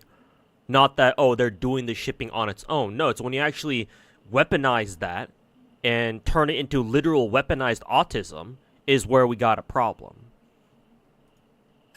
No, wait, no. It was okay when they had first shown it to everyone. Like obviously, like no one knows what's going on. But when you first see the 2 feet appear, it's like, wait, they're dancing. But then I was like, oh wait, but this is really elegant. Yeah. Interesting. Just understand that Out of every moment, I thought you were about that to say, like, your oh, yeah, own like, the personal Genshin was good, shipping but, like, the is hand just kiss your was also, own like, personal really nice. delusions, And then you just and that went they are not feet. canon, or at least you know usually Yeah, it shouldn't I said be. the hands first when Akron was embracing Black Swan. Yeah, Sometimes yeah. they That are, was- but that was even then, crazy, dude. oh my god, they're you know, so crazy. I love recognize Yuri and where the Black Yuri. boundaries of reality oh, are. Shit, wrong game. I love Star Yuri Star Rail. Star Yuri? Like I Yuri guess Yuri Rail. Star Rail. Oh, wait. Yuri Rail? Ooh. Yuri real. Ooh. Ooh, I don't ooh. Also, I never realized that Ruby Anyways. has like a Anyways, fucking moving on. six-pack on her Alright, VTuber who avatar. wants to go first? Oh, okay, yeah. Whenever Ruby you go streams, Okay. she literally never Hey, shows hello to anything everyone. It's below your her girl, tits. Ruby. So this is actually the and first time I'm seeing I'm her here with with my actual friends. abs. I don't know what to say Wow. actually. Banger intro. Let's Very go. intro. Let's go. Yeah. No, but yeah, no, we're here. I'm here with my amazing friends Poke and Mina. Take it away. Hello, Yeah. everybody. I'm Mina. Yeah, we're doing a podcast, so you guys can hear us talk about what we like, and that's generally gacha games, but it also could be literally anything. And it's gonna be involving a lot of simpage. We talk about news. We're gonna talk about gacha, and we're just gonna have a lot of fun. Yeah. Yay. Yeah. Yeah. Hey, yeah. Hey guys. I'm Pokey. I never got. I never saw the Yeah, I'm standee here with you my got friends, her to Ruby sign and at Mina, and Axe last year. No, exactly fake like go. what you said. I don't We're remember gonna seeing be anything like talking that. about a whole lot of gacha. Was it like a whole viral lot of, tweet on Twitter or Star something? Rail, other games and Wuthering Waves, Zenless Zone, whenever it comes out. Any happening things in life, and basically just a yapping session, and we have no idea how it's gonna go, and yeah, we'll just let things take its course. Yeah. Cool. Yeah. Yep. Easy. Boom. Yeah. Like the Yeah. explosion, like thing, like bam, boom. topped Yeah. up. Oh, topped up. Wait, we gotta do our intro. Are you down bad? Get ready to get topped up. By the three of us. Insert music. Yeah, Insert like- memes. Like way Insert too dank, knowing. way too dank. Like Yeah, way too just- dank. Vine booms. Boom, boom, boom, boom, boom. So today is we are recording on a Monday, aka the 18th, and as you guys probably know, a lot of things had happened the past week. Oh my god, Um, so much. Yeah, yes, so much. From Star Rail to Genshin to Zenless to any other gacha games. Let's start with the 2.1 live stream. I love how much this company loves Honkai Star Rail. Like, I don't What's know, like in your it's Discord? fun. Yeah, VTuber, It's so the nice to VTuber just see them channel, I geeking suppose. out over the game. I actually really like the passion that the devs put for the set of the live streams. I feel like every single live stream that we get is always super like unique, you know. Mhm. They really go beyond with the music, especially this one and even the last one too. The Penacony set, I really like that as well. Oh yeah. Yeah. Or even like when No, they no, did go for the one night in Penacony. Like they're just putting so much effort. Not the one night in Penacony. The it's always what is the thing? It was like right before Penacony launched. It's a cartoon thingy, right? Or No. is it the real life? The real life one that they did. It was like it's always something in Penacony. Is it always night in I get Penacony? what you're talking about. Yeah. But I also forgot. I forgot the name of it. But like I don't know, they just put like a lot of effort like just into the immersion factor for Star Rail. Yeah, I think it's kind of crazy, and I feel like this might not be like an always thing, because I think feel like at the start the live streams they were usually like the animated characters, the chibis, and they have a screen. Yeah. But I think like 2.0 and 2.1 they really just went like all out. I think 2.0 is because of the it's like a whole new world, like whole new planet. Yeah. And then 2.1 is because of like the anniversary. So probably okay, and I think they also mentioned like they're gonna be getting back like Albert and the gang in going forward into the future. So yeah. Oh yeah, they usually do like the people ones for anniversaries and I guess like new worlds as well. So yeah, we just happen to get it back to back. But okay, surprisingly, I kind of liked that it focused more on like the staff members and not just Dawe. Like I love Dawe; he's always fun to see. But I think it was like it was cool to just like see like the people who are working on the game like talk about the game. Although Xiaoji sleep with one eye open. The uplifting and heartwarming. Wait a minute. Okay, are you guys not terrified that he was like, oh yeah, I think 2.1 is gonna be considerably like not like less lighthearted and it's gonna be a lot worse. Yeah. What? Was it though? What do you mean? I think it's good though. Like it can't be super heavy because I feel like it'll just be like it'll kill the build up. It needs to get worse before it gets to be better. You know, it's kind of like if you guys watch like Avengers, you know, Endgame. There needs to be the Infinity Wars before the Endgame comes out. So I think it needs to get a little bit darker. So it will be good. Yeah. Like, okay, I understand, but it scares me because if the last one was lighthearted and carefree, and this isn't. Okay, you already killed off 2 people. How many more have to go? Like, what do you mean? Are they really dead though? No, Robin's alive. My queen. I think they're not. It's like there was this split frame where we saw Firefly for a while, right? She was like, angry and yeah. She's so I always feel like they just got angry. like sent to the. Yeah. She's always like just like pouting and angry. Nah, I treat her well. She's happy with me. So. Is that why she's dead, Pokey? Yeah. Is that why you let her die? Why didn't you save her? Yo. It's not Why my didn't you? fault. Staria wouldn't get It's not my risky. fault. It's Archon and Black Swan and Adventurers. Uh-huh. Yeah. She didn't pull out her sword fast enough. Yeah, she didn't have enough speed ups. Oh my god. I don't think it's a 'cause matter they of being couldn't risky run or May not. build But up, dude. They couldn't get to her fast enough. Oh my god, that's Slow great. they just Rowan didn't May. deliver. Slow Rowan May. Oh my god. You know what? I'm not even gonna go there. It's the best build. I don't care. It's the best build. Genuinely. Is that why you changed Genuinely. it? Is that why you changed it? You made it better? Did he? Because I was getting told that slow Rowan May is right. Everyone was like, Poke's right. Rowan May should be slow. No, Yes, it's called yes. copium. No, it's because none of them roll speed. I swear to He's God, inhaling that cope. if they rolled speed and break effect, then they'd be like, oh yeah, this is it. All right. You know what? It is what it is. Okay. He's inhaling copium. Yeah. Okay. But you do this because like it's like this like inhaler, and then when you smell it, it's like a blast of like a minty. It's like a minty blast, and it makes you like. Oh. Oh. Yeah. Yeah. Is that? Mine's X brand, but have you guys tried it before? I don't know. I'm not familiar, but Oh, shit. we have something like vapor rub or something. I forgot.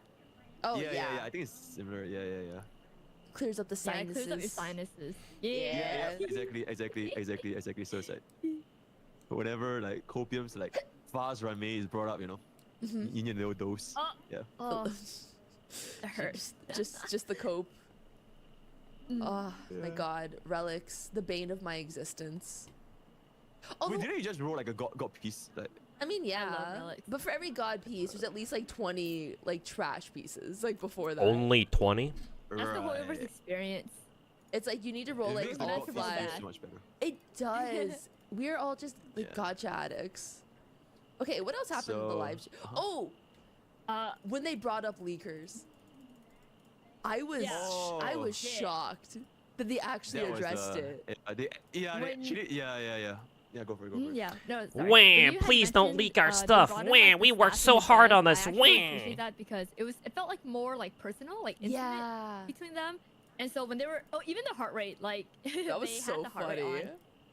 And so like you can see how everyone responded, and that the questions that they had addressed to like the public, it's like big questions, you know, like kind of like the elephant in the room. So yeah, I like that they addressed the leakers. That one was kind of scary. I not gonna didn't. lie. It was They actually- should have shut up, I but thought they it was should have just shut so the fuck sweet, up like, about that. How much they Yeah. care for the game. Because like you Yeah. could just feel their I- frustration, like when talking Mhm. about like Yeah. okay, my personal opinion, I think story leakers guys just stop. stop leaking the story. Character leaks, like, while I don't look at them, I can understand for free-to-play players, like, for them to see what's, like, whatever banners they want to save for, like, whatever you do you. But, like, don't spoil the story. That's, like, the 'cause, fun like, part. You can't change that, you know? Like, it's a huge plot that they put the time in. And, like, I guess with characters, like, drip marketing, essentially, and, of course, like, free-to-plays can look ahead. Yeah. But when it's story, it's, like, it's set and done, you know? They can't go back and take that, change it up. Yeah, absolutely. I think that when it happened, it was like shocking. And then like when he talked about like, oh my god, they did so much effort like over the years, and then all for it to just like get leaked. And then, like he was like visibly like you can see he was really like sad. Then oh my god, my child was just like, oh my god, sad. It was just a very raw moment there. I didn't expect to happen on a goddamn anniversary shoot. You know, just suddenly, just legit out of nowhere, this curveball is happening. Oh my god, what about leaks? Yeah. I think they kind of just like so showed their respectful. Yeah, and I think it showed their frustrations with it, like in just like a way that really did resonate with people watching. Now, will it work? Or you I know, you hope. could prevent people from leaking Potentially, the like, shit guys, to just begin stop with. leaking the story. Just stop. Go do something else. Go play the game. Like. I also don't see the benefit in leaking like story at all. Like character kind of does make sense, but story's like you know. It's literally just like for clicks. Yeah, exactly. Yeah, like, it's just exclusively clicks. Like that's it. There's no other benefits to leaking story. Okay, but the March 7th thing, confirming she's That getting one? different paths. So They were crazy I guess for that. I saw like two different like feelings. Like one side was like, oh my god, that's so crazy. Another side was like, oh, they spoiled that, because that could have been in like a story, you know. I think they spoiled it before leakers could spoil it. I actually think that's why they did it. They're like, yeah, no, this is what we're planning. So like, leakers, shut up. Like we already said it. Yeah. But I think it makes sense because sorry, go ahead, Pokey. No. Go for it. 'Cause I was just say I think it makes sense. Story though, spoilers because are bad, but obviously isn't it we on know- Hoyo? Isn't it on Hoyo for it to have gotten leaked? I mean, obviously we won't know this particular instance, unless like we found out more about like more details on like the circumstances surrounding whatever story leaks that could have gone through. Because I personally hadn't heard anything about story leaks. And now that I've seen how the first two chapters of Panacony have been written, I don't think I would have cared. Because I mean, you know, if you care about spoilers for a story, that assumes that you care about the story itself too, to a certain degree, which kind of a hard sell for me.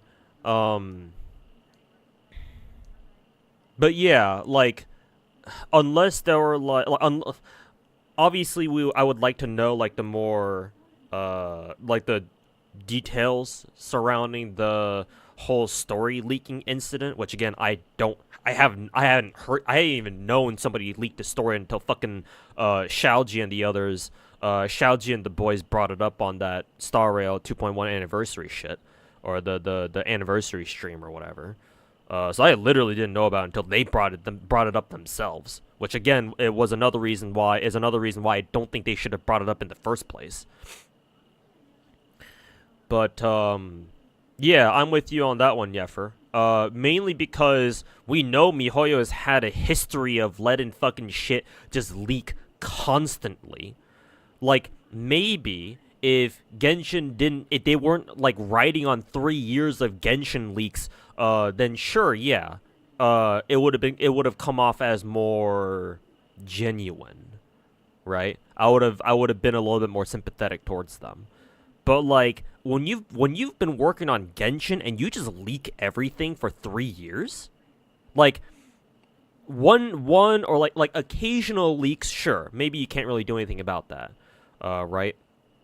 But bro, like, people have been constantly leaking shit from Genshin and Star Rail. Genshin for like 3 years, and then Star Rail for a full fucking year, right? At that point, it's not like, just clearly it's not a one-off thing if it keeps happening. So at that point, yes, most of the blame, I would say, has to be shouldered by MiHoYo in this case. Cause like, clearly they didn't do shit about these leaks. or like trying to cover them up or something, or like preventing future leaks from happening. Again, like if it happens once or twice or maybe 3 times, sure, okay, right? Maybe shenanigans happen, sure, okay, whatever. But it just keeps happening. It's to the point where, like, without leaks, like, it's hard to imagine Genshin or Star Rail without any leaks, right? So, like, you can't talk about how MiHoYo isn't blameless here. And matter of fact, I would put most of the blame on MiHoYo in this case, simply because they have such a huge track record of just letting everything leak up until this point anyway. So yeah, like, sorry to Mina, Poki, and Ruby here, but like, personally, I'm nowhere near as sympathetic to MiHoYo and Xiaoji and the crew and the rest of the boys, because yeah, I would argue most of the shit is on them for letting these leaks happen in the first place, unless they want to divulge more information that, okay, yeah, the story leaks weren't their fault, that some insider dipshit over on the Chinese server, like, legit did something, like, either illegal or, like, well, I mean, leaking is probably illegal in the first place. But, yeah, like, unless they can prove to us that, yeah, they can't be implicated for any of this, for any of the story leaking in particular, then okay. But we haven't gotten any information like that yet, and MiHoYo probably never will provide any sort of information. So, yeah, MiHoYo can go fuck themselves.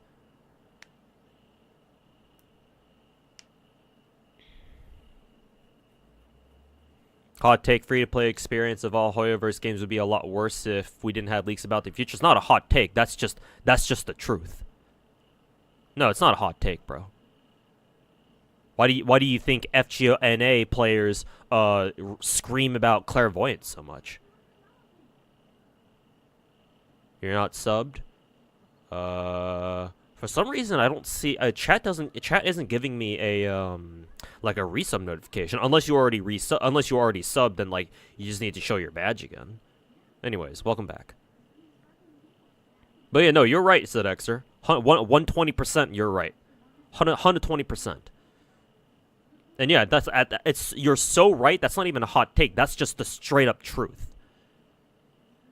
Because again, I've said this before, but the free-to-play players' biggest weapon, their greatest weapon against in a gacha game is time and knowledge, future knowledge, because it helps them plan.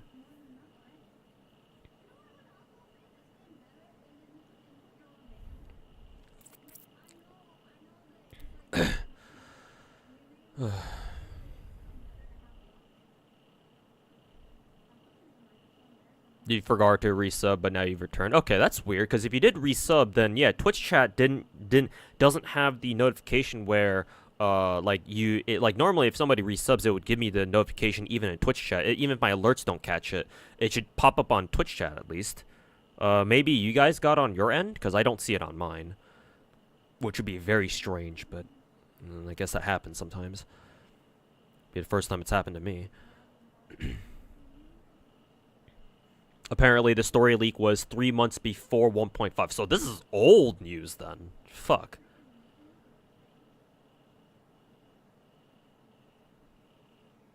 It's part of the culture now? Yeah, exactly. Like, all the leaking shit. Yeah. And they call it out in the live stream, made you cringe. Like, that would do anything. Yeah, same here. Like, I didn't like how... excuse me. I didn't like how MiHoYo... like, the MiHoYo devs decided to call that out on their stream. I'm not saying that they shouldn't have. I mean, maybe they shouldn't have. But, you know, ultimately it's their stream, so they'll do whatever the fuck they want, right? But if they felt like they had to address it, I feel like they should have done it differently. I don't know how they should have done it differently, but they should have done it differently somehow. Because the way they did it was, like you said, in your words, Nefer, quite cringe. Yeah, like, that was not a good look for them, at least in my opinion. Because, yeah, there's no need to draw attention to people like that, right?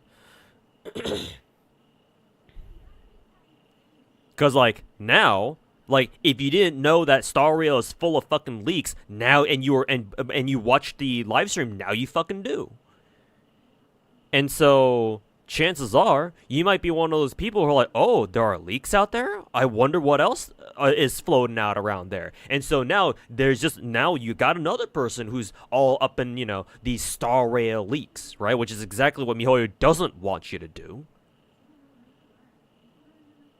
Yeah, there are some things that you should bring attention to, but other things that you should not. And leakers was one of the things that they should not have brought attention to, or at least not addressed on like a fucking live stream like that.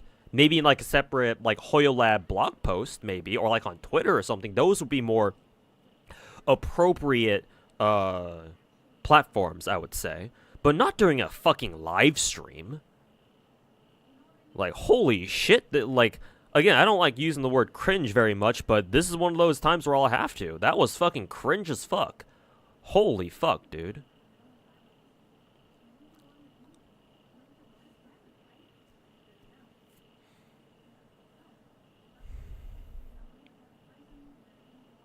It's tone deaf in general. In my opinion, the reason why I think they decided to do it was because they were trying to publicly humiliate the leakers, because again, Chinese culture and all that. Remember that East Asians have this are big on like saving face and stuff, right? So like if you get called out for something bad that you did, right? In this case, leakers and shit. Then yeah, I would assume over in China, I'm sure they didn't really mind it that much, right? Shame upon your family type of shit. So I guess whatever works for the home audience, I suppose. But overall, like regardless of like culture difference, I still don't think it was a good idea for them to have done. So, could have been an ego boost instead, maybe. We'll never know. I sure hope it wasn't.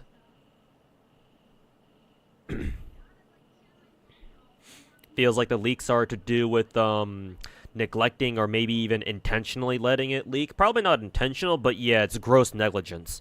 Like, how do you let people leak shit for like Genshin for 3 years straight? Like, what? Well, what are we doing here? Like, I'm not trying to say that leaks are bad. They are good, at least for your average player. But from a corporate perspective, like, how do you fucking how is this acceptable?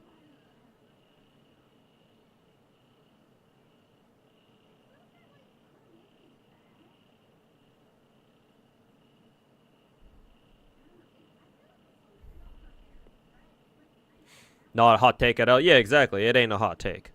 Leaks are good for the players, but bad for the for the corpo, for the devs. Yeah. To be fair, the leak made you interested in the story more in 2.0, but they changed, so now you're even more disappointed. Oh well, it turns out. Yeah. Anyways, but yeah. Unfortunately, I have the exact opposite opinion of these three. But, I'm going to have a lot of clashing opinions with most gacha, especially most HoYoverse-centric gacha content creators anyway, so no fucking surprise, I suppose, right? March isn't going to just stay March the entire time. Like, we know this as players. Like, March is such an integral part of the story that she was either going to... Is she, though? Because she sure as fuck doesn't feel like it.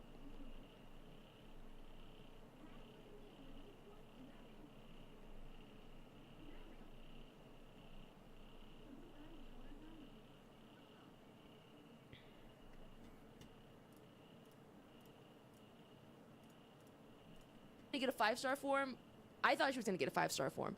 But if she's just going to be able to switch paths, like, we knew that something was going to change and she wasn't just going to be like the 4-star preservation unit.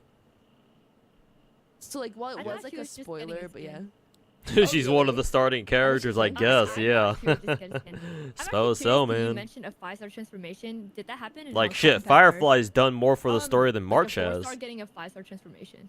Well, in We've Honkai barely known Impact, Firefly for like a there's, month or two. There's S rank Valkyries and A rank Valkyries, and I like most of the main cast has like variations that are like A rank and S rank of themselves. So like they do like so it's a smaller cast, but they get multiple versions of themselves. March is gonna be our Mash. I mean, Oh, she's okay. designed to Yeah. be our When Mash, people kept but saying, like, unlike a Mash, 5-star she hasn't done transformation, shit. For March, me, that it's like is. if March is a 4-star, does she just become a 5-star? Like, I you know, think, so I like, was kind of curious on It's that. kind of like what happened with Don Hung, how he has like Don Hung ill. Oh, okay. Yeah, Like yeah. a whole new character then. Yeah, yeah, that's what I like. Okay, Mhm. can they still release a 5-star March even if she has path switching? Like I want to use her. like, like come on, make her a 5-star. Yeah, I genuinely thought that she was gonna get a 5-star, no? Yeah, Or did they say that then she's not gonna get a 5-star? Because I don't thought she's know. gonna, she's gonna change path, but she's also getting a 5-star. Can you That's imagine what they I just okay? So she gets like the path switch and they just add a star. Like she is a 5-star Yeah, now. yeah. Like boom, Yeah. 5-star. Because I thought like she would get a path switch. That's why, like just like MC, you know, you can switch Yeah. between the two. Okay, they're gonna give her 1 star and then we can clickbait another free 5-star unit. New 5-star. That's crazy. Nuclear drama. Get I started. personally would prefer if she like legitimately got like a proper 5-star. That's like actually like improves her Lune. Yeah. Cause okay, I don't know about you guys, but like okay, I don't really use like MC that much. So like even I if it's love just MC. path, it's like yeah, I don't really use that much. So I'd rather just like a whole new 5-star. It's like actually like insanely good. Like oh my god, it's so fun and to use. Yeah. And, that would be cooler. Yeah. Okay, I agree with you because I would want to E6 her. But my- but if they don't, then I'm saved. So maybe they shouldn't. Remember this for the future, you guys. No, okay, I've always said no more E6s. Like just in general, no more E6s. But I have 2 exceptions. I have 2 Lie. exceptions. If Kiana shows up in this game and is playable, I'm E6ing her in a heartbeat. Like that's it. Like if I see her, it's on site. I love her. Mina, And if I March will 7th, not it's a 5-star. E6 Those are anyone my else only in 2 Star exceptions. Rail Everyone else can get, Aoyama, like, an ladies and E0 to gentlemen. E2. Okay. It's a good exception. Yeah. We'll see how it goes. Wait, what do you We'll see mean how the okay? arc What do you Daniel mean? gets a We'll see how 5-star arc version goes. because he's That's how Chinese, arc while goes. March Okay, gets okay, the that's Trailblazer Yeah, treatment. adventuring. Honestly, Okay, no, I'm. okay, I'm curious on what you think about them. Okay. I don't know if March Listen, deserves I'm not a E6ing the Acheron. Trailblazer I do treatment, like to be Acheron, honest. but I don't like Acheron Like, I that feel like it's much. just better I for her to enjoy but get. she's not one of my favorites. I would I prefer do getting like her, her or I would Kissing, prefer her but I like getting Wax One more. a 5-star variant. Like that pairing for me, it's made because of I like think how that down I am for Black just like Swan. Traveler Like, and I found the Genshin, I nice think little added bonus, Trailblazer to should get, be like, the the only logo, but I character would in the get one game who can And then switch Chin, paths. I really liked his design when I saw him, but I feel like he's just like he's for the boys. He's for the boys. Because and- like and that's I what just- makes the main boys, character different. Like that's Oh my what God, I'm so like, down bad for you her, know. but Let me I- pause the video. Like path switching for Traveler, oh sorry, not Traveler, Trailblazer is like that's their thing, right? Like that differentiates them from the rest of the cast, that because it's the one thing that they can do that nobody else can in the game, right? Sure, there might be stronger characters than Trailblazer, but Trailblazer's ability to path switch is like is like their claim to fame. It's what makes them them, right? It's their their them trait.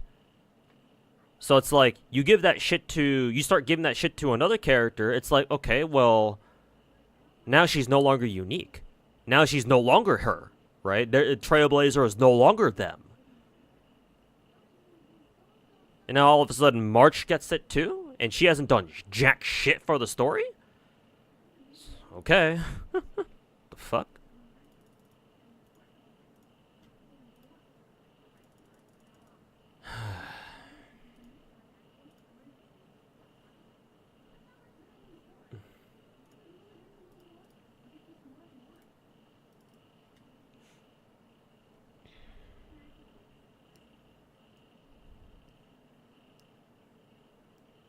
It's just more of the problem with the story we talked about. Yeah, exactly. Just more of this shit. Yeah, it's just that it's being brought up again with this podcast. So yeah. Honkai, Impact, Andy. I mean, there's nothing wrong with that. Like if Kiana I don't play Honkai. I think if Kiana ever shows up in Star Rail, that'd be hype as fuck. But you know, we'll see if that actually happens or not.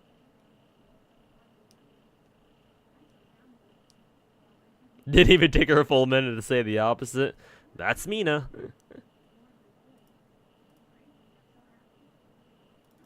Actually, I forget if Mina ended up E6ing Acheron or not. I would imagine she did, but you know, she might have not have. I'm actually not sure if Acheron is even if Acheron is even Mina's type. I don't know.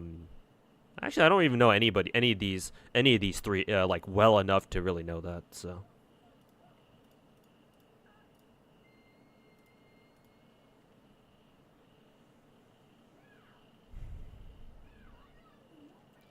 Power system in Star Rail is really interesting because Genuine follows Hunt, but as a part of Erudition. Yeah, shit gets weird.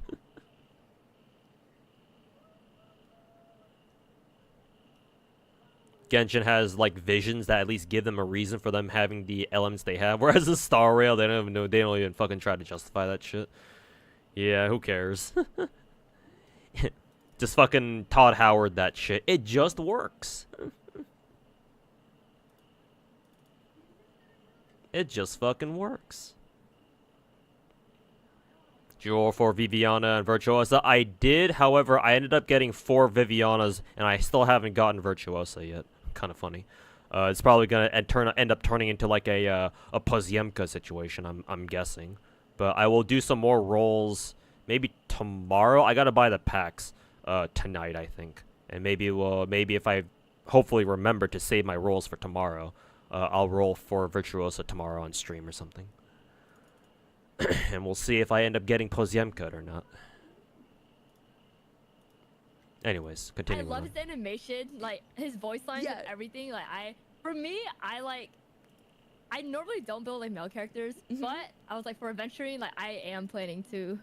Oh yeah, no, I want him. I'm gonna build him, but like I can't. I feel like I can't simp for him as much anymore. Like this is like this man is for the boys. Like he's a boy kisser. I can't do anything about that. Like I'm a little. Is he though? I am like a simp for him, but I. Oh, I mean, people. I'm sure people do ship him with Ratio there a was lot. this one scene that oh my god, the sexual tension was crazy. Like, oh my god.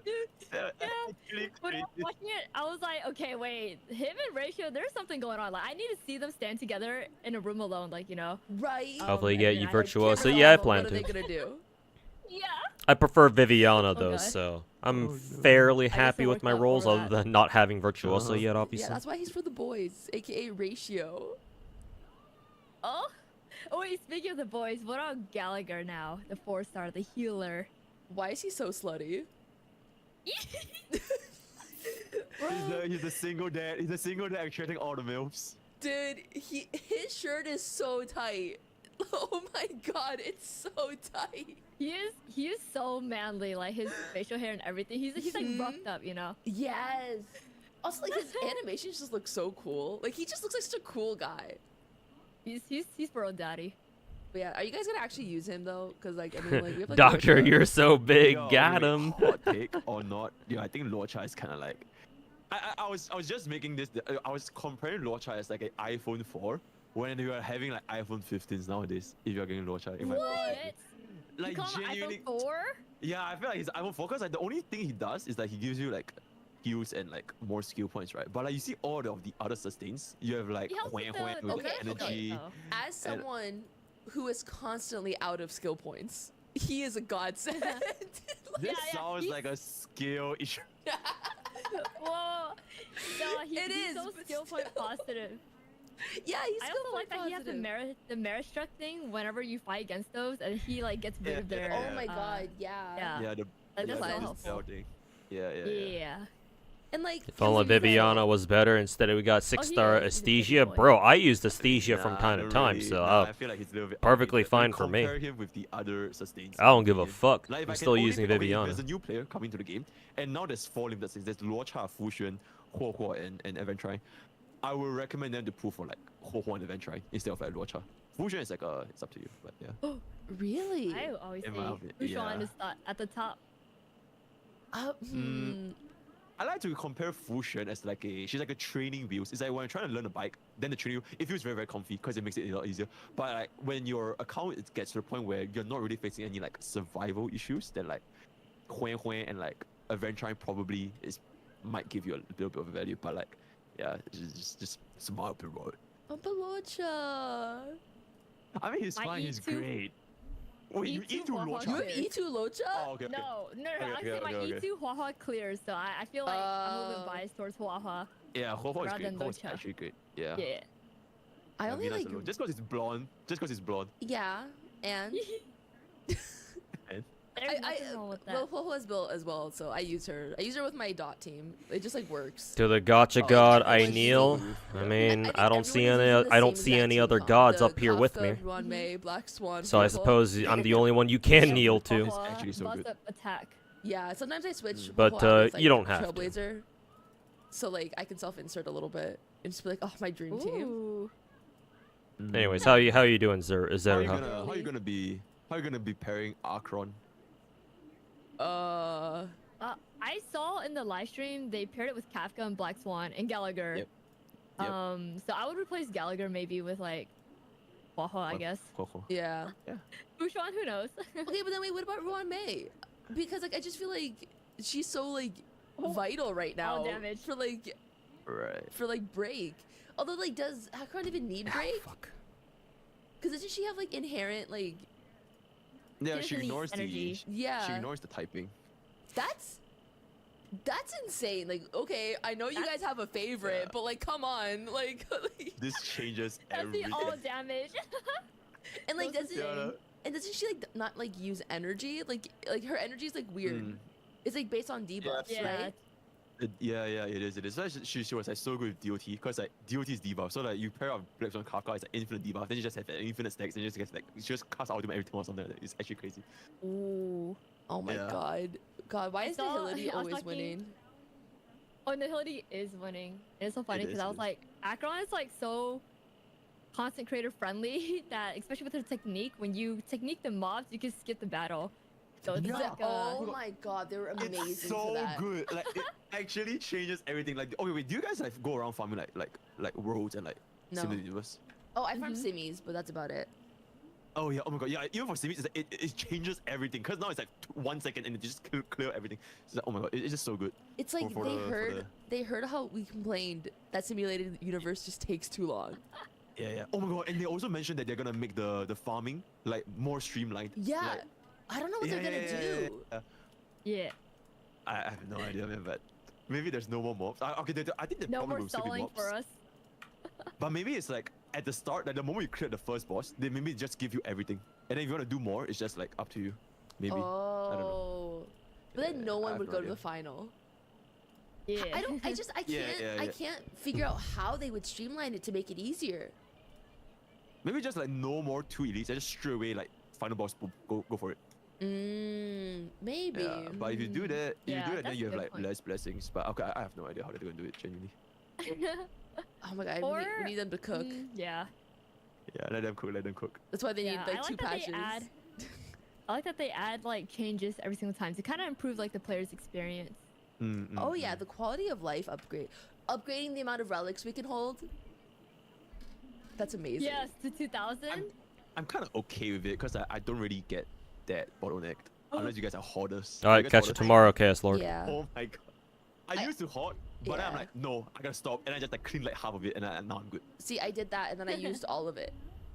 Like, all of that EXP that I got, I used all of it, and now I'm back to hoarding. And then we'll rinse, repeat every like few months. We'll clean, and then we'll go back to max, and then we'll clean, and then we'll go back to max. I feel like Oh my in God. today's Would you guys meta, not use the or the in current trash meta, feature? enemies that you can HP getting Oh, higher, so your whenever support I doesn't do it, contribute I to your do. contribute to your Yeah, it'll make damage. cleaning so much It's a easier, 'cause now you got- wasted yeah, you just slot. boom, and We're everything not is there because it's yet. too expensive to watch. However, I Robin just, being like, what I she say is, trash and I, like, forget to is click it. probably an indication that Like, I'll we say, like, oh, might this is a go trash there. We relic, might and I enter just that leave. territory. It's like- I mean, It's okay, like it's okay. It's better for theoretically you to, for like, Star look Rail, I back mean, at it, you know, just pause this real quick so I can explain myself. God, we still have fucking another hour of this shit. Maybe I'll save the rest of this for another day. Where are we at? 30-minute mark? I guess it's easy to remember. With what is it? Hey Rita, how's it going, man? With Star Rail's meta, because I've explained this before actually, but with Star Rail, right?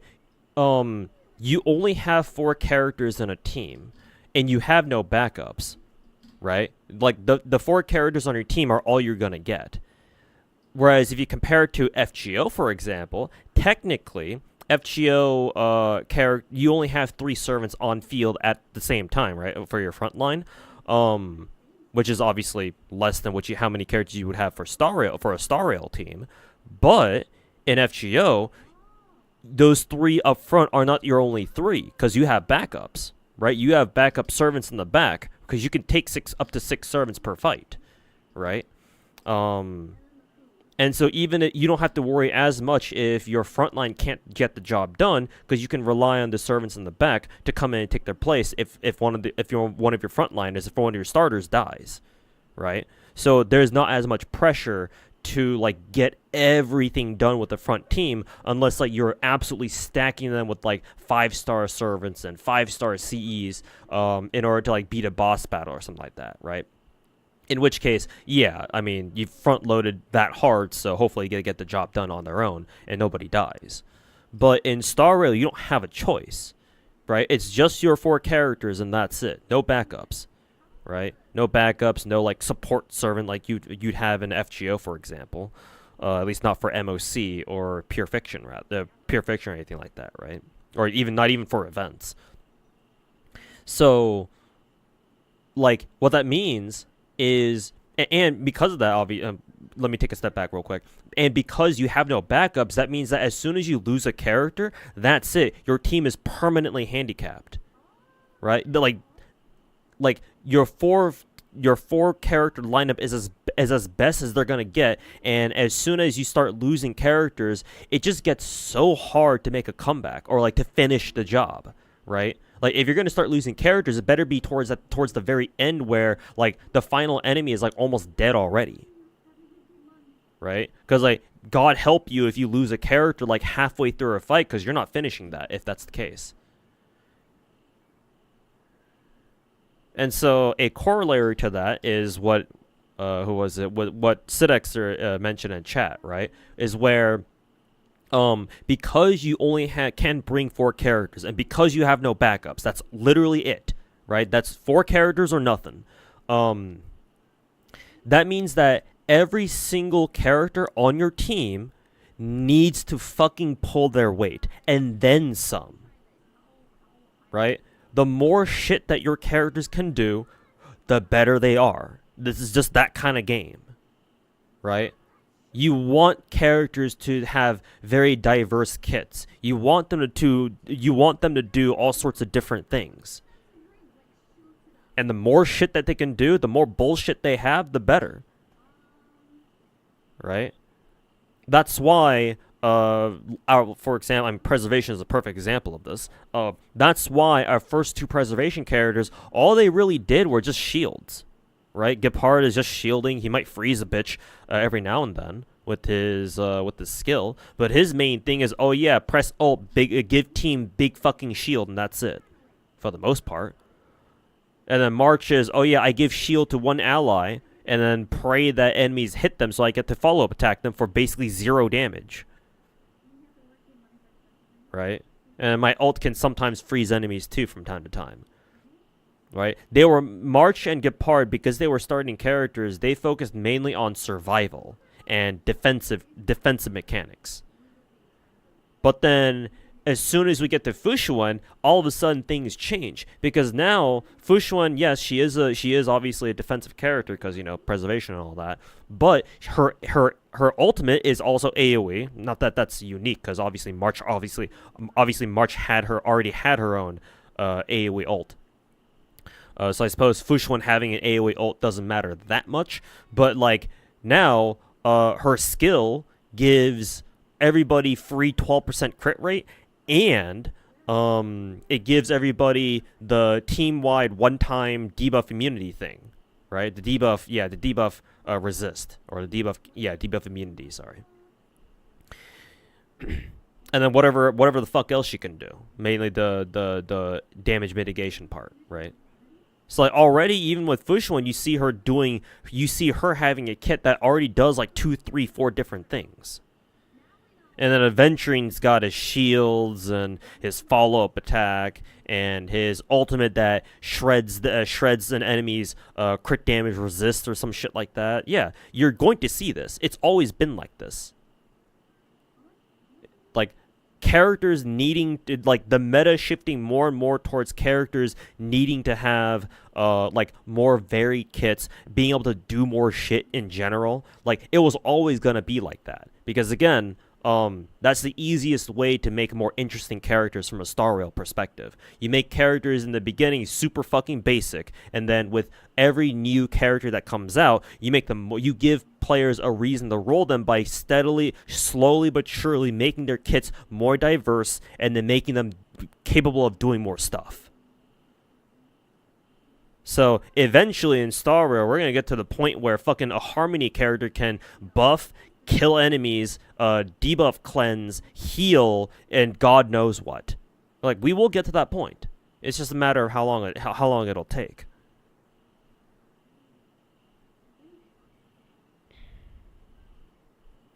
Imagine we get an endgame content that utilizes more characters similar to FGO. Unfortunately, we're not going to get that anytime soon. I do agree we should get something like that, and hopefully sooner the better. But right now, I don't think we're going to get a game mode like that where it requires more characters than like MOC, simply because like it's already a huge demand that Star Rail puts on its players, that they need to have like at least 8 different characters leveled up. And honestly, you probably need more than that, just because MOC cycles are so different from one another that that you need like a diverse roster of like DPSs and shit in order to have a good chance of actually beating them. Like, this ain't Genshin where you can just fucking ride in national every single fucking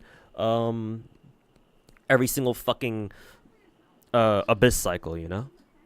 Or at least there will always be like one side of it where you can always just write in national that shit. Also, hey Porcelain V, how's it going, man?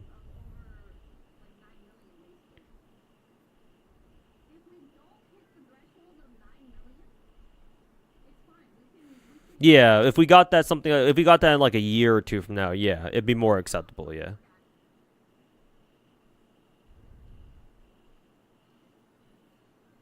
But we'll see. We'll see what MiHoYo will cook up for something like that.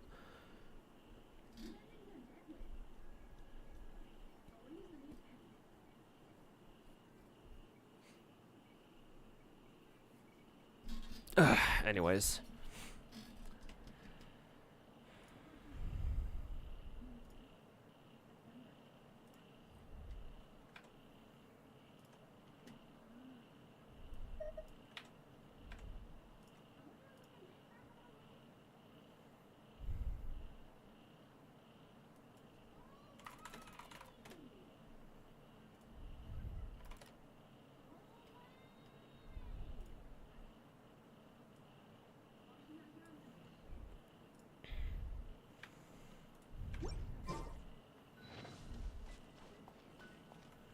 How loud is my system audio?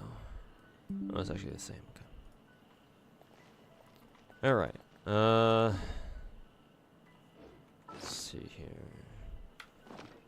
2 more condensed resin. I had a hard time finding my camera at first. It's like buried in the top right corner. Were we watching Mr. Pokey?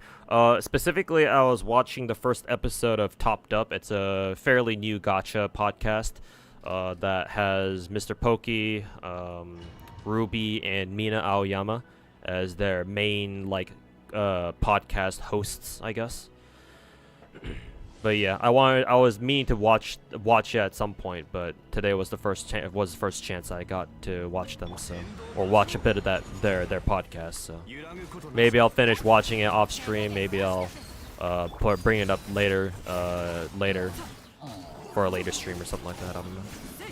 But it was interesting to hear their opinions about different like gacha stuff. So.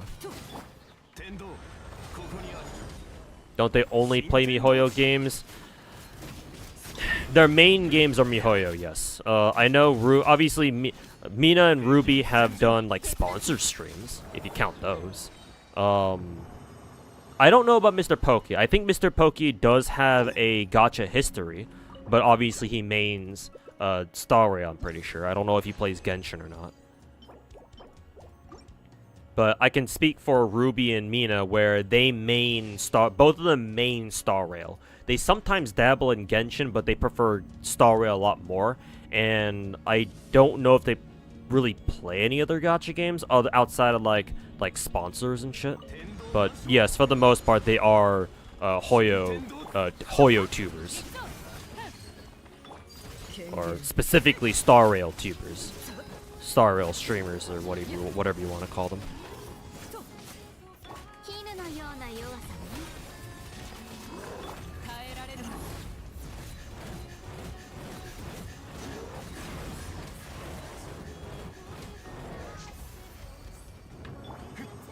Pokey just started Genshin recently. Oh, okay, cool. Hopefully he enjoys it. I'm assuming he started as part of a subathon.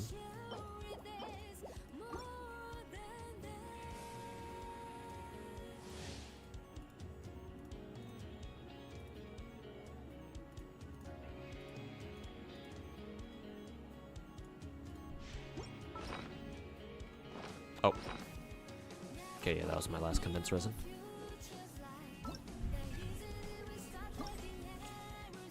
Let's see. Oh, is the entire event unlocked now? Because I'll do it.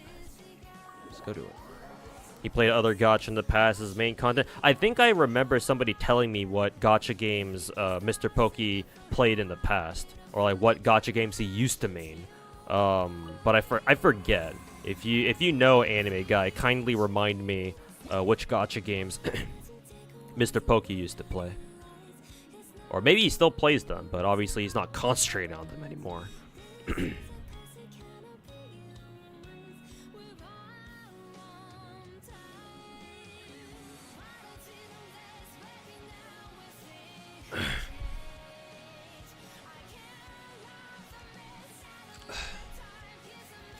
Let's see. After this is a Dendro Electro. All right.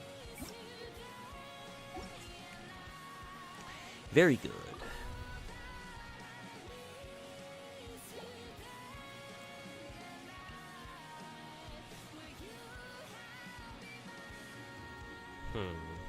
Normally I only run a single Hyper Bloom team, or a single Aggravate team. Maybe for this side I'll run Alhaitham Raiden. Alhaitham Raiden, but instead of Nahida, I'll bring somebody else. Let's try bringing Kole for this. Kole, and then Cookie. And then for this side... Excuse me. For this side, I think I will bring Miss Kecking, Nahida... Yeah.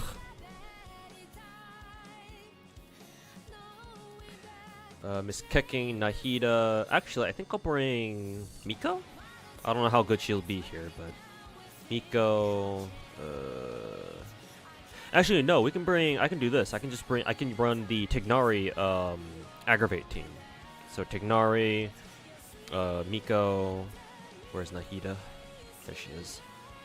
And then, oh right. Normally I would bring Cookie for this. I'm pretty sure we don't have another Electro healer now, do we? Yeesh. I suppose we could just bring somebody else. Not like we need to bring another Electro character. So, fuck it. We'll bring Fischl. Who needs health?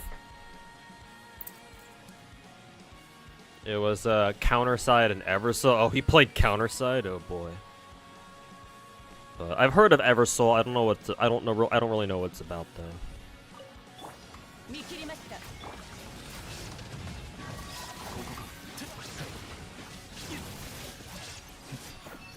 理論の演劇。しっかり立ってな。頼むよこれアンバー。裁きの雷。 I think this guy's gonna be dead. Yeah, kind of wasted that ult, unfortunately. やっはっ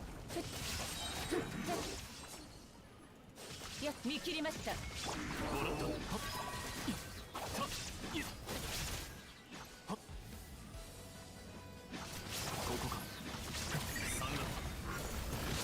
のリンおとなしくしな。裁きの雷。俺ならどうだ。稲光すなわち永遠なり。ひゅっさっやっ逃げ道はありません。しっかり立ってな。邪魔をするな。頼むよこれアンバー。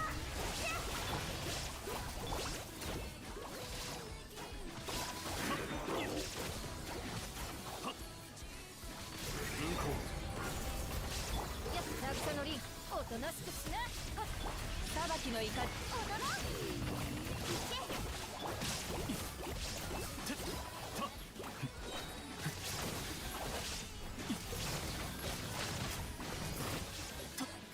理論の演劇。しっかり立ってな。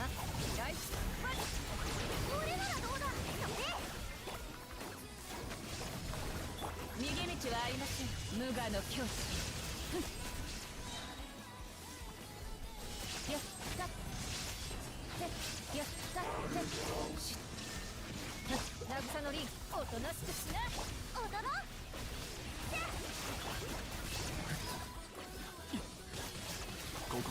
You have the crown skin in Nikke? No, not yet, but I'll probably go buy him like tonight or something. But yeah, I do plan on getting them. Both Modernia's and crowns.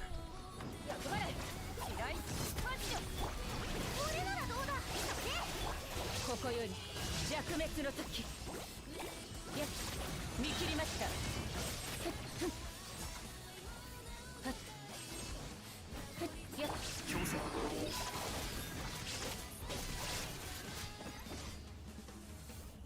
They outdid themselves, and they dropped their price, or at least individually. 全部丸見えね。これこそが知恵の伝道。姿を見せよ。一応目を覆えば。手をつなぎまし。試練満員だよ。神道の権限。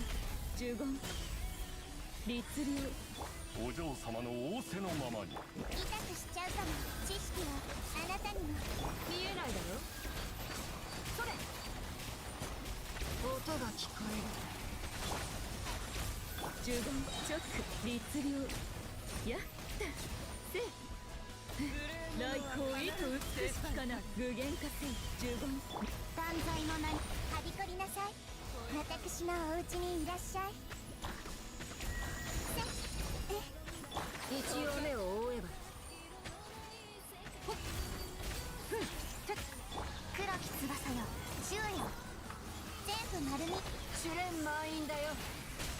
呪言チョック呪言。神道の権限チョック。これこそが知恵の伝道。姿を見せよ。音が聞こえる。 呪言律流チョック。影のカラスが。手をつなぎましょう。やっはっはっ。全部丸見えね。呪言。はっふっ。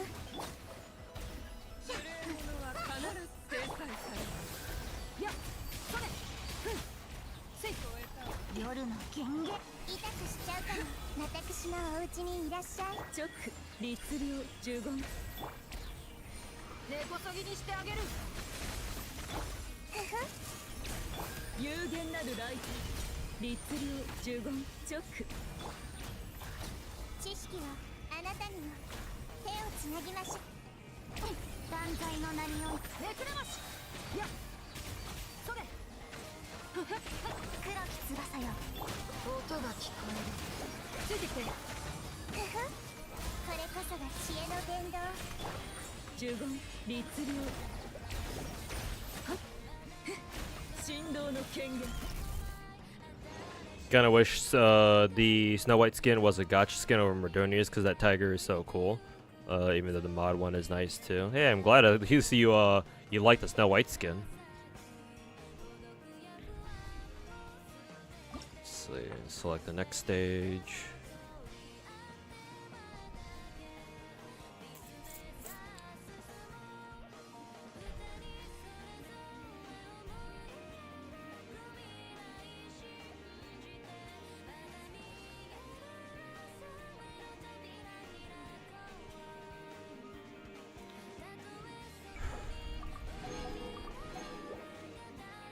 Okay.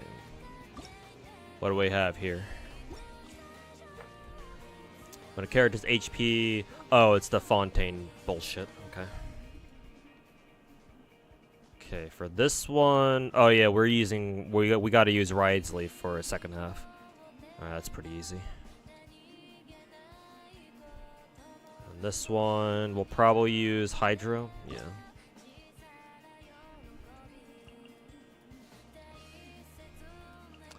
So we know what that means. Alright. Risley, Shenhe.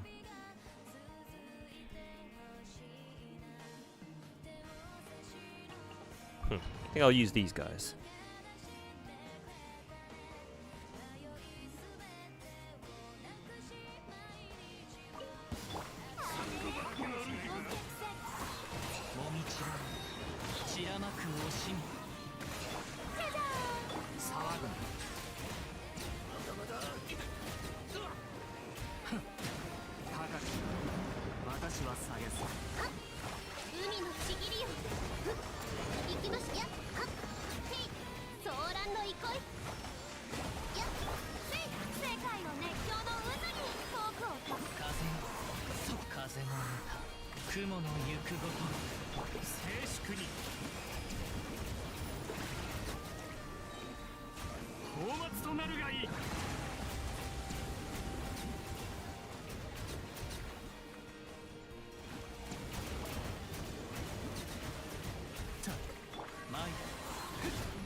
話が通じないなら叩く。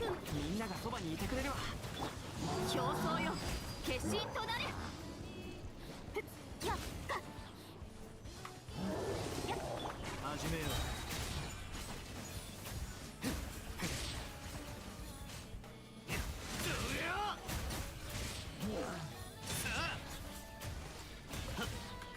恐れなくていい。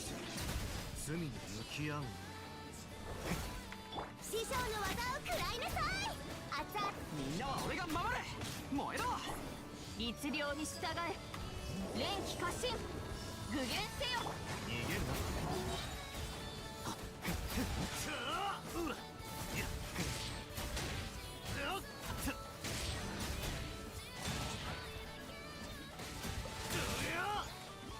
寒いから気をつけろよ。話が通じないなら Tell Jotaro to pipe down. Sorry, he can't. 進直走。 Too busy ora-oraing.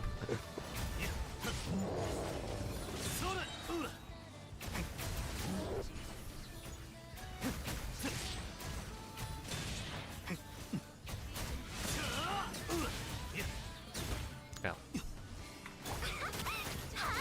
料理の時間だ。みんなは俺が守れ。競争よ、化身となれ。念の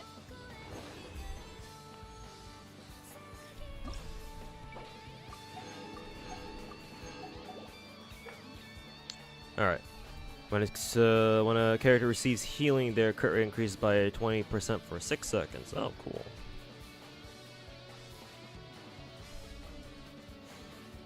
Let's see. Pyro on first side, Geo and Electra. I mean, they're not really Geo and Electra, though, so.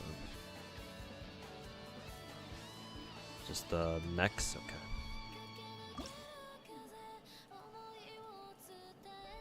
I like how they put Farine up there.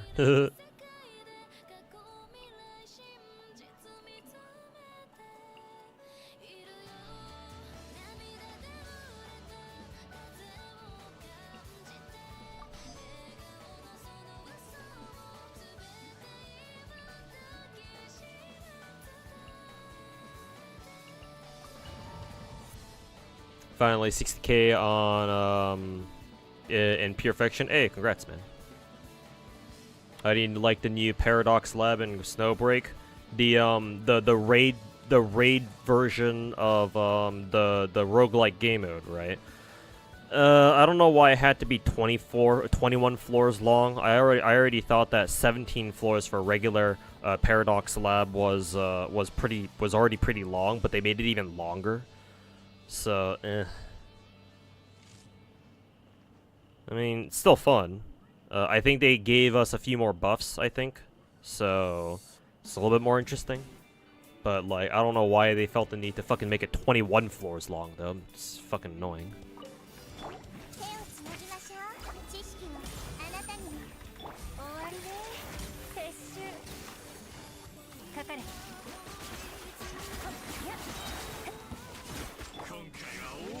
無我の境地。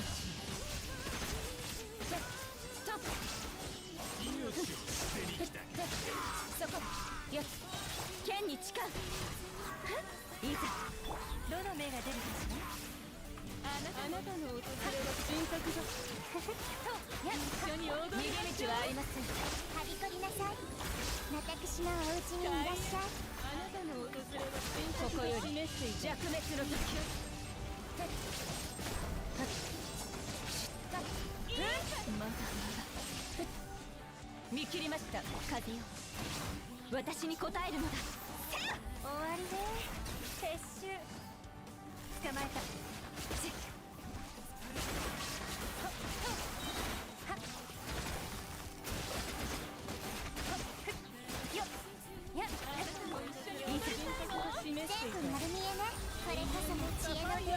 裁きのいかず糸よ。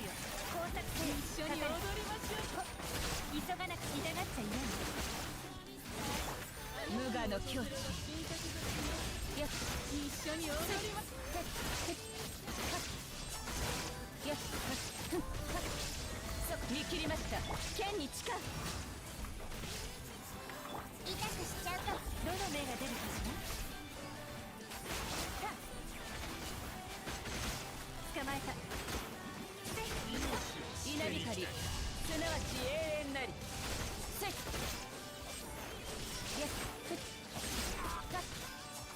風の神よ、我らを導きたまえ。て、裁きの怒り。終わりだ。撤収。あなたの訪れは死んだか示す。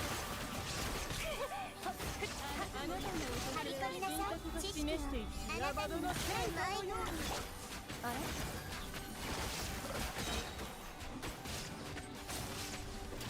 どの目が出るかし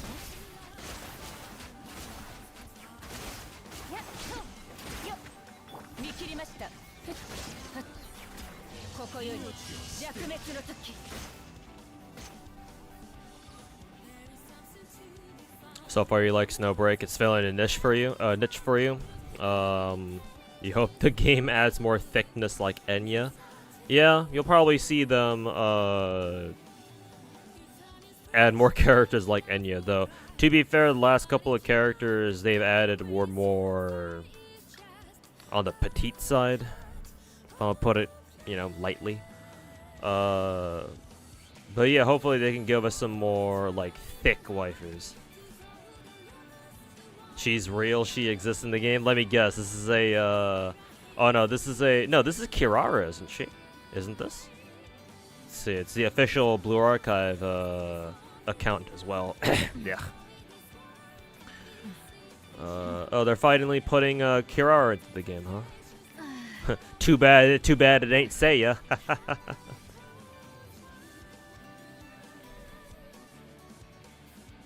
Oh, one more Blue Archive NPC out of NPC jail. 砂漠ってのは付き合いにくい相手だが、少なくとも公明正大だ。危険や挑戦は全て目に見えるようにしてくれてる。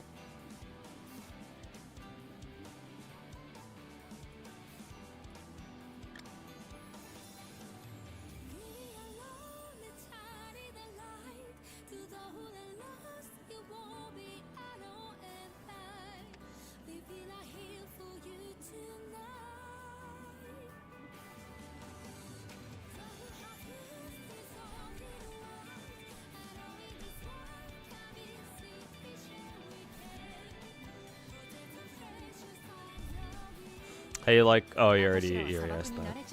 Feel like new version is 100 times better than the old one. It feels much faster. I do agree. Overall, it feels faster. It's just the fact that it's 21 floors long. In my head it feels in my mind it feels longer. But yeah, you are right. It's a lot more streamlined. I will say that much.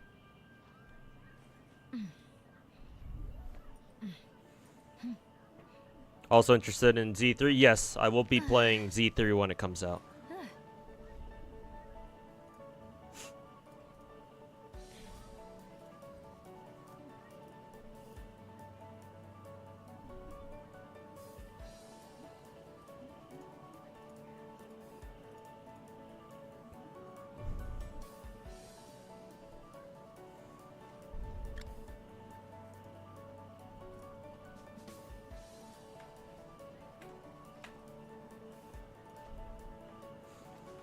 Don't know how to feel about it at the moment. Me neither, but that's because I've never played any of the betas. So when Z3 actually comes out, I'll be playing it for the first time, and I'll see if I'll see for myself if the game is any good or not.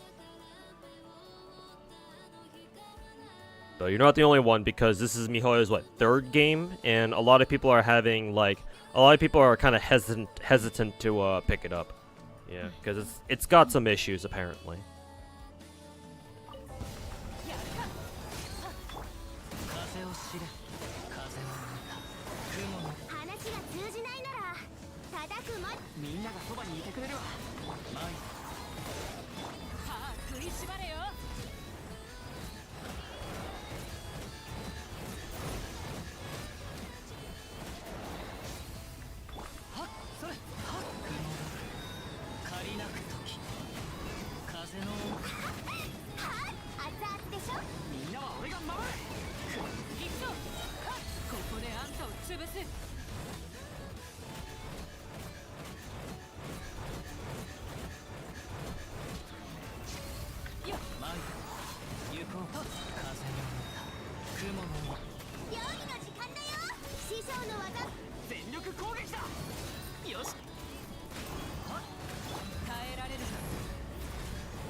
を知れそこくまなく借りなくみんなは俺が守る Apply for every single beta and didn't get into any. A fellow beta reject. So yeah, same here, bro. 風の赴くままに風の雲の話が通じないなら叩くまで全力攻撃だくらえ風よそこだ耐えられるか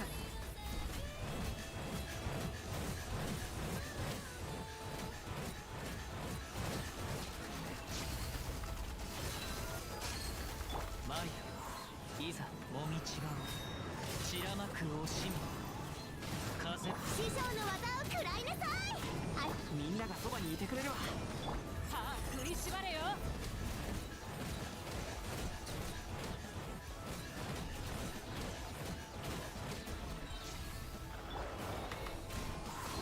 雲が借りなルオパー火を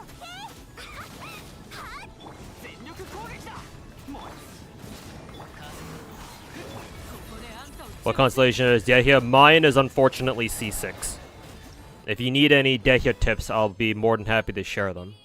As a fellow Dehya main myself.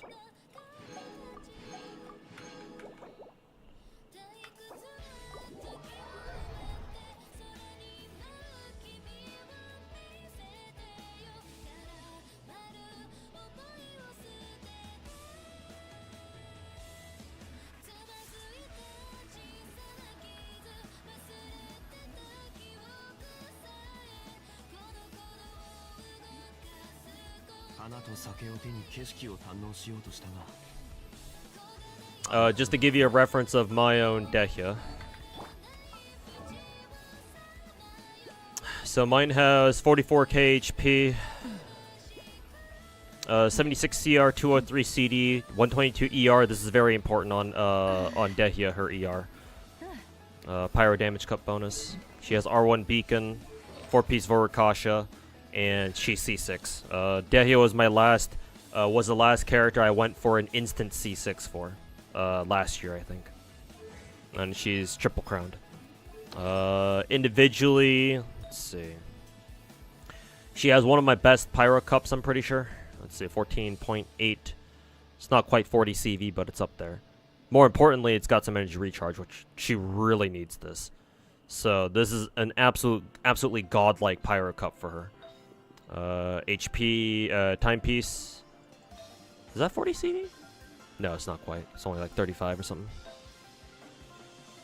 Feather, double crit. Flower, not quite double 40 CV, but it's close. And then crit damage circlet because she's got beacon. Yeah.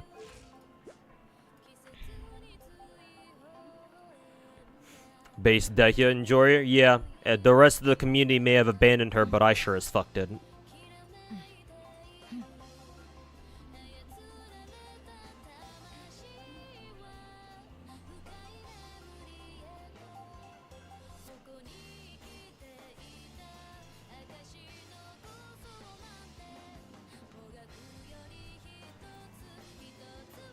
Is C6 worth it? If you're serious about playing Dehya, yes.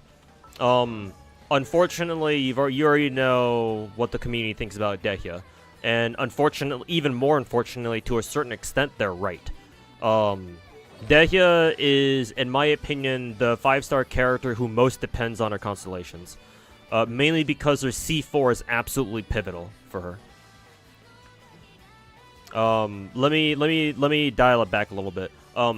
One of Dehya's main problems is that she has a hard time gaining energy.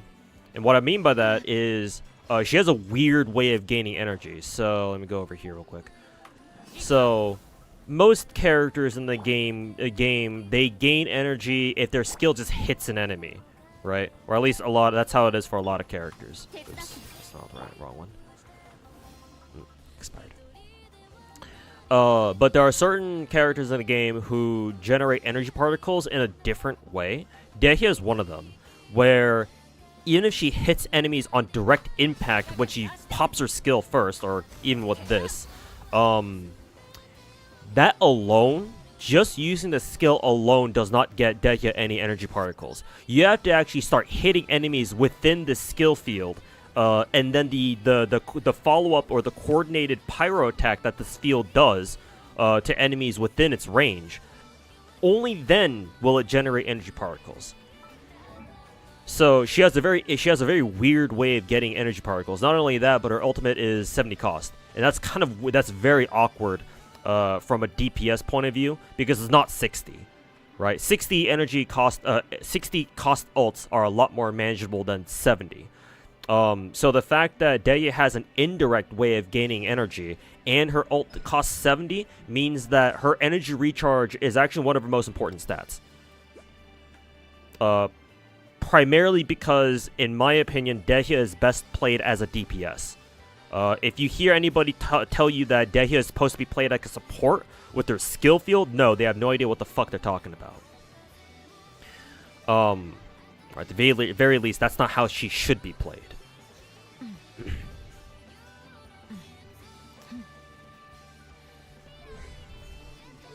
Anyways, where was I? So, yeah, that means that her ER is extremely important. Which means that her C4 is the most important constellation, because her C4 now allows her to regen her or refund her own energy from punching people in the face. So yeah, the 1.5 energy per punch that she does while she's ulted is very important. Because before C4, her best artifact set should be 4-piece emblem, because she really needs energy, the energy recharge, the extra bonus ER. And not only that, but the higher her ER is, you know, the better, the more ult damage she'll do. Then again, you should not run her with ER timepiece. I think she's much better with either attack or HP. If your Dehya is at C1, I think you said your Dehya was at C3. So your Dehya should be using HP timepiece instead of attack. But if you want to use a C0 Dehya, then her timepiece should be attack, because her C1 basically changes, basically gives her better scaling off of her HP. So that's why it changes from attack percent to HP percent from C1 to C0 to C1. So only until you get your Dehya to C4, then you can start using the artifact set that MiHoYo intended for her to use, which is 4-piece for Rukasha. So you said your Dehya is C3. Unfortunately, she's one off from using her better or her intended artifact set. So you should still keep running her with 4-piece emblem for now, and then you pray for a Dehya spook, and then once you get it and get her to C4, then you can start farming for Vorukasha. Or maybe you can start farming for it now if you're feeling lucky, I suppose. But yes, Dehya absolutely benefits from all of her constellations. Absolutely so.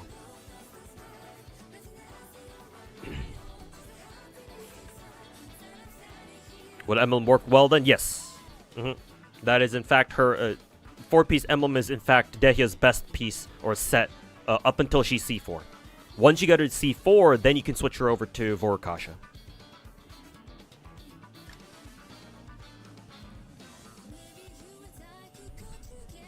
Dehya is a support, but absolutely horrible, which is why I said you shouldn't play her that way.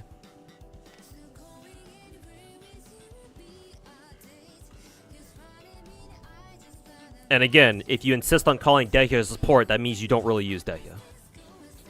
Or at least, I refuse to believe that you do. Should not be using her as a support. And if you try, there are many other options for you to use instead. Like, where the fuck is your Xiangling?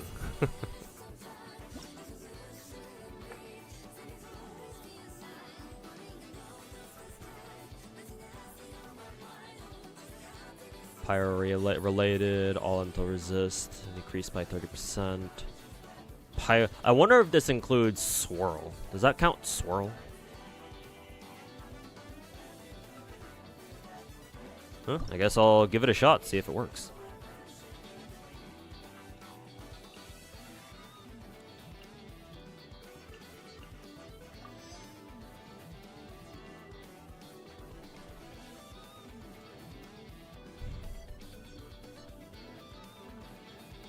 Yelan, Yoimiya. Actually, instead of Zhongli, I think what I'll do instead is... Kind of wonder if I can run Raiden with this. It's gonna be very weird, but... Oh fuck, I forgot. Okay, I can't bring Bennett there. Oops.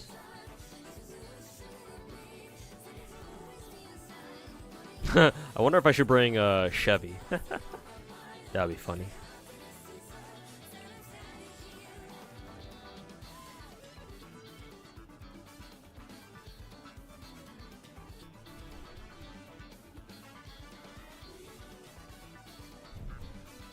Let's see. I do want to bring double pyro for this. Sure, we'll bring Chevy, why not? Appreciate the responses, viewers. You certainly are the Gacha King. Should do an overall waifu tier list and companies on all the games you play regularly would be a good watch. Yeah, it's a good idea. Maybe I'll when I have time or when I have the money to hire an editor, because I don't have time to edit videos on my own anymore. Hopefully I'll keep that in mind and I'll think about doing something like that. But yeah, thanks for the idea, or thanks for the video suggestion. 師匠の技を食らいなさい。みんなは俺が守る。さあ食いしばれよ。Yeah, swirl should work. Yeah, now my dead, he's doing like fucking 75k.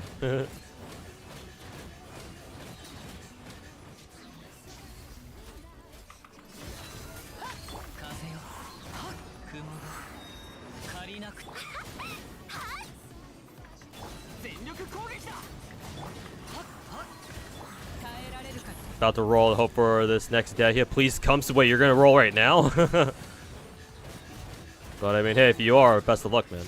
You know, hopefully you get that dead here spook to get her C4.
Nice.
無我の境地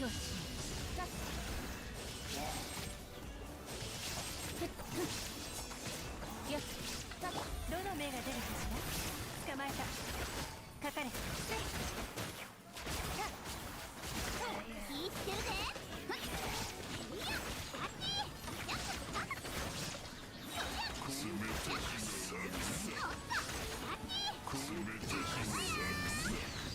裁きの雷法の裁きを受けてこい稲光すなわち永遠なり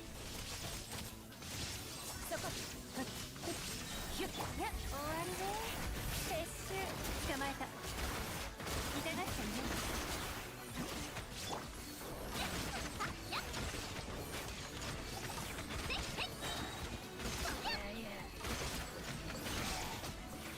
祭りの開始や投降しろ最後の稽古どの目が出るかしらかかれ急がなくてか花火見いひやっそりゃせいやあっちやっはあ生や I think that's my best score out of all the stages. Yep. Very good.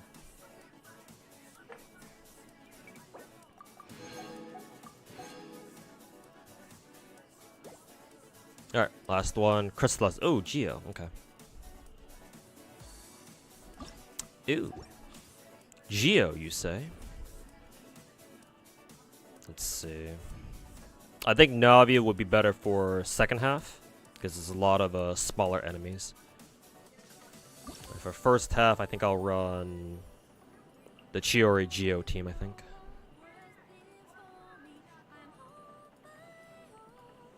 So Chiori, Albedo, Goro, and Zhongli. And the second half, we'll run... Actually, technically we could run Ito. Yeah, technically we can't run Ito, can't we? Okay. Let's go back. No Albedo. Instead. Actually, technically, instead of Zhongli, we could actually run, let's see, Chiori, Ito, Albedo, and, God, that's some wicked screen tearing. Holy shit. Yeah, we'll do that.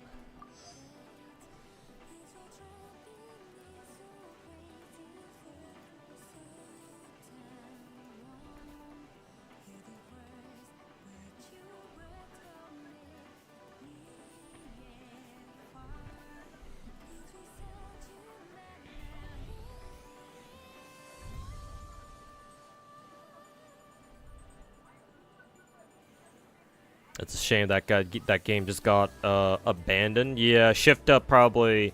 Actually, I was gonna. I'm about to say Shift Up was like, yeah, they probably knew that they needed to focus all their attention on Nikke, because Nikke was obviously a bigger hit than Destiny Child was. But then again, like, they were still able to develop Stellar Blade, so like, okay, where was the logic in that then? If they had the extra manpower to go make Stellar Blade, then like, why did they abandon Destiny Child?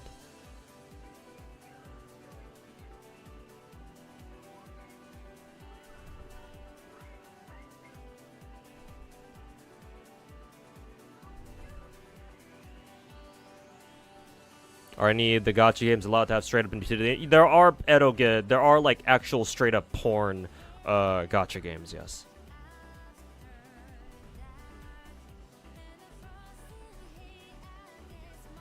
Yeah, I don't know if they're on like any of the if they're like on like the App Store or the iOS store. That's a different story, because I'm pretty sure they're not allowed there. But like there do exist like legit porn gacha games, but they're mainly browser games. Yeah, you would have to play them on PC.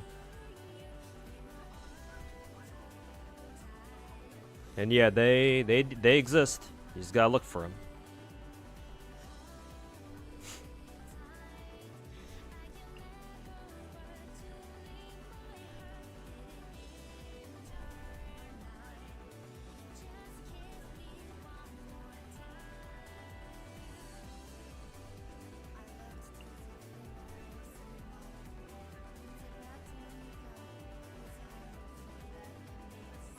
Okay,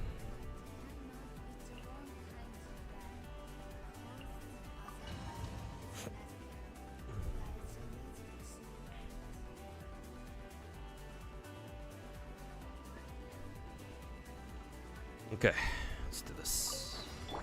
疑似用今感情の時発揮のごと進軍ファッションは私が定義する That's funny.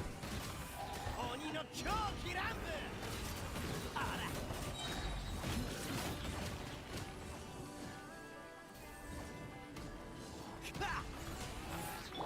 鉄人俺につけと創世の術冥王牽制紅に染まって散りなさい砕きやがれ俺様に任せろはっどりゃはっあらどりゃあらお前の出番ここも疑似用か異形を見届けよ発揮のごと血人たまと鬼の狂気乱舞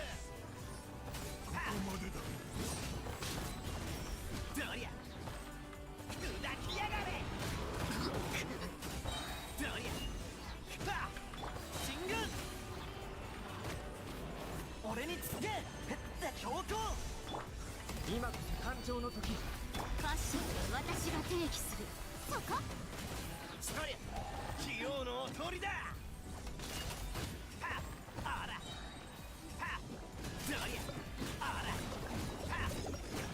おらおらおら進軍だ強行とせいぜいこちて冥王牽制紅に染まって散りなさいってお前の出番だぜ俺様に任せろ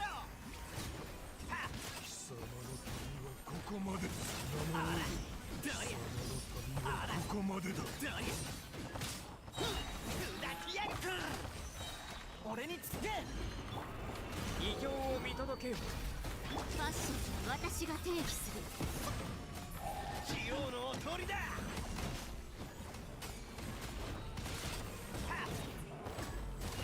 どりゃあらおらおらだ進軍で強行発揮のごと創世の術冥王紅に染まって散りなさい俺様に任せろ Not a very good score, only like 5,900, but that's okay.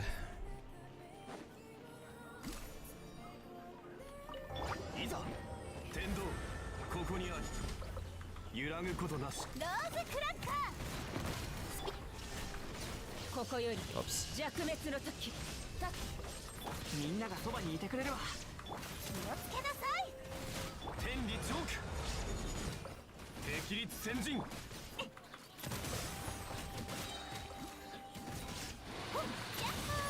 ち続けて岩山八九逃げ道はありますみんなは俺が守れ気をつけなさい天道万象無我の境地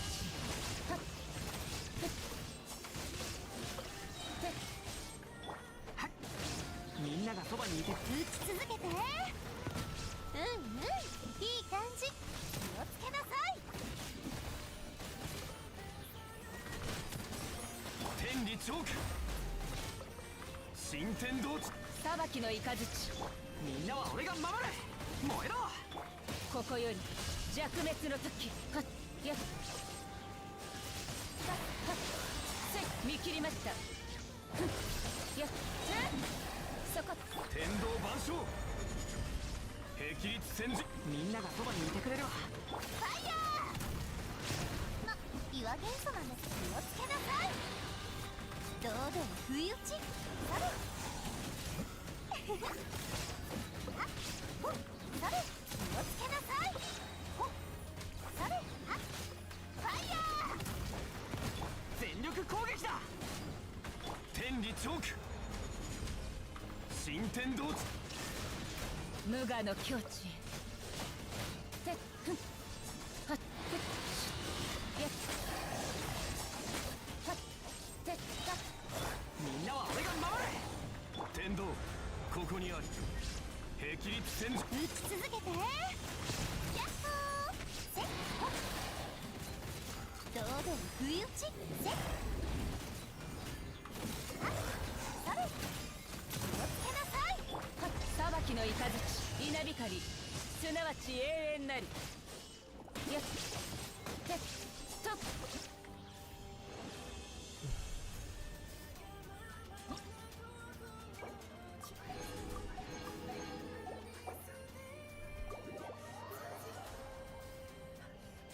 All right.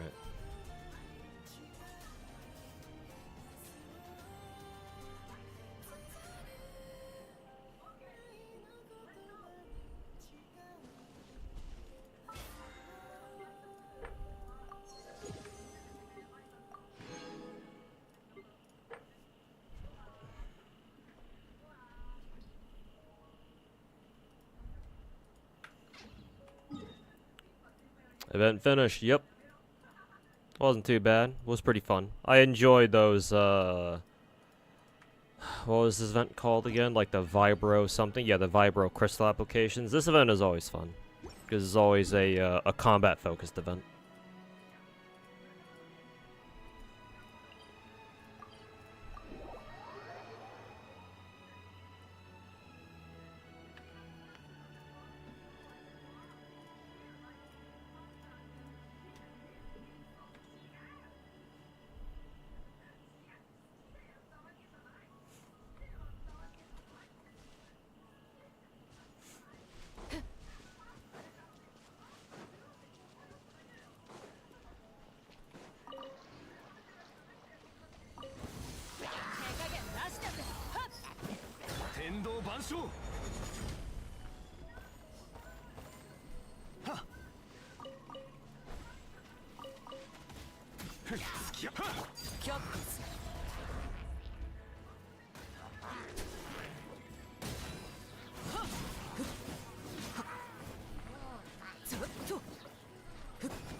フ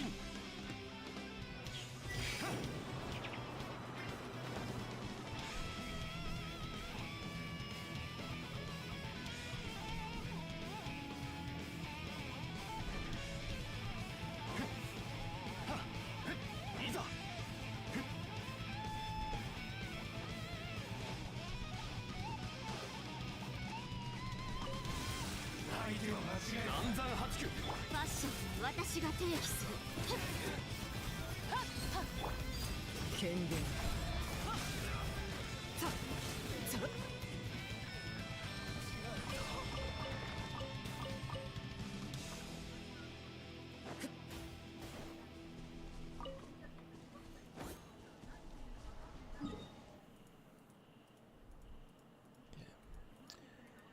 Inazuma ley lines now.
How good is Cappuccino?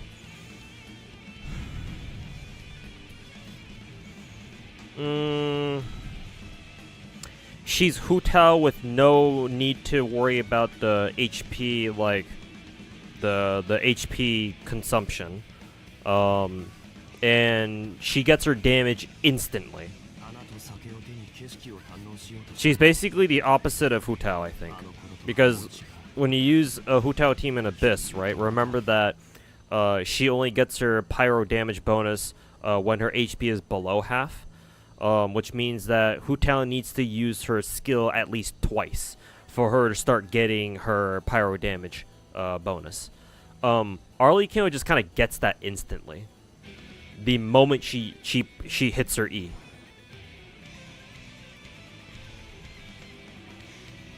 So Arlecchino is basically Hu Tao on crack.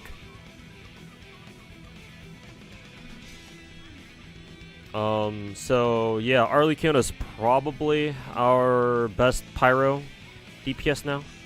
Probably.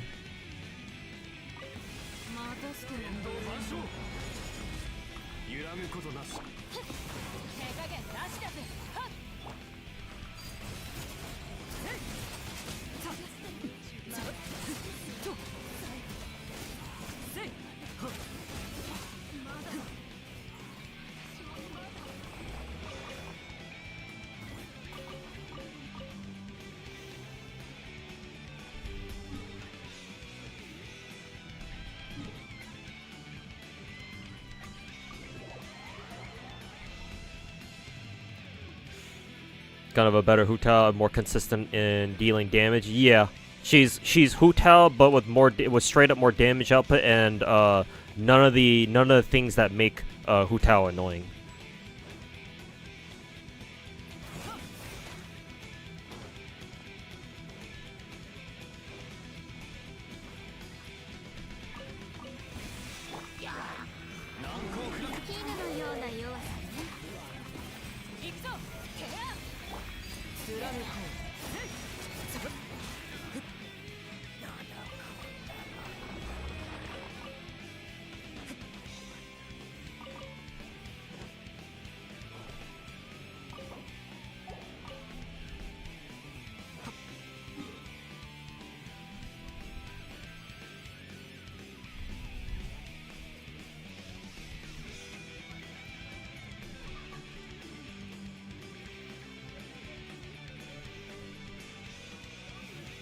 Where are the... Oh god, this fucking one. God, I hate it when the ley line spawns here. Fuck this shit.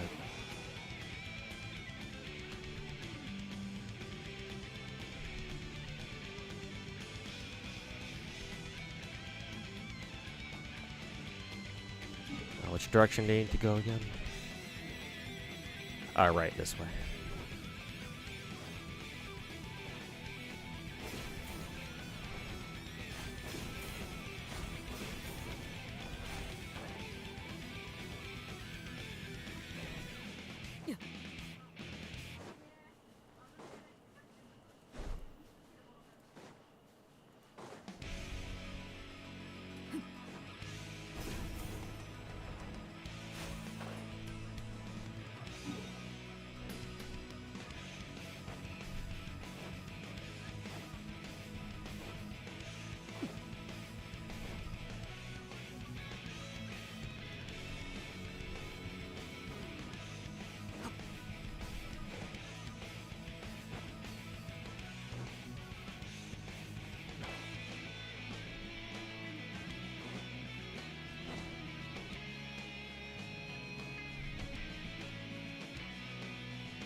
Okay, chat. I think I'll call it a stream there. Nice solid 6-hour stream. Got a lot of shit done in Genshin.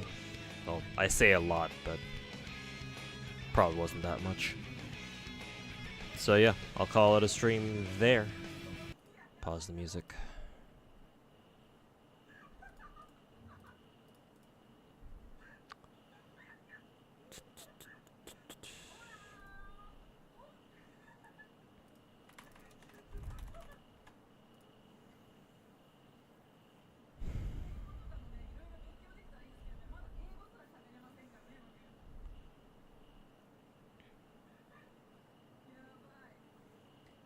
Alright.